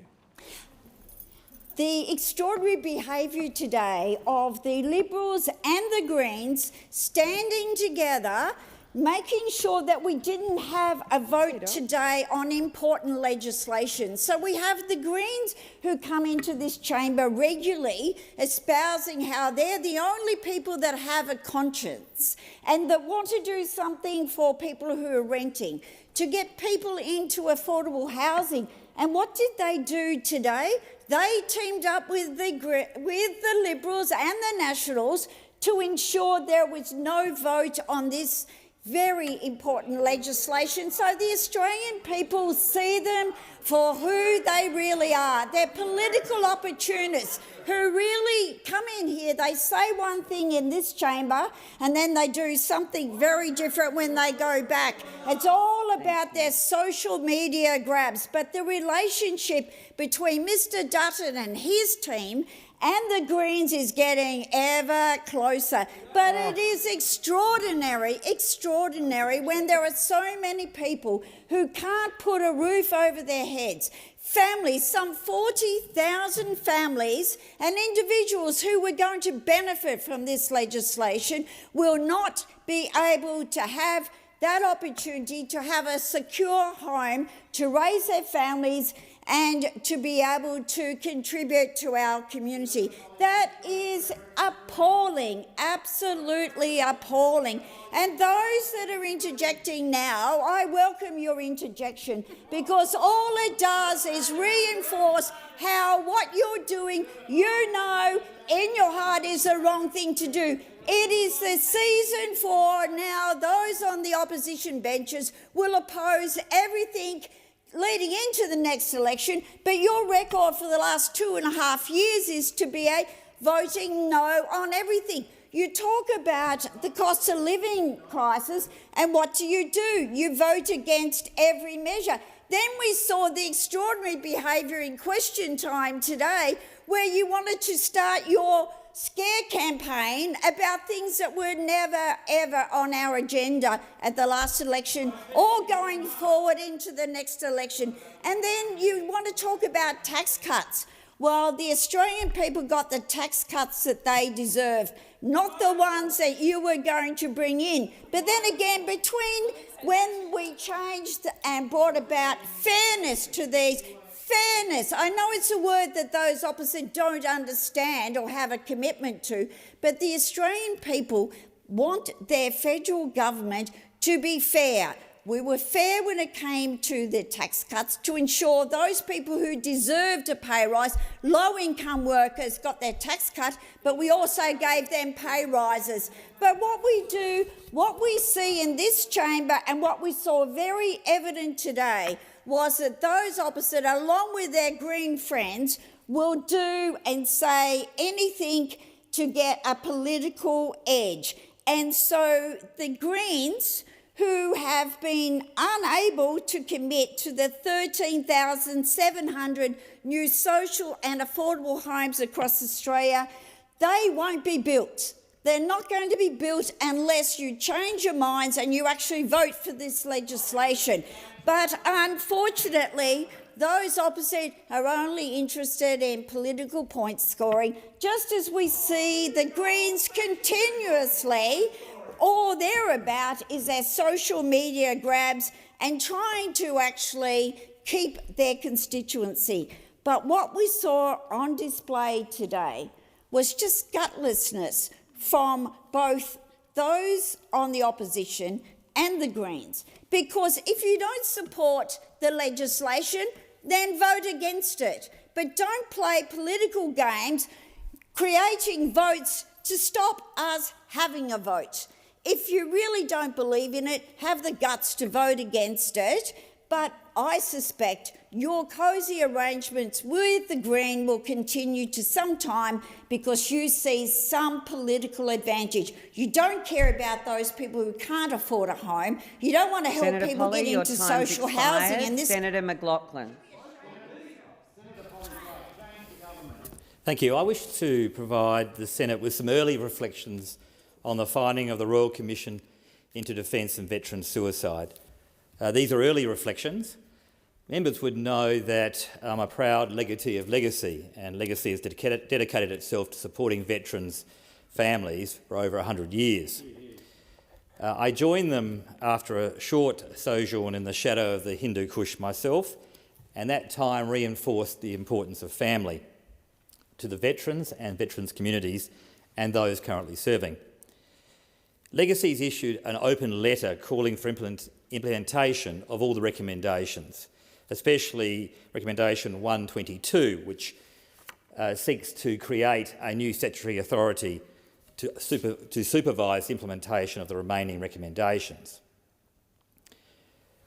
I wish to associate myself with that open letter and its calls to action, not only as a legatee but also as a veteran.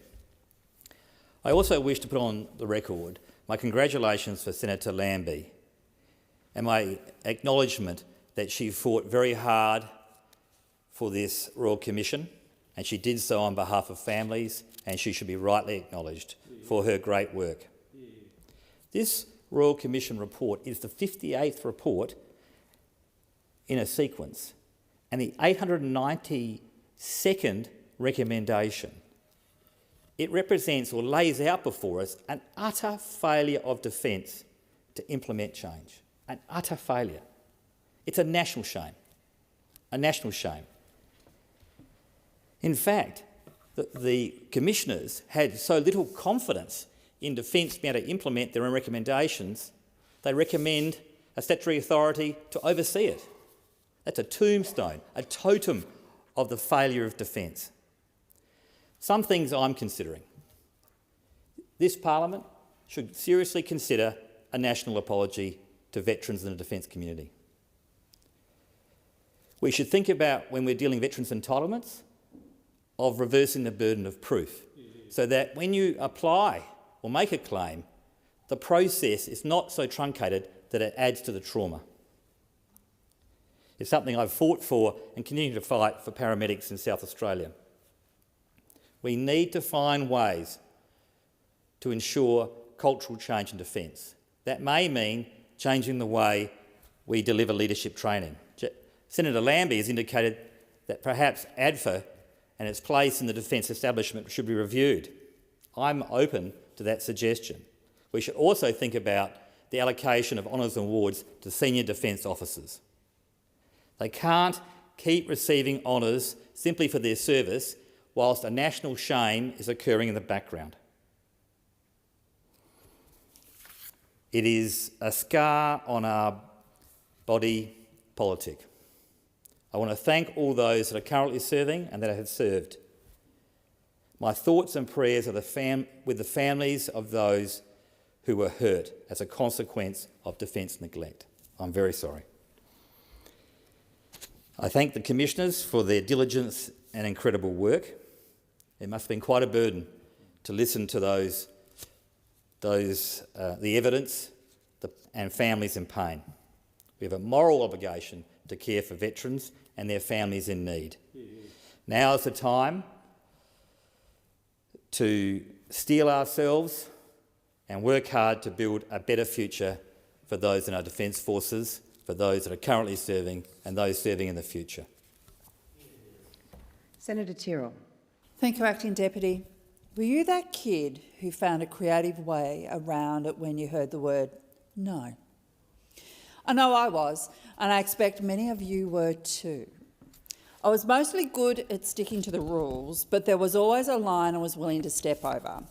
And that line for me was staying up late on a Friday night and sneaking up the hallway and peering through the door just to watch a little bit more TV.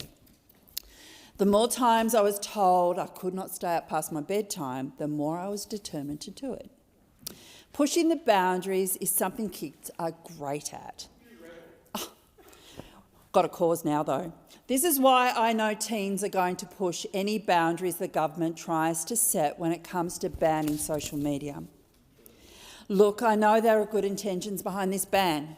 I agree there are huge issues around the kinds of content children and teens have been able to access online and how social media platforms can impact their mental health. I think we're all on the same page in thinking that children under 10 probably shouldn't be posting content of themselves to social media platforms. The issue we're not talking about enough is that age verification will rely on social media platforms complying with Australia's rules. They will have to set up processes within sign-up systems to check you are the age you say you are. Given how we're going with trying to get Meta to pay for news content in Australia, I'd say the chances of Facebook or Instagram checking ages are pretty slim. But how do we actually put something in place to stop kids using social media? The answer to this question is identification. But we already squirm about how much information we are required to share with government agencies. Are we really going to entrust our valuable information to the internet? I've heard debates in this place from all sides about the importance of privacy and securing data online, and I agree, it's very important. I don't want to be scammed after sharing my personal information and then the organisation I shared it with is hacked. Optus, Medibank, Latitude. It hasn't been that long since these data breaches resulted in millions of people's data being shared online. But here we're talking about encouraging our kids to hand over their ID to social media giants. Anyone who has spent any time with a teenager knows they will find a way around any ban you give them. They will find new ways to connect on social media or new platforms to use that get around the ban. Any kid who knows anything about tech will sign up for a VPN and get around the system in 5 minutes. But in trying to keep kids safe, we will create other problems. Social media is a lifeline for many kids living in remote areas or those who can't leave their home. Going online is the way they access the world. Banning social media cuts legal access to these kids, so we'll be forcing them to find other means to communicate with their friends. But whether this ban on social media applies to kids aged 16 or under 14, whichever age the government decides on, that really is a decision for parents. Educating kids about the good, the bad and everything in between online is really a parent's job. It's up to us to talk to them about the kinds of things that are appropriate on the internet and the things that are not. I did this with my own kids, and I still do now. I put my hand up. I set them up with social media accounts when they wanted them, even when they weren't old enough. The deal was they had to be open and honest with me about what's going on, what they were doing, and talk to me about anything that didn't feel quite right. It's the same situation as when parents choose to give their kids alcohol at a Year 12 party. It's a way for them to experience alcohol and understand the consequences, but in a safe environment. I treated social media in the same way for my kids. This proposed social media ban is really just a vote grab. There's no real thoughts on how it can be enforced, but it's a great headline leading into an election. If this was really about kids, we'd give them the tools they need to help them make their own decisions about what is happening online. Instead, I just feel like we're just going to end up pushing them towards further problems. If age verification isn't the answer, then what is? Let me go back to my earlier point about basic parenting.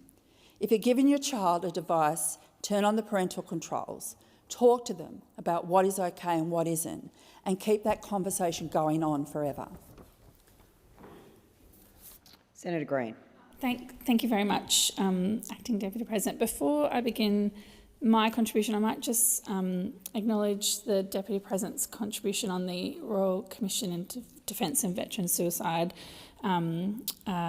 Obviously, it's a really important report and it will take some time to go through those recommendations, but you acknowledge Senator Lambie. I think it's important to acknowledge Luke Gosling as well in his contribution, and also the member for Herbert, Phil Thompson, who, collectively, I think, really urged the government at the time to take that step, and now we've seen that report. So, speaking of Townsville, I was there recently to mark 20 years since the Great Barrier Reef Marine Park zoning plan came into effect.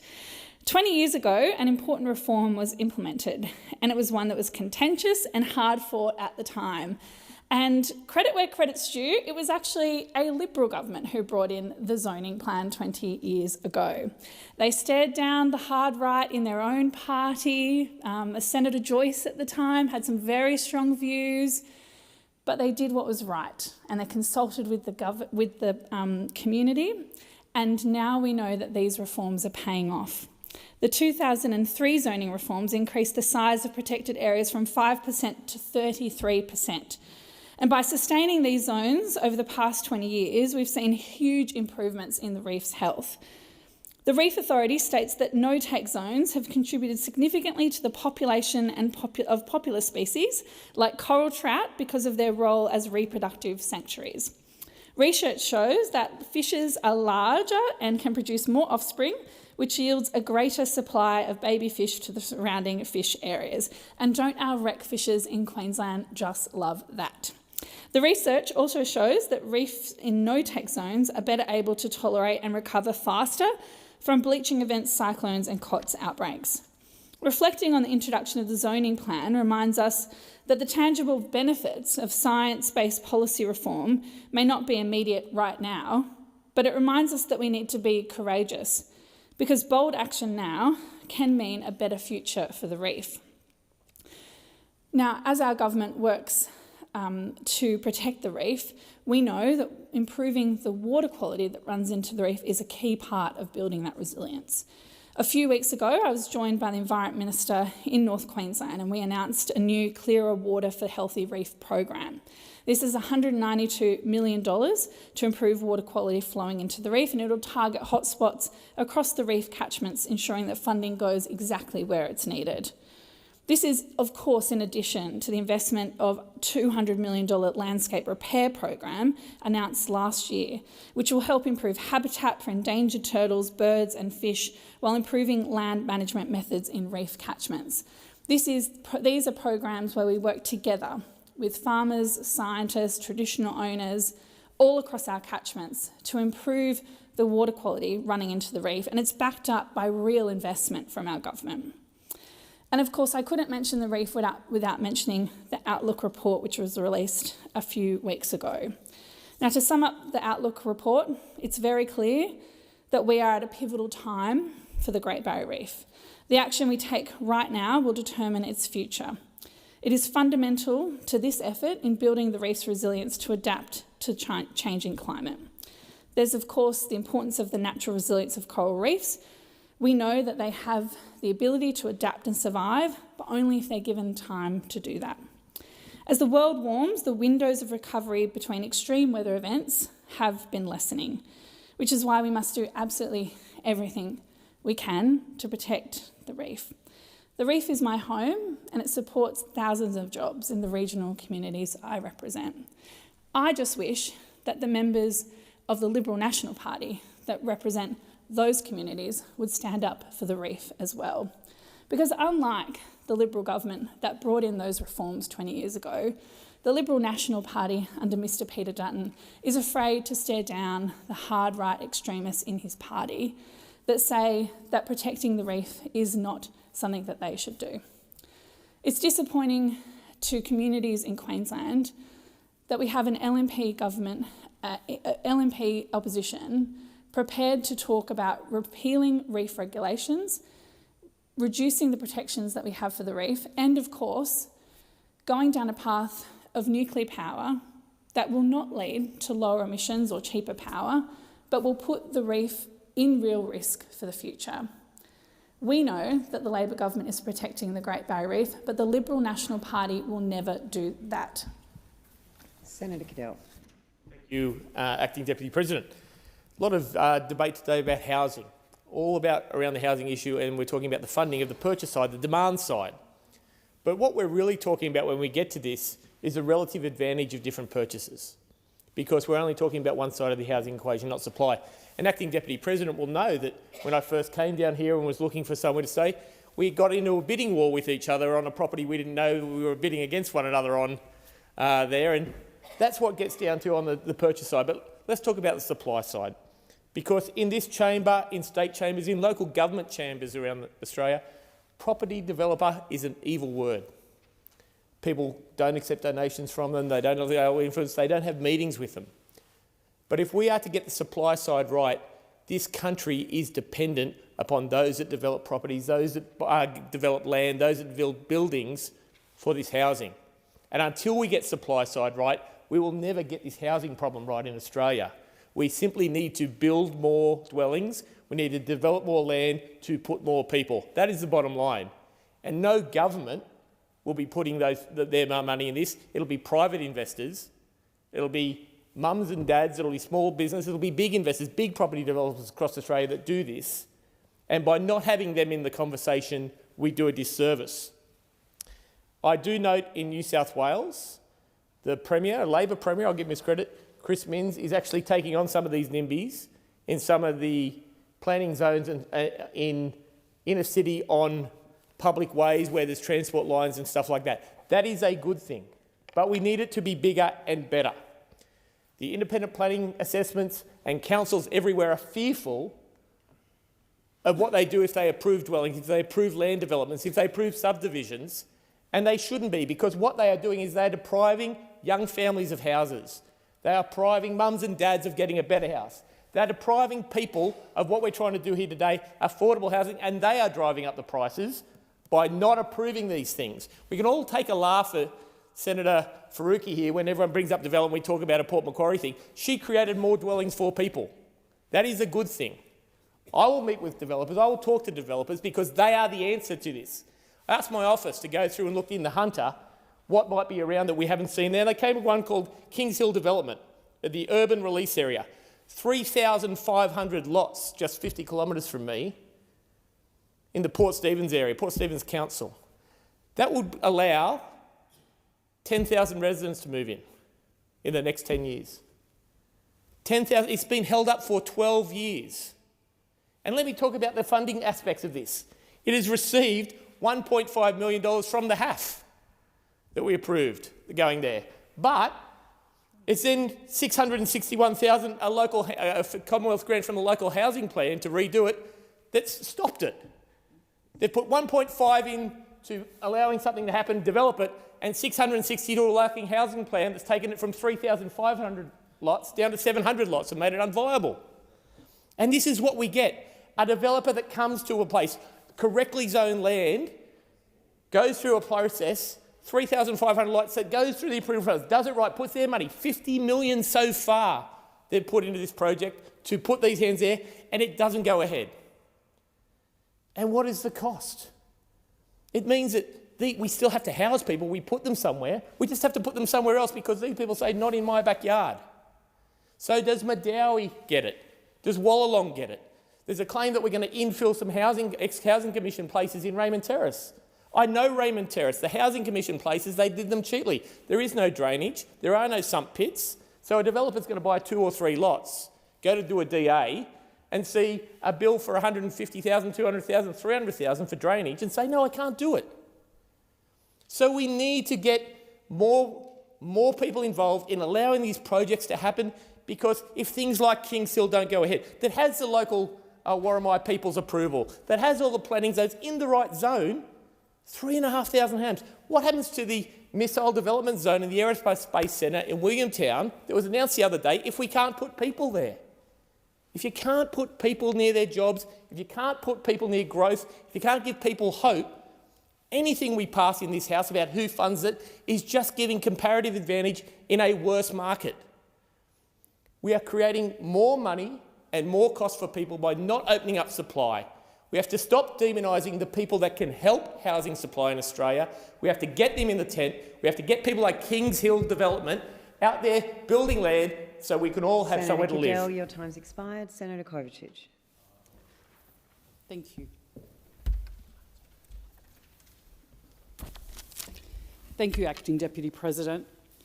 Every single one of us at some point in our lives will interact with the aged care system. Whether it be for ourselves, our parents or our partners, aged care will inevitably impact all of us. For this reason, Australians deserve to know exactly what reforms the Albanese Labor government is proposing with our aged care system.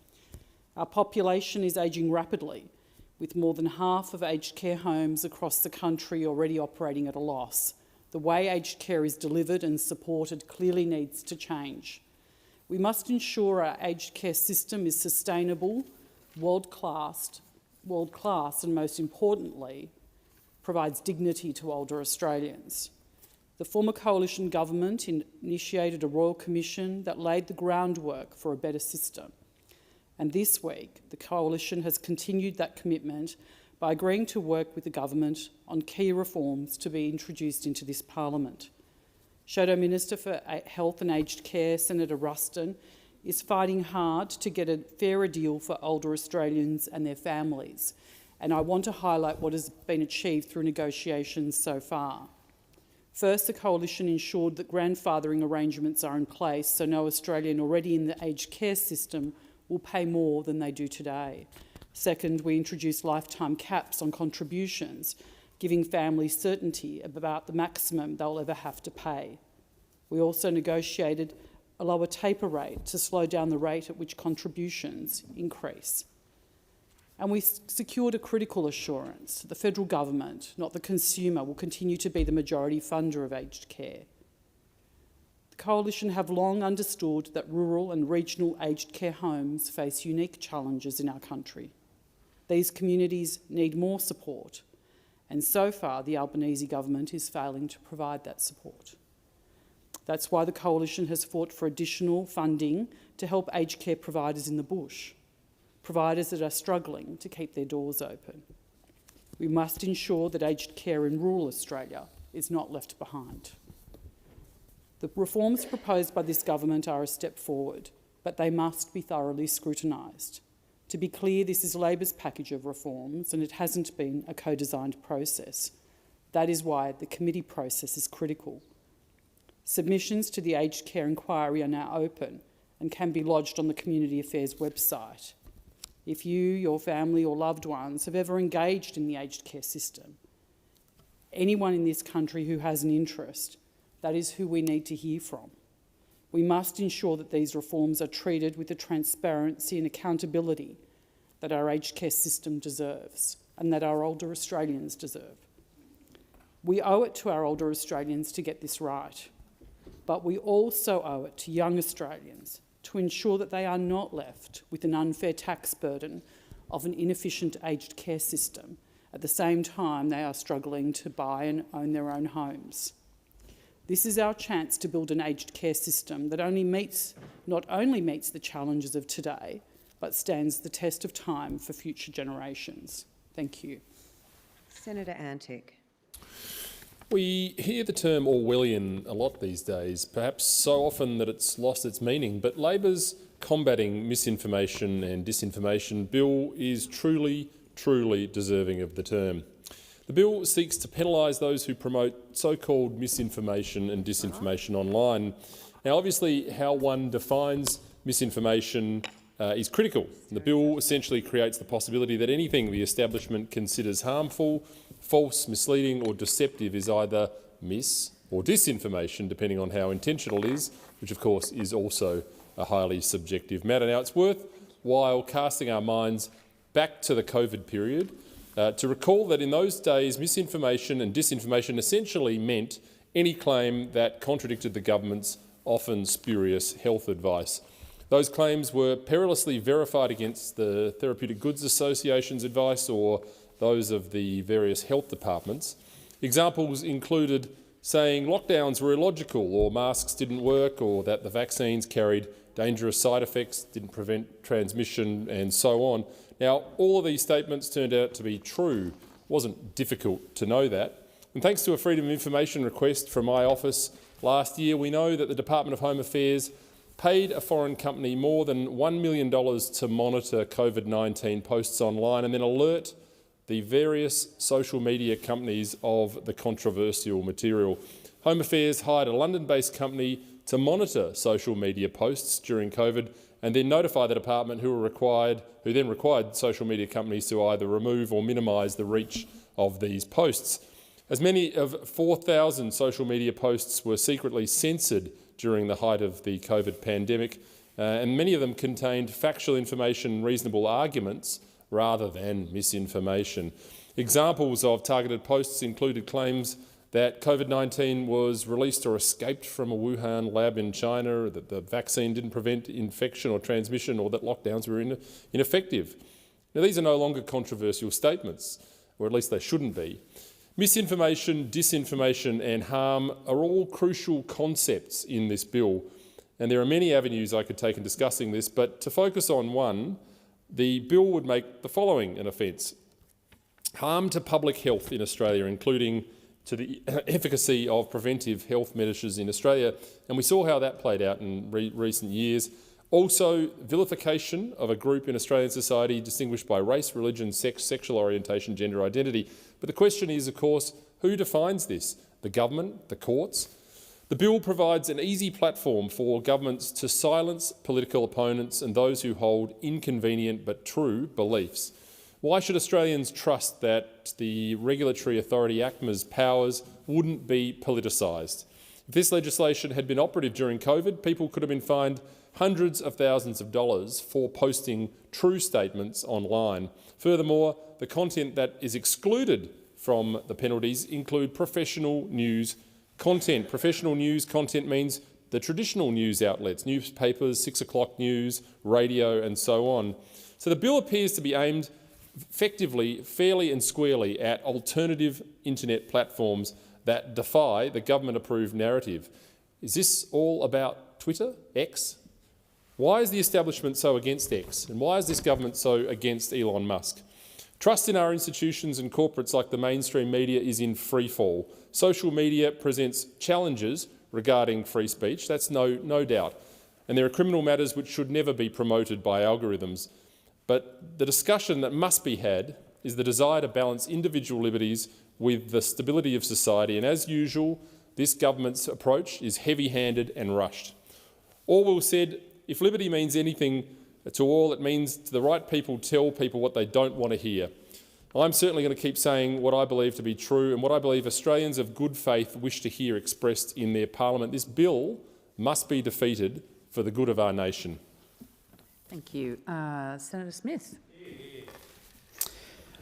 Africa is big, bright and warm in spirit and generosity, and so it was at the Organisation of African Communities in Western Australia 224 award night celebrations. I want to express my gratitude to the Organisation of African Communities in Western Australia for the invitation to attend their 6th annual Western Australian African Communities Awards last Saturday. And special thanks, of course, to Dr. Cassidy, who is the leader of the Organisation of African Communities in WA, and a leader that is warmly embraced and held in very, very high regard in the African community, but beyond in many other communities in Western Australia. And I'm very, very proud to have a long-running association and to support the Organisation of African Communities in Western Australia. This awards night was part of celebrating the important work that they do in our community in Western Australia, and it was inspiring to hear many of the stories of talented members across the community leading in areas like youth leadership, women's advocacy, sports and excellence in innovation. One of the finalists for the innovation category was Ms Joan Gregory, who founded Alpha Carers Australia. Alpha Carers is a leading healthcare provider known for its compassionate and culturally sensitive care. But I also want to congratulate Naomi Cyrus, who won the Women in Leadership Award. Naomi's leadership extends beyond her community work. She plays an active role in the Multicultural Advisory Council, where she helps shape discussions that impact multicultural communities across Western Australia. Her passion for mentoring and uplifting others has made her a cherished figure, inspiring countless women to reach their full potential.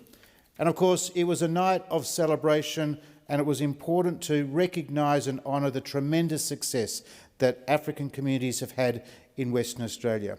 And its president, Dr. Cassidy, had this to say: "Our community has always been rich in talent, diversity and the drive to make a difference. The stories of our award recipients tonight reflect the incredible journeys of growth and transformation that have touched lives far beyond their own.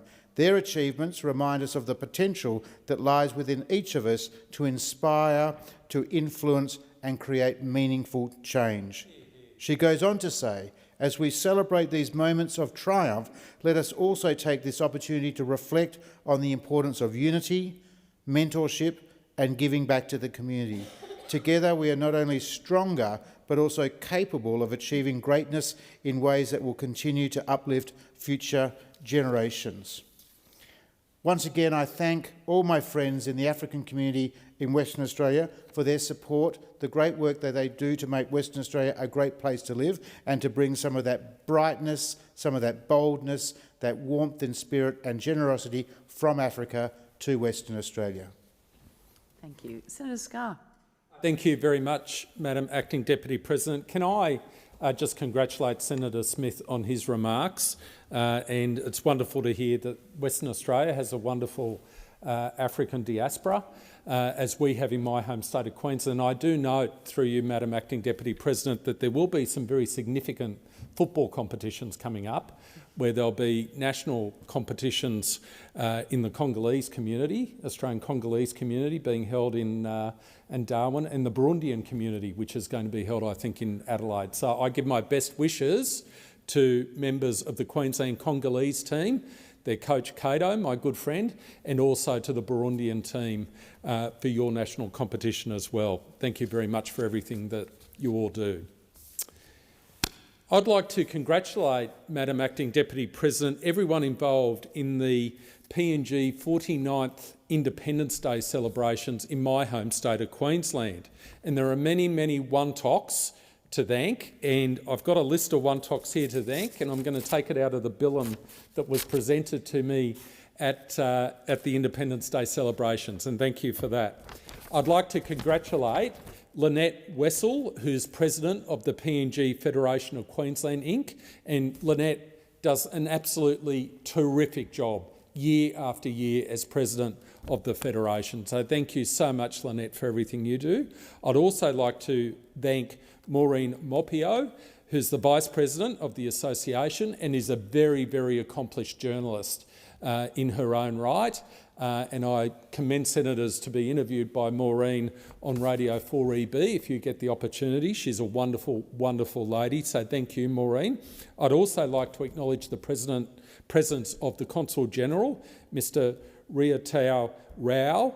I look forward to working with you, Consul General. And I thank all the volunteers, all the performers for putting on such a wonderful event. It was open to the whole community. Thousands of people attended. It was just absolutely terrific. And as I said on the day, next year is the 50th independence anniversary of independence for PNG, the 50th anniversary of independence of the independent state of Papua New Guinea. And I think the biggest party, the biggest celebration out of PNG should be in my home state of Queensland, because we have such a wonderful PNG diaspora.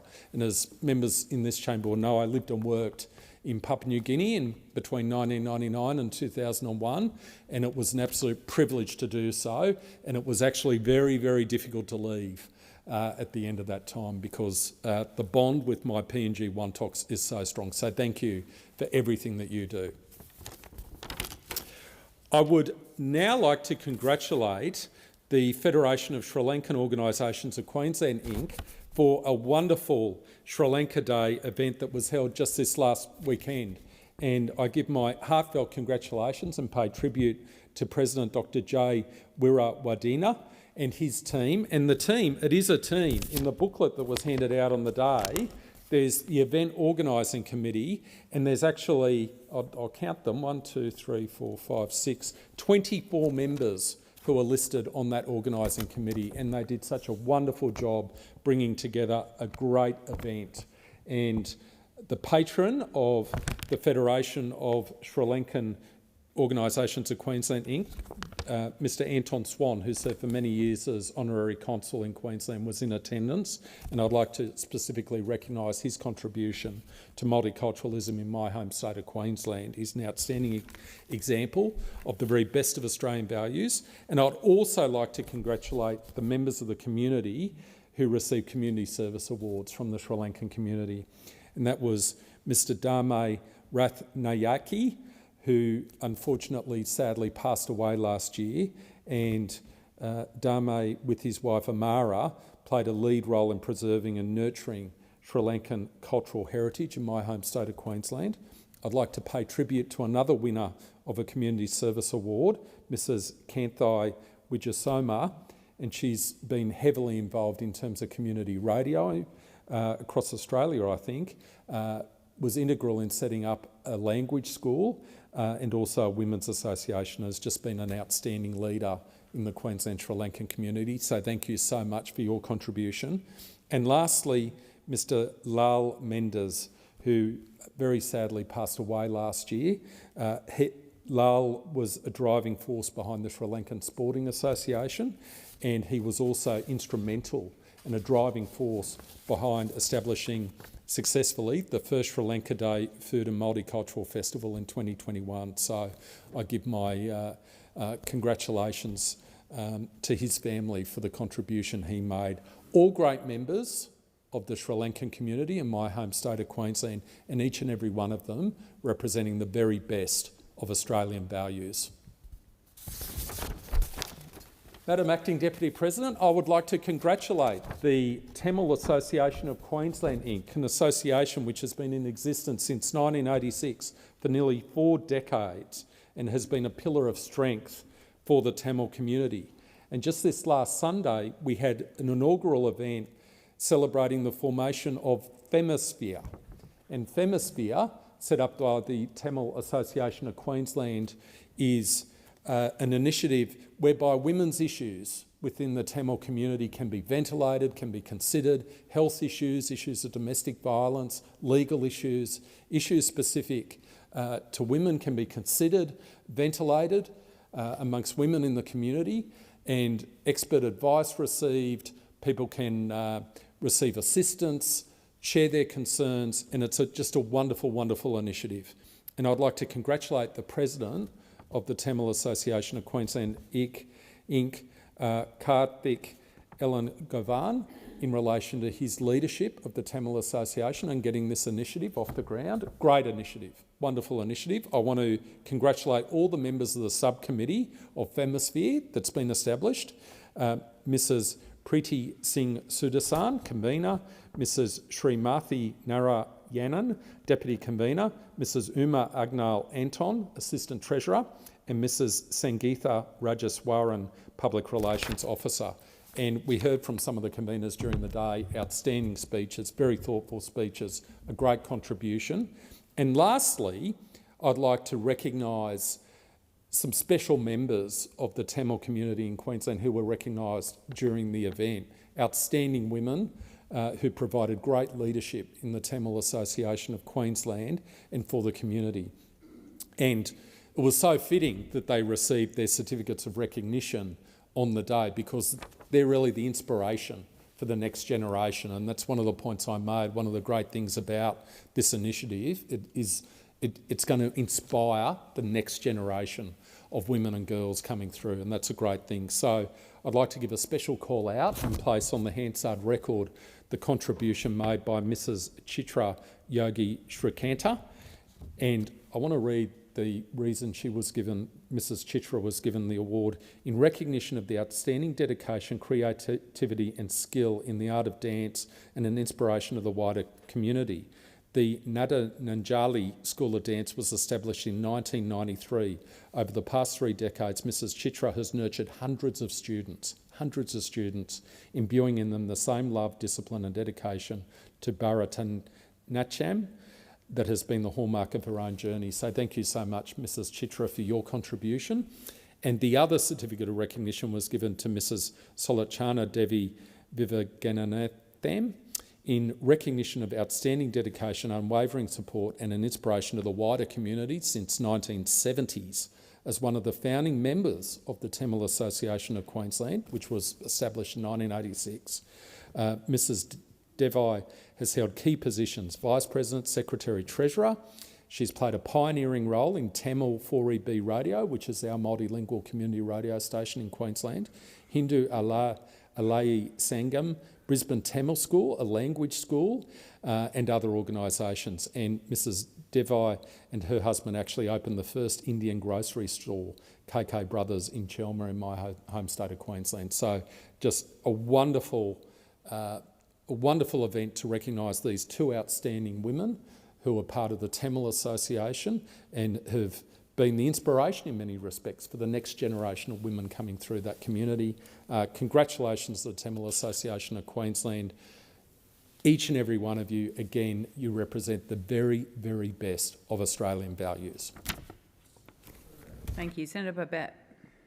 Thank you, Acting Deputy President. Now, the question the world is asking about the US election is not whether Trump's going to win, but whether Trump is even going to live to contest it. We have now seen 2 attempts on President Trump's life in just 8 weeks. While Kamala Harris is dodging interviews, President Trump is dodging bullets, and I wonder why. It should all be clear to everyone by now that while Donald Trump is in the assassin's crosshairs, he's not the ultimate target. You are. Trump and other people like him are just in the way. The progressive left, with their love of globalism, big government, censorship, and rejection of objective truth, will stop at nothing in their pursuit of power. That much should now be clear. President Trump, he stands between free people and the globalist tyrants who control the world from the shadows. And now one can be in no doubt as to how far these shadowy figures will go in order to remove Trump permanently, in order to push and continue their agenda of destroying free speech, national sovereignty, and destroying the free world. Now, the radical left, what have they done? They've repeatedly described Trump as a threat to democracy, a madman who will plunge America and the free world into a dystopian nightmare. It's as if they've been attempting to provoke someone into killing him deliberately. The media have been just as bad, if not worse. They paint Trump as a cross between Hitler and Mussolini, constantly spewing lies and hatred towards the man.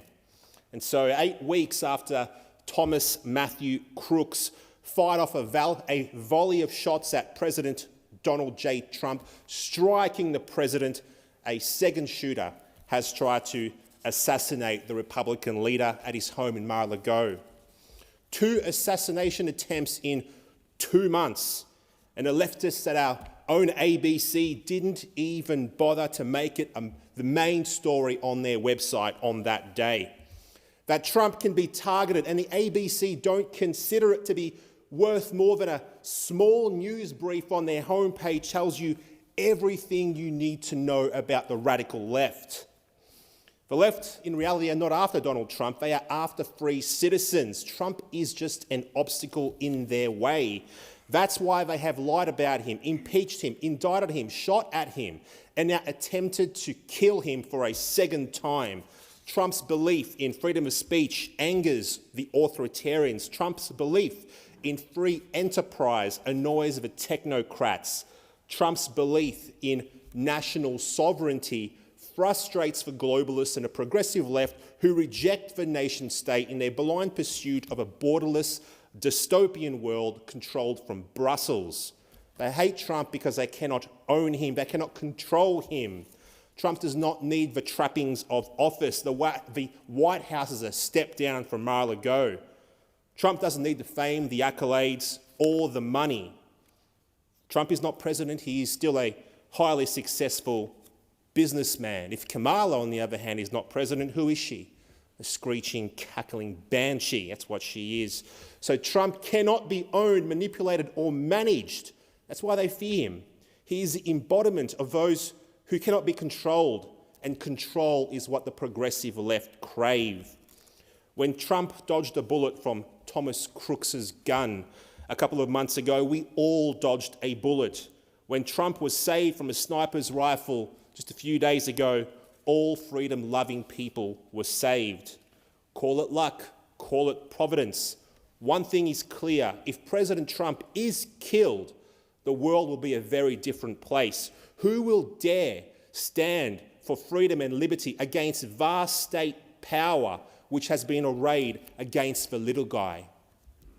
A Trump victory in November is the free world's best hope of maintaining its freedom. We know it, and they know it. What we don't know is whether Trump will be able to live long enough to win that election. The left have tried everything to stop Trump, from conspiracies about Russian collusion to a dozen court cases prosecuting the most spurious of charges imaginable, all to no effect. Within hours of this second kill attempt, the Democrats and their supporters were saying that Donald Trump was exactly like Mussolini and exactly like Hitler, a fascist and authoritarian weasel. This was live on MSNBC, on legacy media. Disgusting, vile, hateful. There are 40-something days until the US presidential election, and in my opinion, the far left have murder on their minds. So many of these people have publicly called for the president's death and expressed sadness that the first assassin's bullet didn't do more damage. If they kill Trump, they kill us all. A Trump victory is important, not just for the United States, but for all of us in the Anglosphere. America is our closest and most important ally. If America falls, we all fall with them. Even now, the enemies of the free world are crouched, ready to pounce at the first sign of weakness. They are agitating. Without a strong America, we will not have a strong Australia.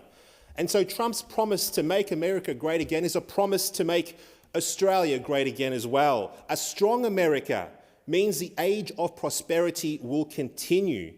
A strong America is a guarantee of continued freedom and liberty. Trump in the White House, it means less likelihood of World War III and a higher chance of peace in the Middle East. As long as Trump survives to fight another day, so does freedom, and so too does the West. Long live liberty, and God bless Donald Trump. Senator Roberts. Thank you. Electrification is an essential part of the Albanese government's net zero strategy. Electrification consists of taking every device that consumes energy and making it electric. Petrol cars are replaced with electric cars. Gas cooktops are replaced with electric. Gas hot water systems ripped out and replaced with electric. Barbecues, only electric, which is no fun at all. Everyday Australians pay the cost.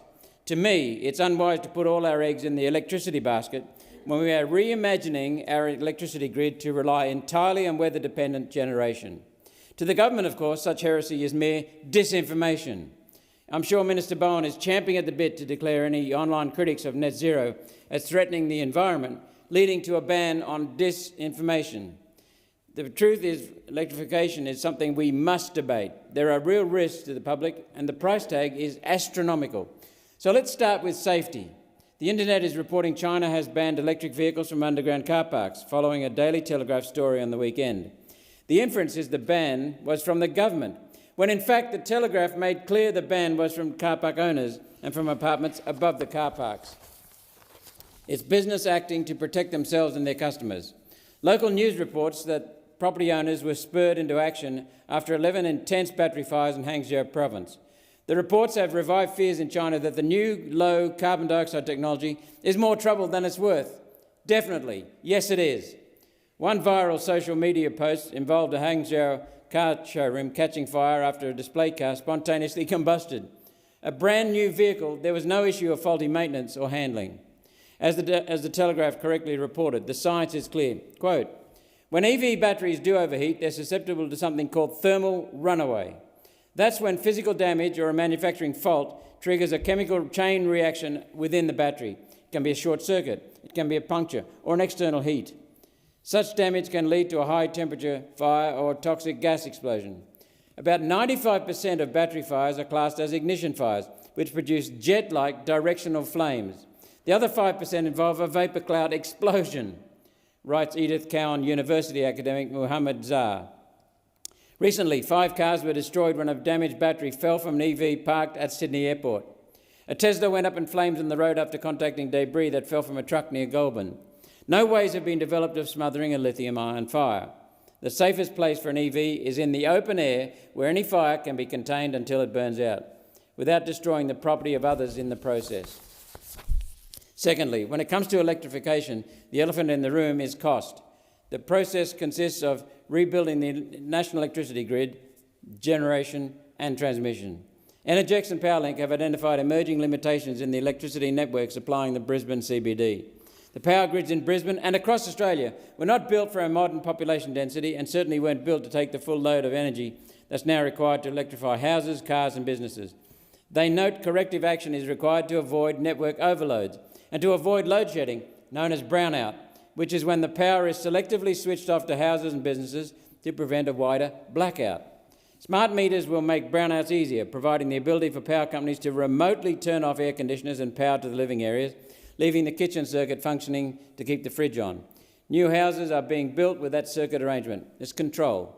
The cost to rewire the grid to convey solar, wind and pumped hydro from the point of generation to the cities, and then rewire the city and suburban grid for the higher electricity demand, has not been costed. I've asked the Minister repeatedly in the last few weeks for those costings, and it's clear none exist. Let me help the government. Visual Capitalist Consultancy has done independent costing showing the cost of rewiring the grid and adding firming, backup batteries and pumped hydro is about 30% of the overall electrification cost, or $300 billion, on the consensus figure of Australia's $1 trillion cost, which I think is about half of it. And in the electrification agenda, cost concerns relate to the National Building Code. The idea is to avoid having to rewire at least parts of the grid through lowering household electricity usage to make room for charging EVs in the existing power grid. The targeted reduction is 50% less power, half of what you're using. Remember, Australians are already using 10% less power than 5 years ago. The Australian Building Codes Board has a rating system called NATOS, which rates housing standards from 1 star to 10. The current code requires 7 stars. The code includes a measure of whole-of-house energy efficiency, which rates your home or compliance with net zero ideology, including heating and cooling, hot water systems, lighting, pool, spa, pumps, cooking and even plug-in appliances. Our big brother is poking their nose into every aspect of your home in the name of saving the environment. The actual building code component of the building code calls for the ceiling of homes to prevent outside air coming in. This creates issues with condensation, meaning mould, which other aspects of the code may alleviate. May. Clearly nobody involved in this new code has lived in a Queenslander-style home that relies on airflow to keep the house cool. The new ideology-driven code will add $50,000 to the cost of construction of a new home, partially offset through lower electricity costs. The reduction in electricity costs will not be a lot because your energy bill is composed mainly of the cost of poles and wires, a fee for poles and wires, margins fee, admin fee, not electricity usage. And as I've explained, the poles and wires charge is going higher than Elon Musk's spaceship. The cost of the new code to everyday Australians will be massive. We have 11 million homes in Australia, and so far, only recent inner-city apartments meet the code. Quick calculation. $50,000 per home times 10 million homes is $500 billion theoretical cost. Not all homes will be done. Many will just be bulldozed and replaced with tiny apartments to house Labor's new arrivals. Economies of scale may result, yet the actual cost of building upgrades is expected to be 15% of the transition cost. With transition cost of $1 trillion, that's building upgrades costing $150 billion. On the more likely $2 trillion transition cost, building upgrades will cost $300 billion. That's money everyday Australians will have to pay, or will lose when they sell a non-compliant property for a reduced price. In all the time I've heard net zero debated, the shocking cost of converting buildings has never been mentioned, not mentioned. And wait, there's more. Converting transport, trucks, shipping and aviation is not mentioned. Another 7%, $70 billion. 8% of the cost is made up of hydrogen development, carbon dioxide scrubbing and industry conversion costs. Add another $80 billion. The cost of new generation to replace affordable and reliable coal power with weather-dependent solar and wind fairy tale power is the remaining 40%, or $400 billion. Remember, we already have this coal generation. Electrification requires us to shut down the generation we already have and build it over again in solar and wind. The problem climate change carpetbaggers are now running into is simply this. The best places for these things have been taken. New installations are going further out, requiring higher transmission costs and higher maintenance costs. Residents are starting to see the environmental damage caused to our native forests and animals and to farmland. The resistance has started. Let's not forget wind and solar last for, at best, 15 years, and then have to be replaced again and again and again. This means that every single industrial wind and solar installation will need to be replaced at least once before 2060, and more likely twice.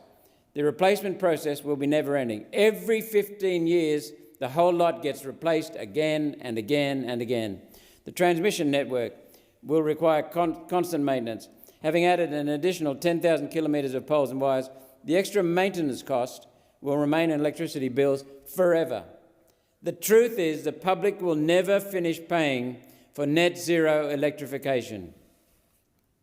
The good people over at Visual Capitalist have given calculating the cost of net zero a fair crack based on data from the US National Utilities Council. Their total cost to electrify Western countries before 2060 is $110 trillion United States dollars. Insane. Australia's share of that is currently estimated at $1 trillion. However, looking through the US data, which is more advanced than ours, a cost as high as $2 trillion is much more likely. The costings I've presented tonight are not firm. I hope they encourage the government to come clean with the costings they have to allow for an open, mature debate. One which asks, is it time to walk away and try something else? like emission-free coal, for example. For a fraction of this money, we can simply retrofit coal plants with new technology that captures and converts carbon dioxide to useful products like fertiliser. Or stop collecting this because carbon dioxide is beneficial. For some reason, the government doesn't want to talk about new coal plants. I wonder where is that list of ALP donations again? I suggest journalists go looking. This energy fairy tale is going to cost so much money, it's never going to happen. Australia can't afford it. How can Australians who are struggling with the cost of living under Labor afford trillions for the electrification? The further we get into this, the more stupid the idea looks and the more dishonest. Ideology-driven bureaucrats, politicians, academics and journalists put us on a path to ruin. Climate change carpetbaggers will be this country's death. The rorting, the boondoggles and the waste of taxpayers' money is just getting started. One Nation will end the net zero electrification scam and make Australia affordable again. Net zero is a scam and One Nation is the only party that will stop it. Senator Rennick. Thank you, Acting Madam Deputy Chair. And I rise tonight to announce the policies of the People First Party in regards to taxation. I will note that the People First Party is the only party to have such a comprehensive taxation policy, and I'm more than welcome to share it with the two major parties if you would like to take any of my ideas, which I suggest you do, because one great thing about being an independent, I can sit back here and watch you guys play the Punch and Judy show, but we really need to be providing a vision and hope for the people of Australia, and we just aren't getting that at the moment.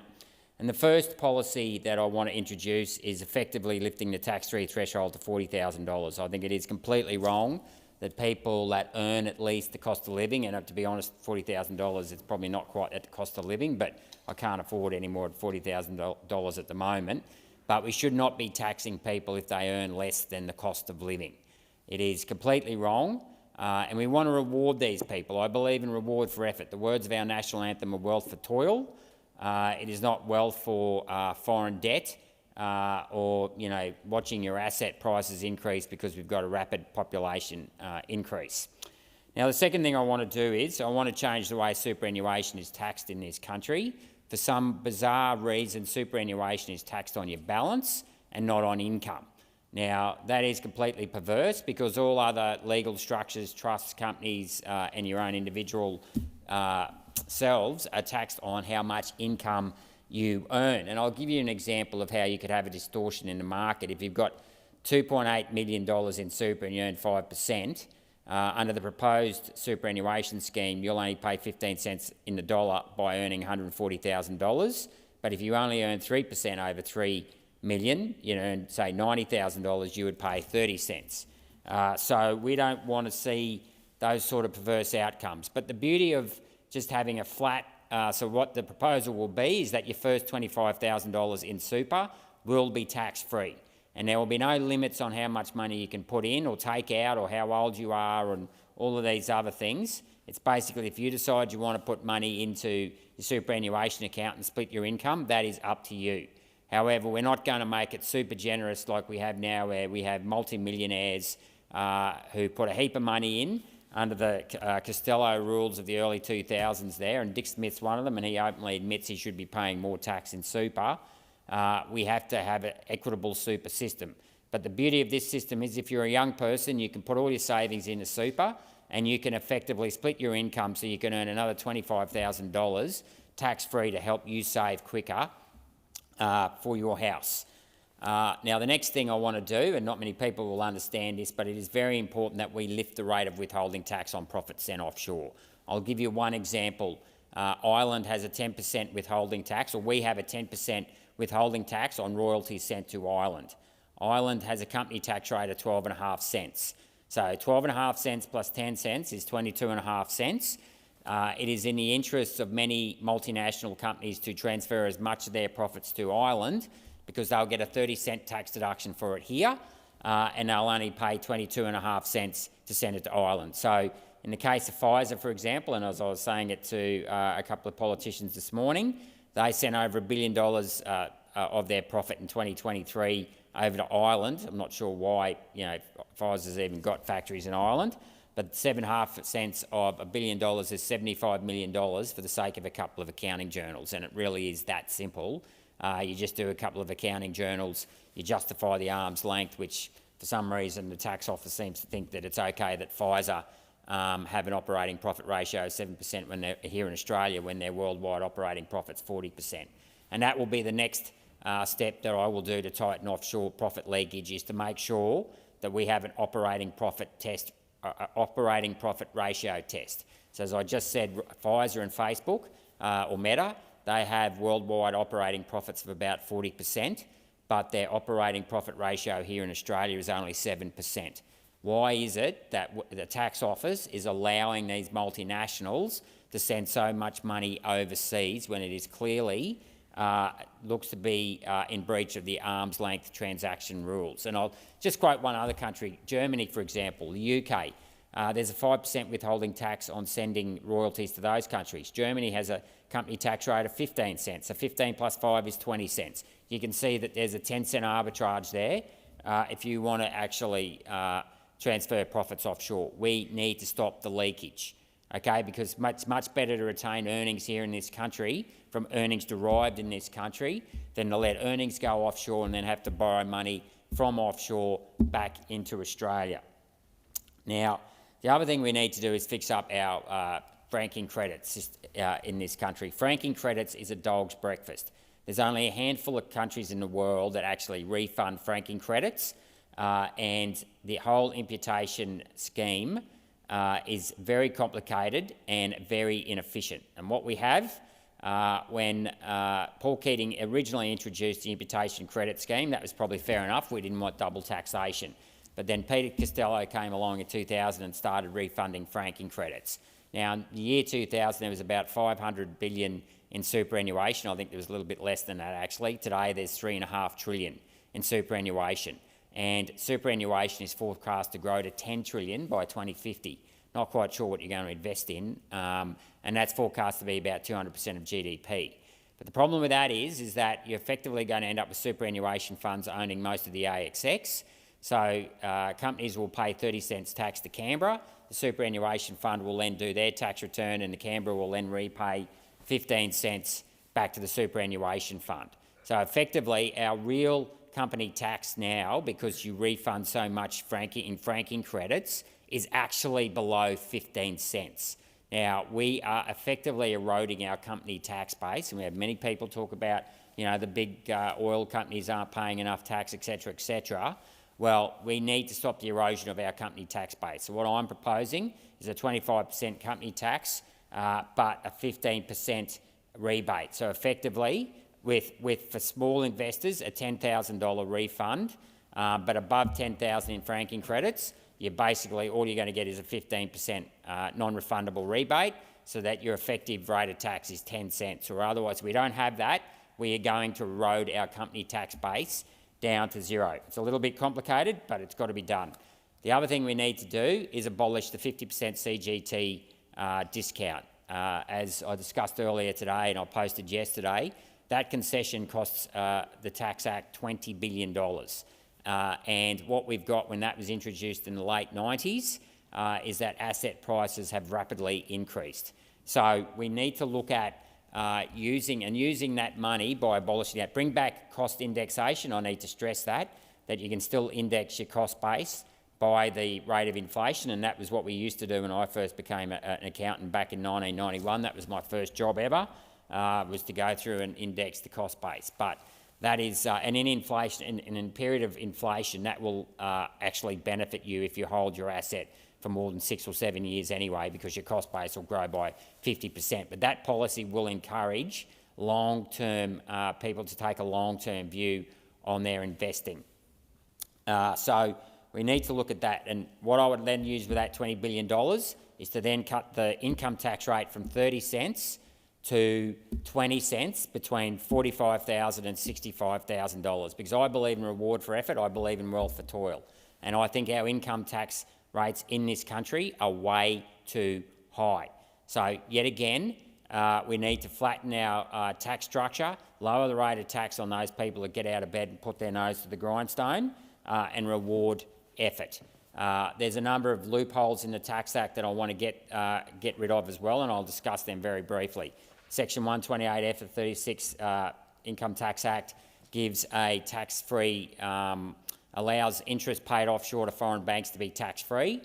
People in Australia have to pay tax on their savings. I don't see why foreign banks don't have to pay tax on the interest income they earn.